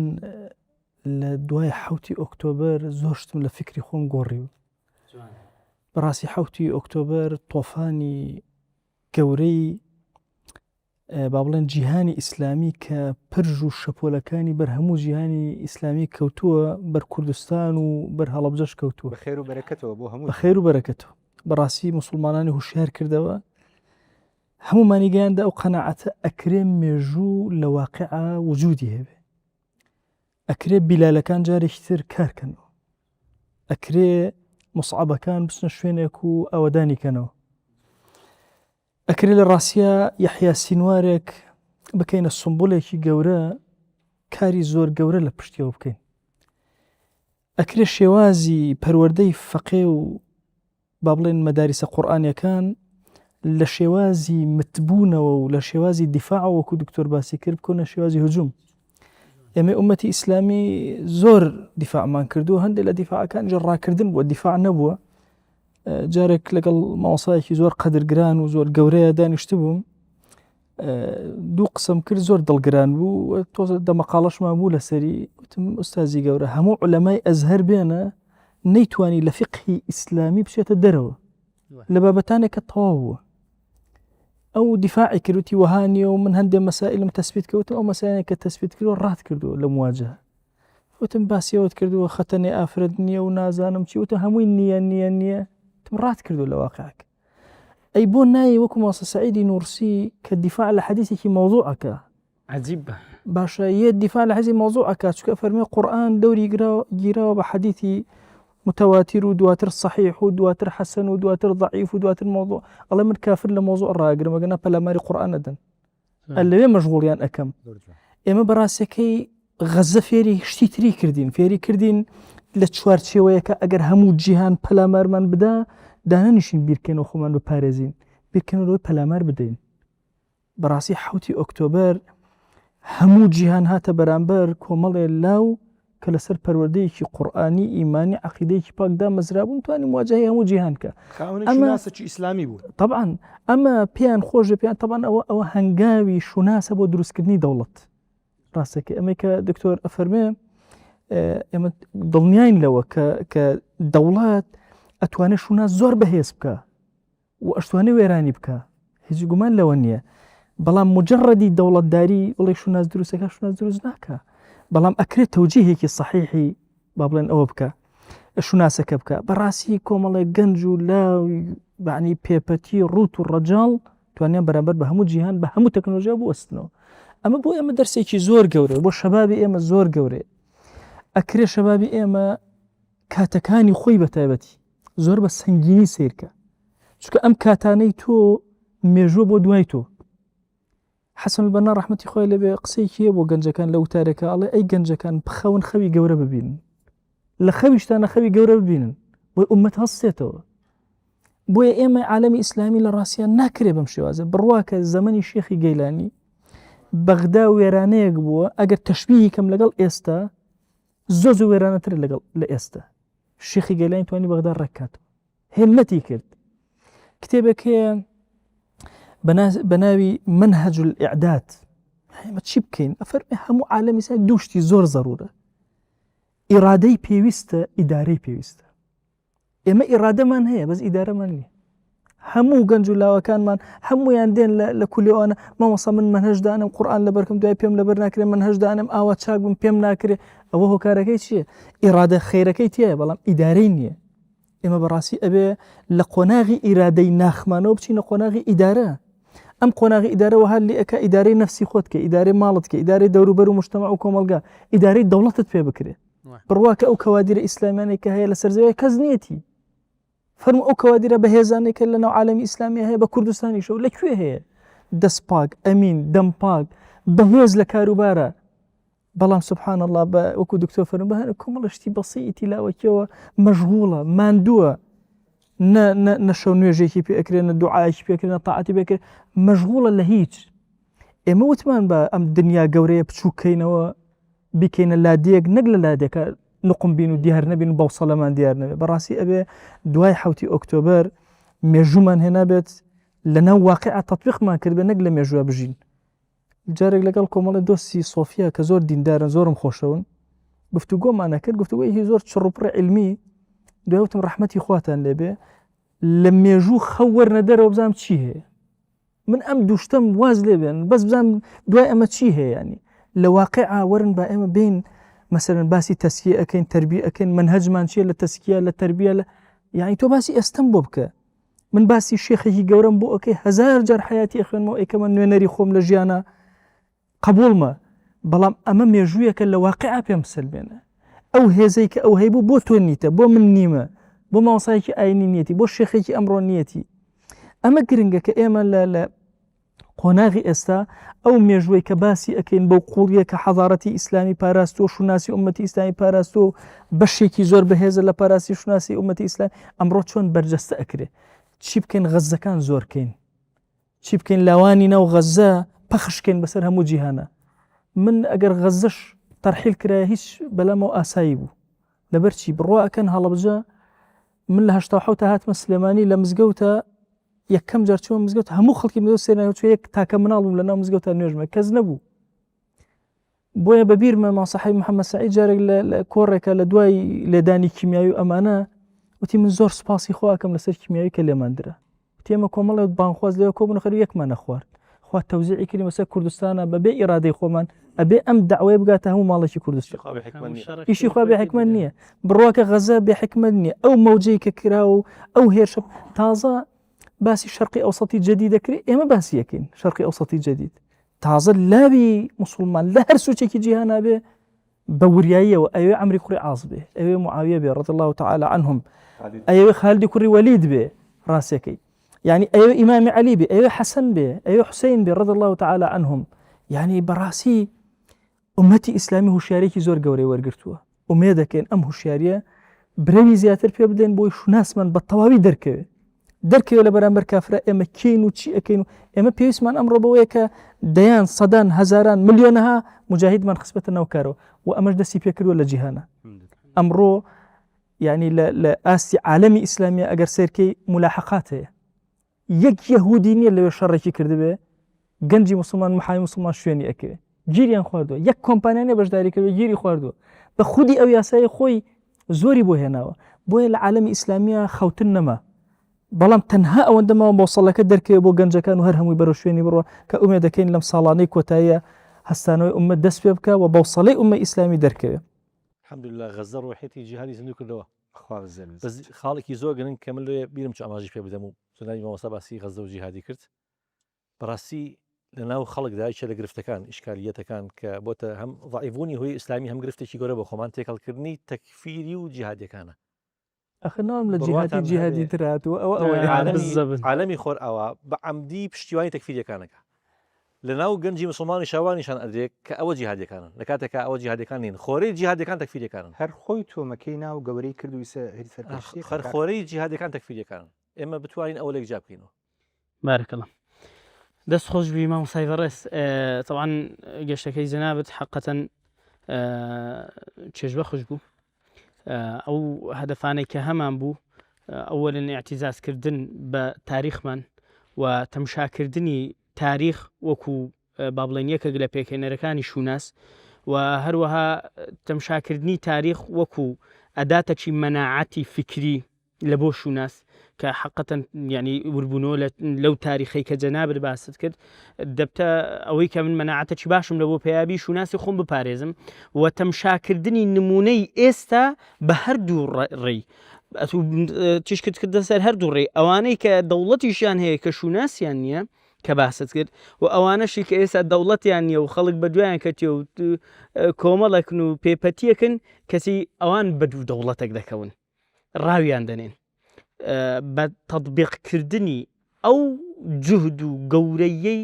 کە لە نمونە مێژوویە ئیلهام بەخشەکان هەیە کە حەقەتەن وەکو جەنابەت باست کرد کە دووبارە بیلال زیندی بووتەوە دووبارە فلان زیندی بووتەوە کە ئێستا بە چاوی خۆمان دەیبینین لە نمونەی غەزە و غەیری ئەو بارەکەڵڵاو فیک یعنی ئەوانەی کە پێپەتی بە مەعنە مەبەسمان فەقیری و طبعاً بێنەوەی بەوەی کە مەبەسم ئەوانەی کە ئێستا هەفتی ئۆکتۆبر یان دیپی دەزان ڤیدیۆیەکەی کە مەبەسمە و ڤیدیۆیەکە کە بۆ نمونە نعلەکی لە پێ ئەوەی لە پێ بە ساڕوەک و بە دوو دەبابەی دەکەوی مەبەسمانەوەیە بزەبت یعنی حەقەتەن ئەوەمان دیت الحەمدلله دەست خۆشببی تۆرەکەی جەنابەت ئینشاءڵڵا بینەر بەرووبوومی خۆی ئینشاءڵڵا لێ دەکاتەوە لێ دەخوا جەنابی کاک دکتۆر نەجات دێنە لای جەنابەت دوو هەنگاو لە بۆمان بکە یەک هەنگاو دوو هەنگاومان هەیە ئەوەلەن هەنگاوی دۆم بەڕاستی زۆر گرنگە با ئەویان ببتە لوبی مەوزوعەکەمان کە ئەویش قبلە نیمای ئەولەویەتە یعنی ئێستا گەنج ئەولەویەت چیە لە بۆ ئیشکردنی گوتمان بزەبت طبعاً یعنی ئێستا گەنج کە ئیش بکە یعنی ئەولەویاتی ئیشکردنی بەرەمە گوتمان جەنابەت بەشی جەنابەت بەشەشی عملیە کە جەناب مامۆستا نەزەری بوو هەدەفەکەی پێکا مامۆستا گەڕانەوە لە بۆ تاریخ و بەڵکو ئیستیحضاری تاریخ بوو لە ئێستا و تەطبیقکردنی ئێستا جەنابەت بە ئیشکەوتنی ئەو گەنجێ و ئیژەسە چ بکە دوو خاطر ئەوەی شوناسی ئیسلامی خۆی بپارێزی بزەبت تەواوکەرەکەی کە کاک زۆر فەرمی کاکم یەکەم پێشەوەی ئەو هەنگاوە عملیەکان بۆ باسکەم کە بە شێوەیەکی زۆر بەسیط باسیەکە ئینشاءڵڵا وەختێکی کەم لە بیرمان نەچێت کە خوا سوبحانه وتعالى ئەمری لە بینی دوو حرفایە کون فەیەکون بەڵام کون فەیەکون چونکە خوا خۆی حەکیم و عادلە ئەبێ ئیشێک لە ئێمەوە دەست پێ بکە إن الله لا يغير ما بقوم حتى يغيروا ما بأنفسهم كأو آياتك دابزي كحفظ إنا نحن نزلنا الذكر وإنا له لحافظون صحابة كان بالك أو تنبلين والله تواو ترى أخو حفظي ديني كده بلكو أو كاتدس يعني كربي إشكدين بوي ببنا أداتي خوا لحفظي أم دينيا عقلي أويا تو أداتي خوا بي لحفظي أم دينيا عقلي تو أويا آزايتي تو أويا لم كاتيا ببيتا هوكاري كن فيكونك ببيتا هوكاري تغييري نفسي خوت لبيو دەست پێکەین یەکەم هەنگاو ئەگە بڵێم سێ هەنگاوە پێ دەڵێم تربیەت و تربیەت و تربیەت ئەگە بڵێم چوار هەنگاوە پێ دەڵێم تربیەت و تربیەت و تربیەت و تربیەت تربیەت لەسەر ئەساسی ئەسڵی دووبارەکردنەوەی تعریفی ئیمان کە عەقیدەیە کە تەوحیدە ئەم هەرسێکی یەکە دووبارەکردنەوەی تعریفی ئیمان بەڕاستی لەسەر ئەساسی شمولیەت کە ئیسە خەریکە لە عەقیدەی ئێمە عەقیدە ئەبێتە تەوحید تەوحیدش ئەبێتە تەنها ئەوەیە تۆ شرکی قبور مەکە شرکی قصور بکە بەڵام شرکی قبور مەکە اختلافاتی متكلمة صفات خبري يعني أسماء والصفات فقط حاكم إما التوحيد أويا كدين بو خوايا إن الحكم إلا لله أمر أن لا تعبدوا إلا إياه هذا هو عبادتك حكم خوا كحكم خوا لسر همو كون بيه لسر همو زوي بيه فتعريفي عقيدة من كتعذكر دو واسمان زاني من كشمولي همو أجريتو دين همو شمولي أجريتو نوج وروجو أجريتو أمان كات دصلاة داري شجريتو أمان كات اقتصاد شجريتو همو جيان ما نجريتو إن قل إن صلاتي ونسكي ومحياي ومماتي همو جيانم لله رب العالمين كتعريف ما كرد لسر أساسي أوا قران ما تعريفه كمان تعذكر دو إن جاء أو تعريفه ما ليك أم خيري كإيمتي إن شاء الله بهمو جهاني بجينين بەڵکو بیکەینە ئەمر بەسەر هەموو جیهانە ئەوە وامەلێکە بان خوازبین ئەگە کۆسپێک هاتە ڕێگامان ئەو کۆسپە لە دڵی خۆمانە بشکێنین بە مجاهدەی نفسی خۆمان دوای بە جیهادی غەیری خۆمان ئەمە هەمووی بەست گۆڕانی تعریفەکەی تەوحید وای لێمان کرد کە بینە خاوەنی ئەو شوناسە داعیە مجاهدە کە ئەوەمان کرد مصدرەکەمان چییە طبعا كتاب لا يأتيه الباطل من بين يديه ولا من خلفه تنزيل من حكيم حميد کە هەر لەو کتابیشە ئەمرمان پێکراوە سنەتی پێغەمبەر ئەو کاتە مەصدەری ئێمە کتابی خوا و سنەتی پێغەمبەرە ئەمانەی کە باسی یەکەم هەمووی عەمەلەیە هیچی خەیالی نییە چونکە لە غەزە کراو ئەوە بەرووبوومی دیار بوو لە کاتی لە زەمانی پێغەمبەر صلی الله علیه و سلم کراو بەرووبوومی دیار بوو ئەڵێ ئەوە دوورە بەڵێ لە زمانێکی ترە لە کاتی ئەیوبیەکانە تازە کرایەوە باپیرە گەورەمان سەلاح الدین ئەیوبی ئەو تربیەتی جارتر نەتیجەکەیشی هەبوو لە کاتی عوسمانیەکانیشە زۆر دوور نییە هەمانش تربیەتەکە گڕاو بەرزە بێت و دابەزێ بەرزە بێت دابەزێ ئومەت هەروایە کاکەم ئومەت نامرێ ئومەتی لا تزال طائفة من أمتي على الخير ظاهرين لا يضرهم من خالفهم زەرەر نییە بۆیان مەگە بەس عەزێتیان بدەن بەڵێ عەزێتیان ئومەت ئەدرێ ئێستەیش لە زمانێکی تران خەریکە بەرەو سەرەوە چی ئومەت الحەمدولای چێ لە سەبەبەکانی ئەم کێشەیە کە ڕوویدا لە غەزە بە ڕەحمەتی خوا زیندومانی کردەوە ئیمان زیندووە کاتەوە فبگەڕێنە تربێتی خۆمان لەسەر ئەساسی شمولیەتی ئیسلام و وجودی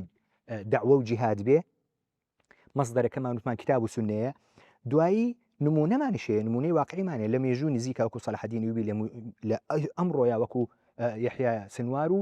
ئەوانەیش کە لە غەزە بوون و کە ئیسەیش الحەمدوللا هیچ دوور نییە بە تربێتێکی بەسیط جیلێک یەک جیلێک جیلی ئێستا سەریع وەکو جاران جیلی 40 ساڵ نییە سریع پەروەردە تاکەم لە 15 ساڵە پێگەیە لە 15 ساڵات توانین پێ بگەین بەڵکو زووتریش ئەگە چونکە لە سفرەوە دەست پێ ناکەین ئیمە الحەمدوللا مسلمانین هەمومان نوێژەکەین پێویست ناکە خەڵک فێر نوێژ بکەین ئەمە لەبین خۆمانە کار ئەم دەبی تەرکیز لەسەرەوەی بکرێت لە کات پەروەردەی بەیتیا لە بۆ ناسنامەی دینی تربیەی شخصی دوای بەیتی دوای مجتەمەعەکەی خۆمان پێی بڵێ بۆی کە ناسنامە چەندە گرینگە لەسەر ناسنامەی ئیسلامی لە خۆمان و ناسنامەیەکی جوان پیشاندەین لە مناڵەکانی خۆمان لەسەر ئەساس تربیەکەین لە تەلەبەکانی خۆمان نزیکەکانی خۆمان ئەو کاتە مجتەمەعەکەی هەموو ئەگۆڕێ هیچ خەیاڵیش نییە ئەمە اینجاکە مستحقی ئەوە بین کە تەغییری نفسی خۆمان کرد لە کون فەیەکوونە وەکو لە پڕێکە لە بین 4-5 ڕۆژێکە گەورەترین سوڵتەی شەرق ئەوسەتی کە لە سووریا گەورەترین زاڵم لە شەو ڕۆژێکە حیای خۆی برد و ڕایکرد لەژێر قۆندەری رووسیەکان ئێستا خۆی شاردوتەوە لا ئێمەی زاڵمان هەروایان لێ دێکاکەم لە دەور پشتی خۆمانیشە یعنی سعودی و ئیمارات گەورەترین زوڵم مثل ئیمارات بەڕێوێ بە لە بین شەو ڕۆژێک ئاگە ئێمە ڕێککەوین دەور پشتی خۆمان ڕێکەوە بەروو بۆمی ئێمە ئاگەیەتە ئەوێش ئەیانیش گۆڕێ هیچ خەیاڵ نییە کاکەم الحەمدوللا کە وەکو وتم ئەوەی سووریا وازەحە ئەمەی غەزە وازەحە ئەمیش لای ئێمەش جارێتتر دووبارە بێتەوە هیچ بە دووری مەزان و زۆر وازەحیشەوە تا لای خۆمان لەخوا بەزار خەریکە ئومەت هەمووی زنووە بووە ئینشاءڵڵا بەرەو جوانیش ئەڕۆین و بەرەو باشی ئەو بەشەکەی دیکە کە هەر ئەوە بوو کە هیچ ئەمەل و هیوایەکەیە طبعا الحەمدوللا لەخوا بەزیار بێت لله الحمد جناب لەناو ئەستای قسەکردنەکەدا لەخوا بەزیار بێت لله الحمد یانیەوە هەم لە بۆ کوردستان و ئەکید الحەمدلله دەکەواتە جەنابەت لە ئەولەویاتەکەیدا ئێستا با بگەینە نەتیجە لە هی جەنابەت ئەولەویاتەکە وەکو کاکتۆریش باسی کرد ئەولەویاتی گەنجی ئێستا ئەگە گوتماگە سێوی چواربی تربیە ڕاستماکردنەوەی تعدیلکردنی تعریفەکانی ئیسلامی تربیەت لەسەر ئەو ئەساسە جوانە بارەکە الله فیکم دەستان خۆشبی خوا خێتان نووسی یا ڕەبی لە بۆ ختامه مسك دەینەوە لای جەنابی کاکتۆر عیماد کاکتۆر جان بابەتەکەیە حقەتەن ئێستا لەو سەردەمەیدا و حەزەکەم تەناوزولاتی زۆر تێدا دەکرێت لە مەسلەی خۆزیاکاری لە کەسانی بەرامبەر ئێستاکە هەنگاوەکانی پاراستنی شوناس چییە لە بینی ئەوەی کە من پابەند بم بە نەس و خۆشم لەگەڵ ئەو واقعی بگونجێنم بێ ئەوەی نەبتوێمەوە نەپەڕگیر بم دەستی مامۆستایان خۆش بی طبعا هەر لە تعریفی شوناس و هەروەها ئیستثمارکردنی یاخود بەکارهێنانی مێژوو لە بۆ پاراستنی شوناس و پاشان هەنگاوەکانی دروستکردنی شوناس و کۆتاییەکەش لە مەسلەی هەنگاونان لە بۆ شێوازی مامەڵەکردن لەگەڵ ئەو پێشاتانەی کە ئێستا لە دنیای ئەو ڕۆماندا هەن ئەتوانین بڵین مسلمان طبعا ناتوانانی مرۆڤ وەکو خۆی وەکو ئینسان ناتوانانی لە دەرەوەی مێژوو بژی وەشوە ناشتوان لە دەرەوەی کۆمەلگا بشی و ئیسلامیش لەوەی نهاتوە هەتاوەکو ئینسانی بباتە دەرەوەی ئەو مێژوە باتە دەرەوەی ئەو کەونەی کە ئینسانی تێدا ئاژی لۆ هەندێک هاتی هەتاوەکو ئەو پەیامی کەوێتی بتوانانی لەگەڵ مرۆڤەکان نابژی لۆی تەماشای پێغەمبەری خوا بکە عەلەیهی سەڵات وەسەلام یعنی دینێک هاتیە ئەو دینە وەڵامی لە بۆ پرسیارەکان وێ پێغەمبەری خوا صلی الله تعالی علیه وسلم دێتە مەدینە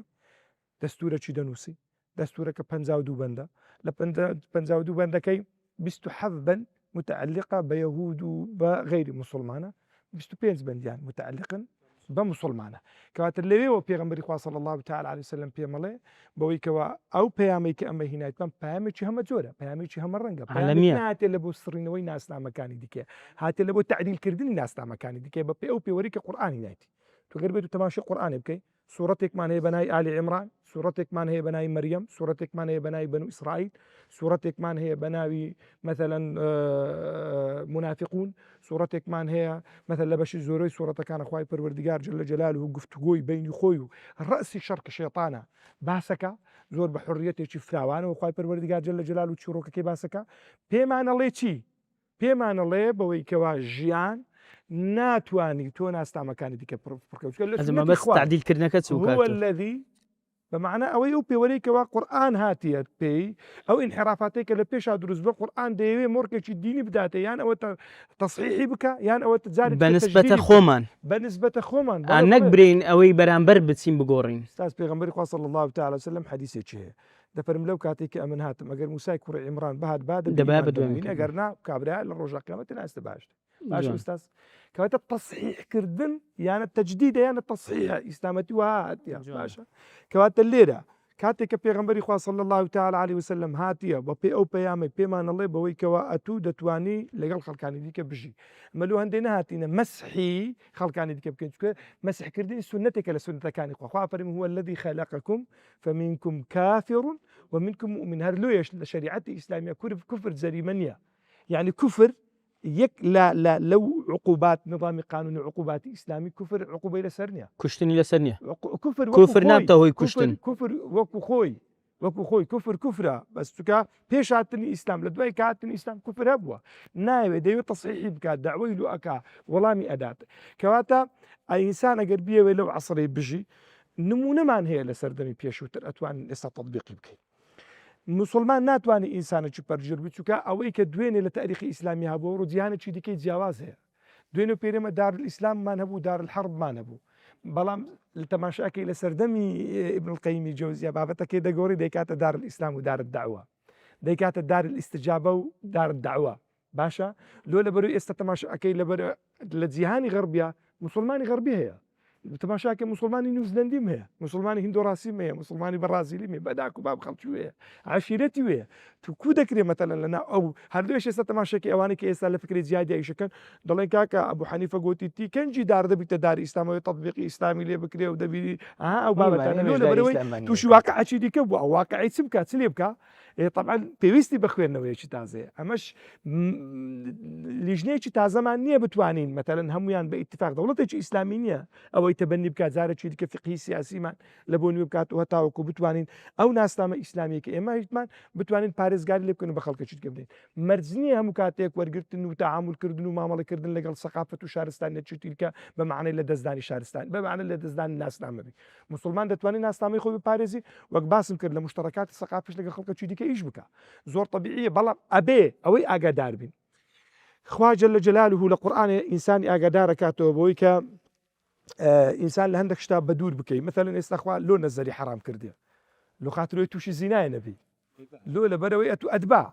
لە ئیسلامەتیە دەرن ئەوانەی تەخەسوسی کارەبایان هەیە بەڵێ طبعا لە دەڵێن ئەوانەی تەخەسوسی کارەبایان هەیە لەبن ئەو ڕیکە گەورانەی کە هەیە دەڵێن دەنووسێن 300 مەتر نابی خەڵک لێ نێزیک چونکە لۆ احتیاطە بینی چۆک و ناوکە لە بە چێ بە عەورەت دادەندرێ لەبەرەوەی ئەتوو احتیاطە لە بۆ پاراستنی عەورەتی مغەڵڵەظە کەواتە لێرە ئیسلامەتی هەندێک شتا ممنوعەکە وەکو سەدی ذەرائع لە فقی ئیسلامیشا بابەتەکان کۆمەڵێک شت ممنوع کراینە لە تەعاملکردن لەگەڵ ئەهلی کتابە لەگەڵ بەتایبەتی ئەو ئەهلی کتابانەی کە ئەهلی حەربن خوای پەروەردگار جەل جەلاله دقی کۆنکرێتیە بۆی کەوا مەمنوعتان ناکات چاکە لەگەڵ ئەو کەسانە بکەن کە لە ڕووی بیر و باوەڕ و عەقیدە و دنیا بینیە لەگەڵ ئێوە جیاوازن بە مەرجێکە ئێوە دەرنەکەن بە مەرجێکە دشتانە بن بە مەرجێکە ئینسانی مسالم بن کەواتە لەژێر ڕۆشنای ئەو ئاەت و ئەو حەدیثانی پێغەمبەری خوا صلی الله علیه وسلم کە جیرانی یەهودی هەبووە کە سەردانی ئینسانی یەهودی کردیە پێغەمبەری خوا صلی الله علیه وسلم لەگەڵ موشریکان ژیاوە چووتە ماڵی نانی خواردێ بەشداری تازیە کردێ بەشداری کۆمەڵێک بابەتانی کردە پێغەمبەری خوا صلی الله علیه وسلم پێمان دەڵێ بەوەی کەوا لەو سەردەمی مسلمان دەتوانی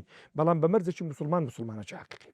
بەڵام بە مەرجێکی مسلمان نەتەوێتەوە لەناو کەسی بەرامبەرە بەڵام بە مەرجێکی کە ئەتوو تەشەبوس بە ناسنامەی خۆتەوە بکەی پێغەمبەری خوا صلی الله تعالی علیه وسلم جیلێکی دروست کردبوو ئەو جیلە کاتێک کە دەڕۆیشتن دەچونە ئەو دنیای لەبەرەوەی صاحبی دنیا بینیەکی تایبەت بوون ئەسڵەن وەلا ئەبەدەن گۆڕانکاریەکان تەسیریان تێدا نەکردو نمونەیەک لە نمونەی زانا گەورەکانمان ئەمە ئەبوو بەکری نابلسیمان هەیە لە 363 ئیعدام کرێ ئەو پیاوە گەورەیەکە کە لە عالمەکانی شام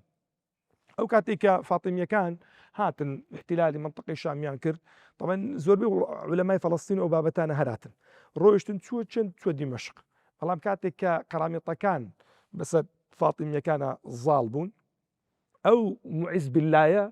دۆستی قەرامێتەکان بووە حاکمی دیمەشق ئەو شێخە بەڕێزەی ئەگری تەسلیمی ئەو موعیز باللایەکە چونکە قسەیەکی هەبوو مەشهور بوو لەسەرەوەی دەیگوت ئەگەر 9 تیرم وێ بن 10 تیرم پێ بن 1 تیری دەڕۆمان دەگرم 9 تیران لە فاتیمی بلەوانە ئەگرم کە دینی خوای پەروەردگاریان شێواندوو کاتێک کە ئەیبا دەبێت دەچێتە مسڕ دەوێ محاکەمەی بکە کە محاکەمەیەکە دەڵێت وات گوت بە دەرن نەخێرە من وام نەگوتێ زۆر دڵی خۆشە بی کە دەڵێ لە ترسایە پاشگەز بوویت ئەی دەڵێت چیت گوتووە دەڵێ گوتوتم وەڵای ئەگەر بێت و دەتیرت پێ بن پێویستە نۆیان دەنگۆ بگرن ئەوەی دەیەمینی شەر دەنگۆ بگرن لەوەی پەشەمان بوویمەوە کە دەرم دیەکەی دەڕۆما بگرن نویان دەوی بگرن هەنجی دەڵێ لی دەدا ڕۆژێکیان بەناو بازاریدا طبعاً بە کەلەپچەی دەیجێڕی ڕۆژی دووەم بامانشەوە بە شوڵاقە ڕێژی ئەو بابەتان ڕۆژی سێم جەلادی موسڵمانانی گاسە کاتە کەوڵی بکەن بەڵام کەس عوزر ئەخوازن لە ئاخری جەلادێکی جوولەکە دینی هەتاوەکو کەوڵی بکە دەرێکاتە چی کە کەوڵی دەکات لە سەر و ئەوانەی خەریکی زیکردکردنەیە سەر و پێست کەوڵکردنەوەی بەس پێستی لەسەر دائڕنێ بە زیندی دەڵێ هەتاوەکو دەگاتە ملی کاتێک کە دەگاتە باسکەکانی دەرە جوولەکە کە زجی پێدەستێ دەری با بە تعزیبەی نەبری خەنجەرێکی لە زەرجی ئەدا خەنجەرێکی لە ڕووی ئەدا و شەهید ئەکات دواتر ئەو پێستەی ڕەتدا دەڕنن پڕی کا دەکرێ لە دەواازەی شاری هەڵدەواسرێت ئامادە نییە لە بەرامبەر دەستبەرداربوونی ئەو ناسنامەی چکە لۆ زانایە پاراستنی ناسنامە بەنسبەت ئینسانێکی زانە زەحمەتترە بەنسبەت کابراایکی گەنجێکی هاکەزایی و تازە وێم ئەم باسی نخبەمان کرد ئەمە گەورەترین مشکلەکە ئێستا لێرەوەی نخبە ضەبابیەت و تەمومژی هەیە لەسەر ئەو ناسنامێکەوێتی کەواتە لە سەردەمێکی ئێستا کە پێوەرەکان گۆڕاون لە سەردەمێک ئێستا کە ئیسلام دەوڵەتینە لە سەردەمی ئێستا کە موسڵمانان بە هەموو شێوازەکی بە تایبەتی یعنی ئێستا شەڕەکە لە ناو موسڵمانان ئەوەی کە مامۆستا باسی کرد من یەک نمونەی حەقیقی لۆ بجەرمۆ و خاترەوەی زیاتر لەوەی درێژی نەکەمەوە برادێک لەوەی باسکردم گوتی مامۆستا لە گەڕەکی ئازادی لە هەولێرێ ماڵێک هەبوون وتی دەوڵەمەند بوون ئەو ماڵە لۆری و قەلابە و شتیان نەبوو وتی داپیری ئەو ماڵی داپیریان کابرەنای حاجی سەعید بوو کاک سەعید وتی داپیریان جوولەکە بوو داپیر لە ساڵ 1992 و کاتی منەزەمات و شت هاتن ماڵەکانیان کوردەکانیان بردن لە بۆ ئیسرائیل وتی یەک لەو ماڵانەی کە بردیان منداڵی ئەو عائیلەی بوون هەمویان بردنەوە ئیسرائیل وتی ئەو کاک سەعیدە لە یەکێک لە برادەرەکانی منی جێڕایت مامۆستاکە پێی گوتم وتی کاتێک کە چوومە وتی 15 ڕۆژ 20 ڕۆژ لێ بووم گەرەک دورتون بوو زۆر نامڕتاح بووم ئەمن مزگەوت و بانگ و الله ئەکبەر و جیران و ئەمن باپیرم جوولەکە بۆ داپیرم جوولەکە بۆ چ مشکلەی منە وتی ڕۆژێکیان بنعامەکی بابم زانی بووی کە ئەمن دڵتوندم پێیان گۆت بوو هات گوتی کاکە تو لۆ دڵتوندی گوتم وەڵاهی ئەمە لەوێ مزگەوتم وتی وەردەت بەمە مزگەوتێ وتی ئەمنی بردمە مزگەوتە چ تەماشاکەم هەمووی ڕیژدار هەمووی داشەی کورتیان دەبەردە سیمان و سیمای موسڵمانە ناچ گوتم بابە وەڵاهی لێرە بەم نوێژ بم ناکرد موسڵمان تیلەک نەما ئەوان نییە گوتی دواتر پێی گوتم ڕۆژێکی گوتی کاک سەعید ڕۆژێک دادێ بەوانە دژایەتیتانەکەی ڕۆژێک دادێ بەوانە دژایەتیتانەکە لۆتانە نێرن دوێ ئوستاز ئێمە مشکلەی ئەوەیە لە ناو موسڵمانە ئێستا لە سەوابیتە درێت بە دوو شەڕاشەرمان لەگەڵە کرێ شەڕی ناسنامەمان یەکەمینیان بە شوبهات دووەمینیان بە شەهەوات ئەو شوبهاتێک کە ئێستا هەیە تەئسیر لە ناسنامەی ئینسانیەکە مەلایە بڕوای بە ئاەت و حەدیثانیە کابرا موسڵمانە کە مولتەزیمە لە قیادیە لە حرەکەتی ئیسلامی تەماشاکەی طعنە لە سەحابە ئەدا طعنە لە مێژوویەدا ئەو کارە ساتانە ئەبێ بەری پێ بگیرێت لە خاتری ئێمە بتوانین لە هەردووک لایە بژین هەم لەو سەردەمەی لەگەر تەکنەلۆژیایە بەردەوام بین لەگەر پێشکەوتنی ژیانە بەردەوام بین دا نەبڕین و لە هەمان کاتشدا ناسنامی خۆمان بپارێزین نمونەی گەلک زۆرمانە یابانیەکان هاتن ئەو کاتێکەوە ویستیان لەگەڵ غەربا بژن نمونەی غەربیانینا دینیشین تۆیشیان پاراست کللتوری خۆشیان پاراست ئێستا زەگەردابی ڕیس و زەڕای یابان کاتێک کە دەچیتە دەوامێ تەحیەیەک لە بۆ ئەو خادیمەیەکە کە لە پێش دەرچێتی وەکو دابوو نەریتە چی قەومی خۆی سین ئەو برادرانەی کە دەچوونە سین ئەمن خوای گەورە نەیکردتە قسمت دەڵێن ئێستا زۆر متەتەورترە لە یابانیش و متەتەورتریشە لە خودی ئەمریکاش تەڕووی ئەو پێشکەوتنانەی کە بەخۆیەوە بینیوە بەڵام لە هەمان کاتشدا لە هەموو شوێنێکی پەیکەرێکی بوزایە بینی و لە هەمان کاتدا دینێکی پڕپوچە بینی یاخود پەیکەرێکی سی تۆنجە بینی کە مەتەلەن بە یەکێک لە قیادیەکانی جمهوری ئێستای سیندا دەندرێ لە هەمان کاتدا ئەمە نمونەی مالیزیامان هەیە مالیزیەکان محاضر محەممەد دەڵێ لە ساڵ 1970 کاتێک کە بوومە ڕئیس وزەرا تەبیبە دەڵێن تەماشەم کرد لەگەڵ خەڵکا کۆبووینەوە چ نمونەیەک وەربگرین ئەمە ئایا نمونەی یابان وەربگرین کە لەگەڵ حەضارەتە دەچی و پارێزگاریش لە کولتور و لە دین و لە شوناسیانەکەن یانە لەگەڵ کۆریای باشوورا بڕۆین کە تە هەموو شتێکیان لە دەستداوەکو تاریخ و مێژوو و حەضارەت و بوون بە بەشێک لە شارستانێتی خۆراوە دەر لە نەتیجە بڕیارماندا چاو لە یابان بکەین فعلا ئێستا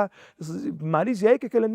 لە نموری ئاسیا لە ڕووی پێشکەوتنی سناعی لە ڕووی تەکنەلۆژیا لە ڕووی تەنظیماتی خێزانی لە ڕووی وسەری و خۆشبەختی خێزان ئەو بابەتەن لێ ئوستاز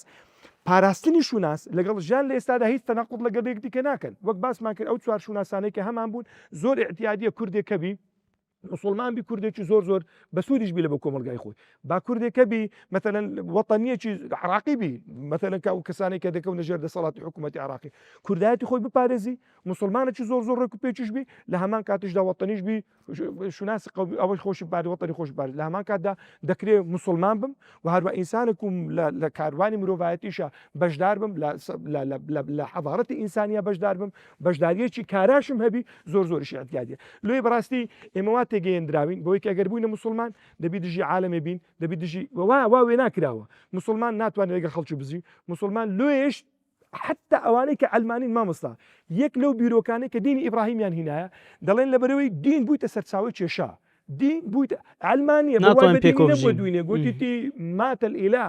موتی ئیلاهی ڕاگەیاندێ بەڵام ئەوڕۆ لە بە مۆزوعی سیاسی بەو چت بەو دەریعەی دێ وەڵا لەبەرەوەی دین سەرچاوی کێشەکانە دەمانەوەی دینێکی دابنین لە قورئانی هەندێک شت ئەوەی کە باس لە پێکەوە ژیانەکە و لە تەورات و لە ئینجیلیش ناوی لێ بنین چی الکتاب الإبراهیمی المقدس و هەروە مزگەوتەکان هەرسێک لە تنیشتێک دیکە بن دینێک مسلمانێکی پەمەی مسلمانێک کە زۆر بە ئیعتیادی یعنی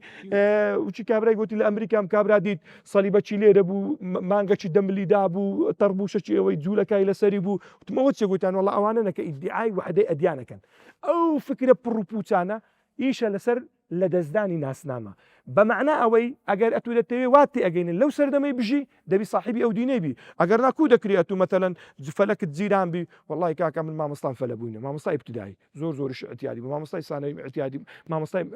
سانەویم داکو بابێ مشتزارە نهاتێنە لە مەکتەبم دەربینە محافظی هەولێری کابرایەکی مەسیحی بوو محافظی گەڵاڵەی لە حەفتایەکان نەحەی گەڵاڵەی کابرایەکی مەسیحی بۆ زۆریش ئەتیادی بوو مامۆستا جیران یەکدیکە بووینە دەگەر جوولەکە دەگە فەلا بەردەوام من لە چاو پێکەوتنەکانیش ئەڵێم ئەوەی کە دین دەیکاتەیەک سیاست لێکی دەکات ئەوانە ئێستا ئیشیان بەوەیە لە خاترێ مسلمانێکی دروست بکەن وایان تێگەیاندی یعنی تعریفیان لە هەموو شتایە کردی کۆتایەکەی تەماشایکە مامۆستا تعریفی سەقافەت و پێشکەوتنیان کو کردی کابرایەک سەیەکی لە باوەشێبی سە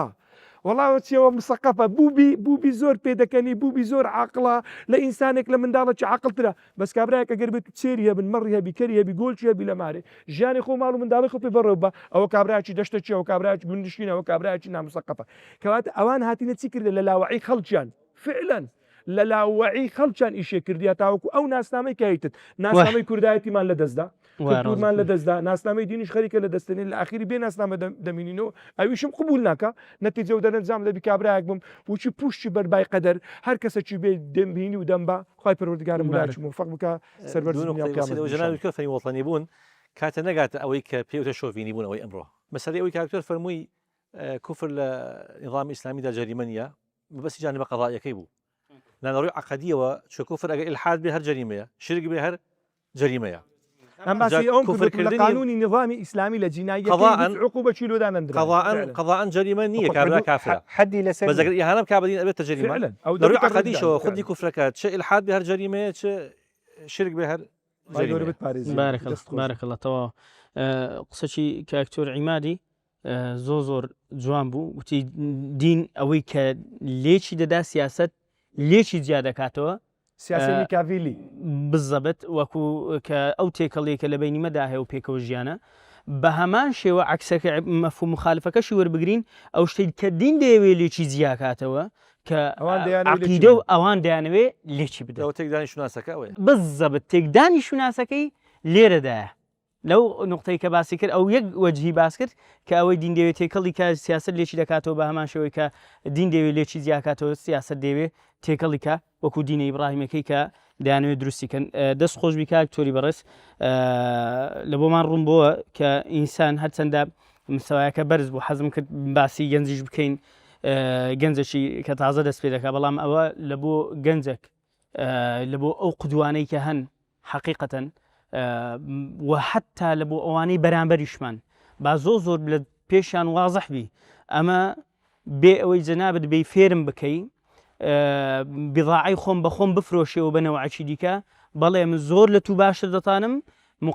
تەعامل لەگەڵ غەیری دیم بکەم و زۆر لە توش باشتر دەتوانم دەوڵەتداری بکەم و زۆر لە توش باشتر دەتوانم سیاست و اقتصاد بکەم و زۆر لە توش مێژوەکی بەقوتر و چاکترم هەیە لە زۆر لە توش فکر و فەلسەفە و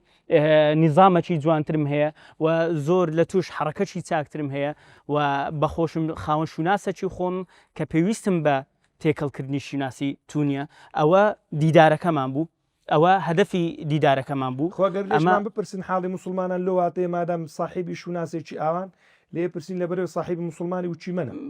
جوانە هەندێ ئەگەر بێت و ئەمە بین شوناسەکەی خۆمان بپارێزی ئەوە حاڵمان باشتر و چاکترە جوانە بزبت هەتاوەکو ساڵێکی دیداری چوارەم ئەگەر ماین ئینشاء الله تعالى وەدیداتان شاد دەبینەوە وەسلام عەلەیکوم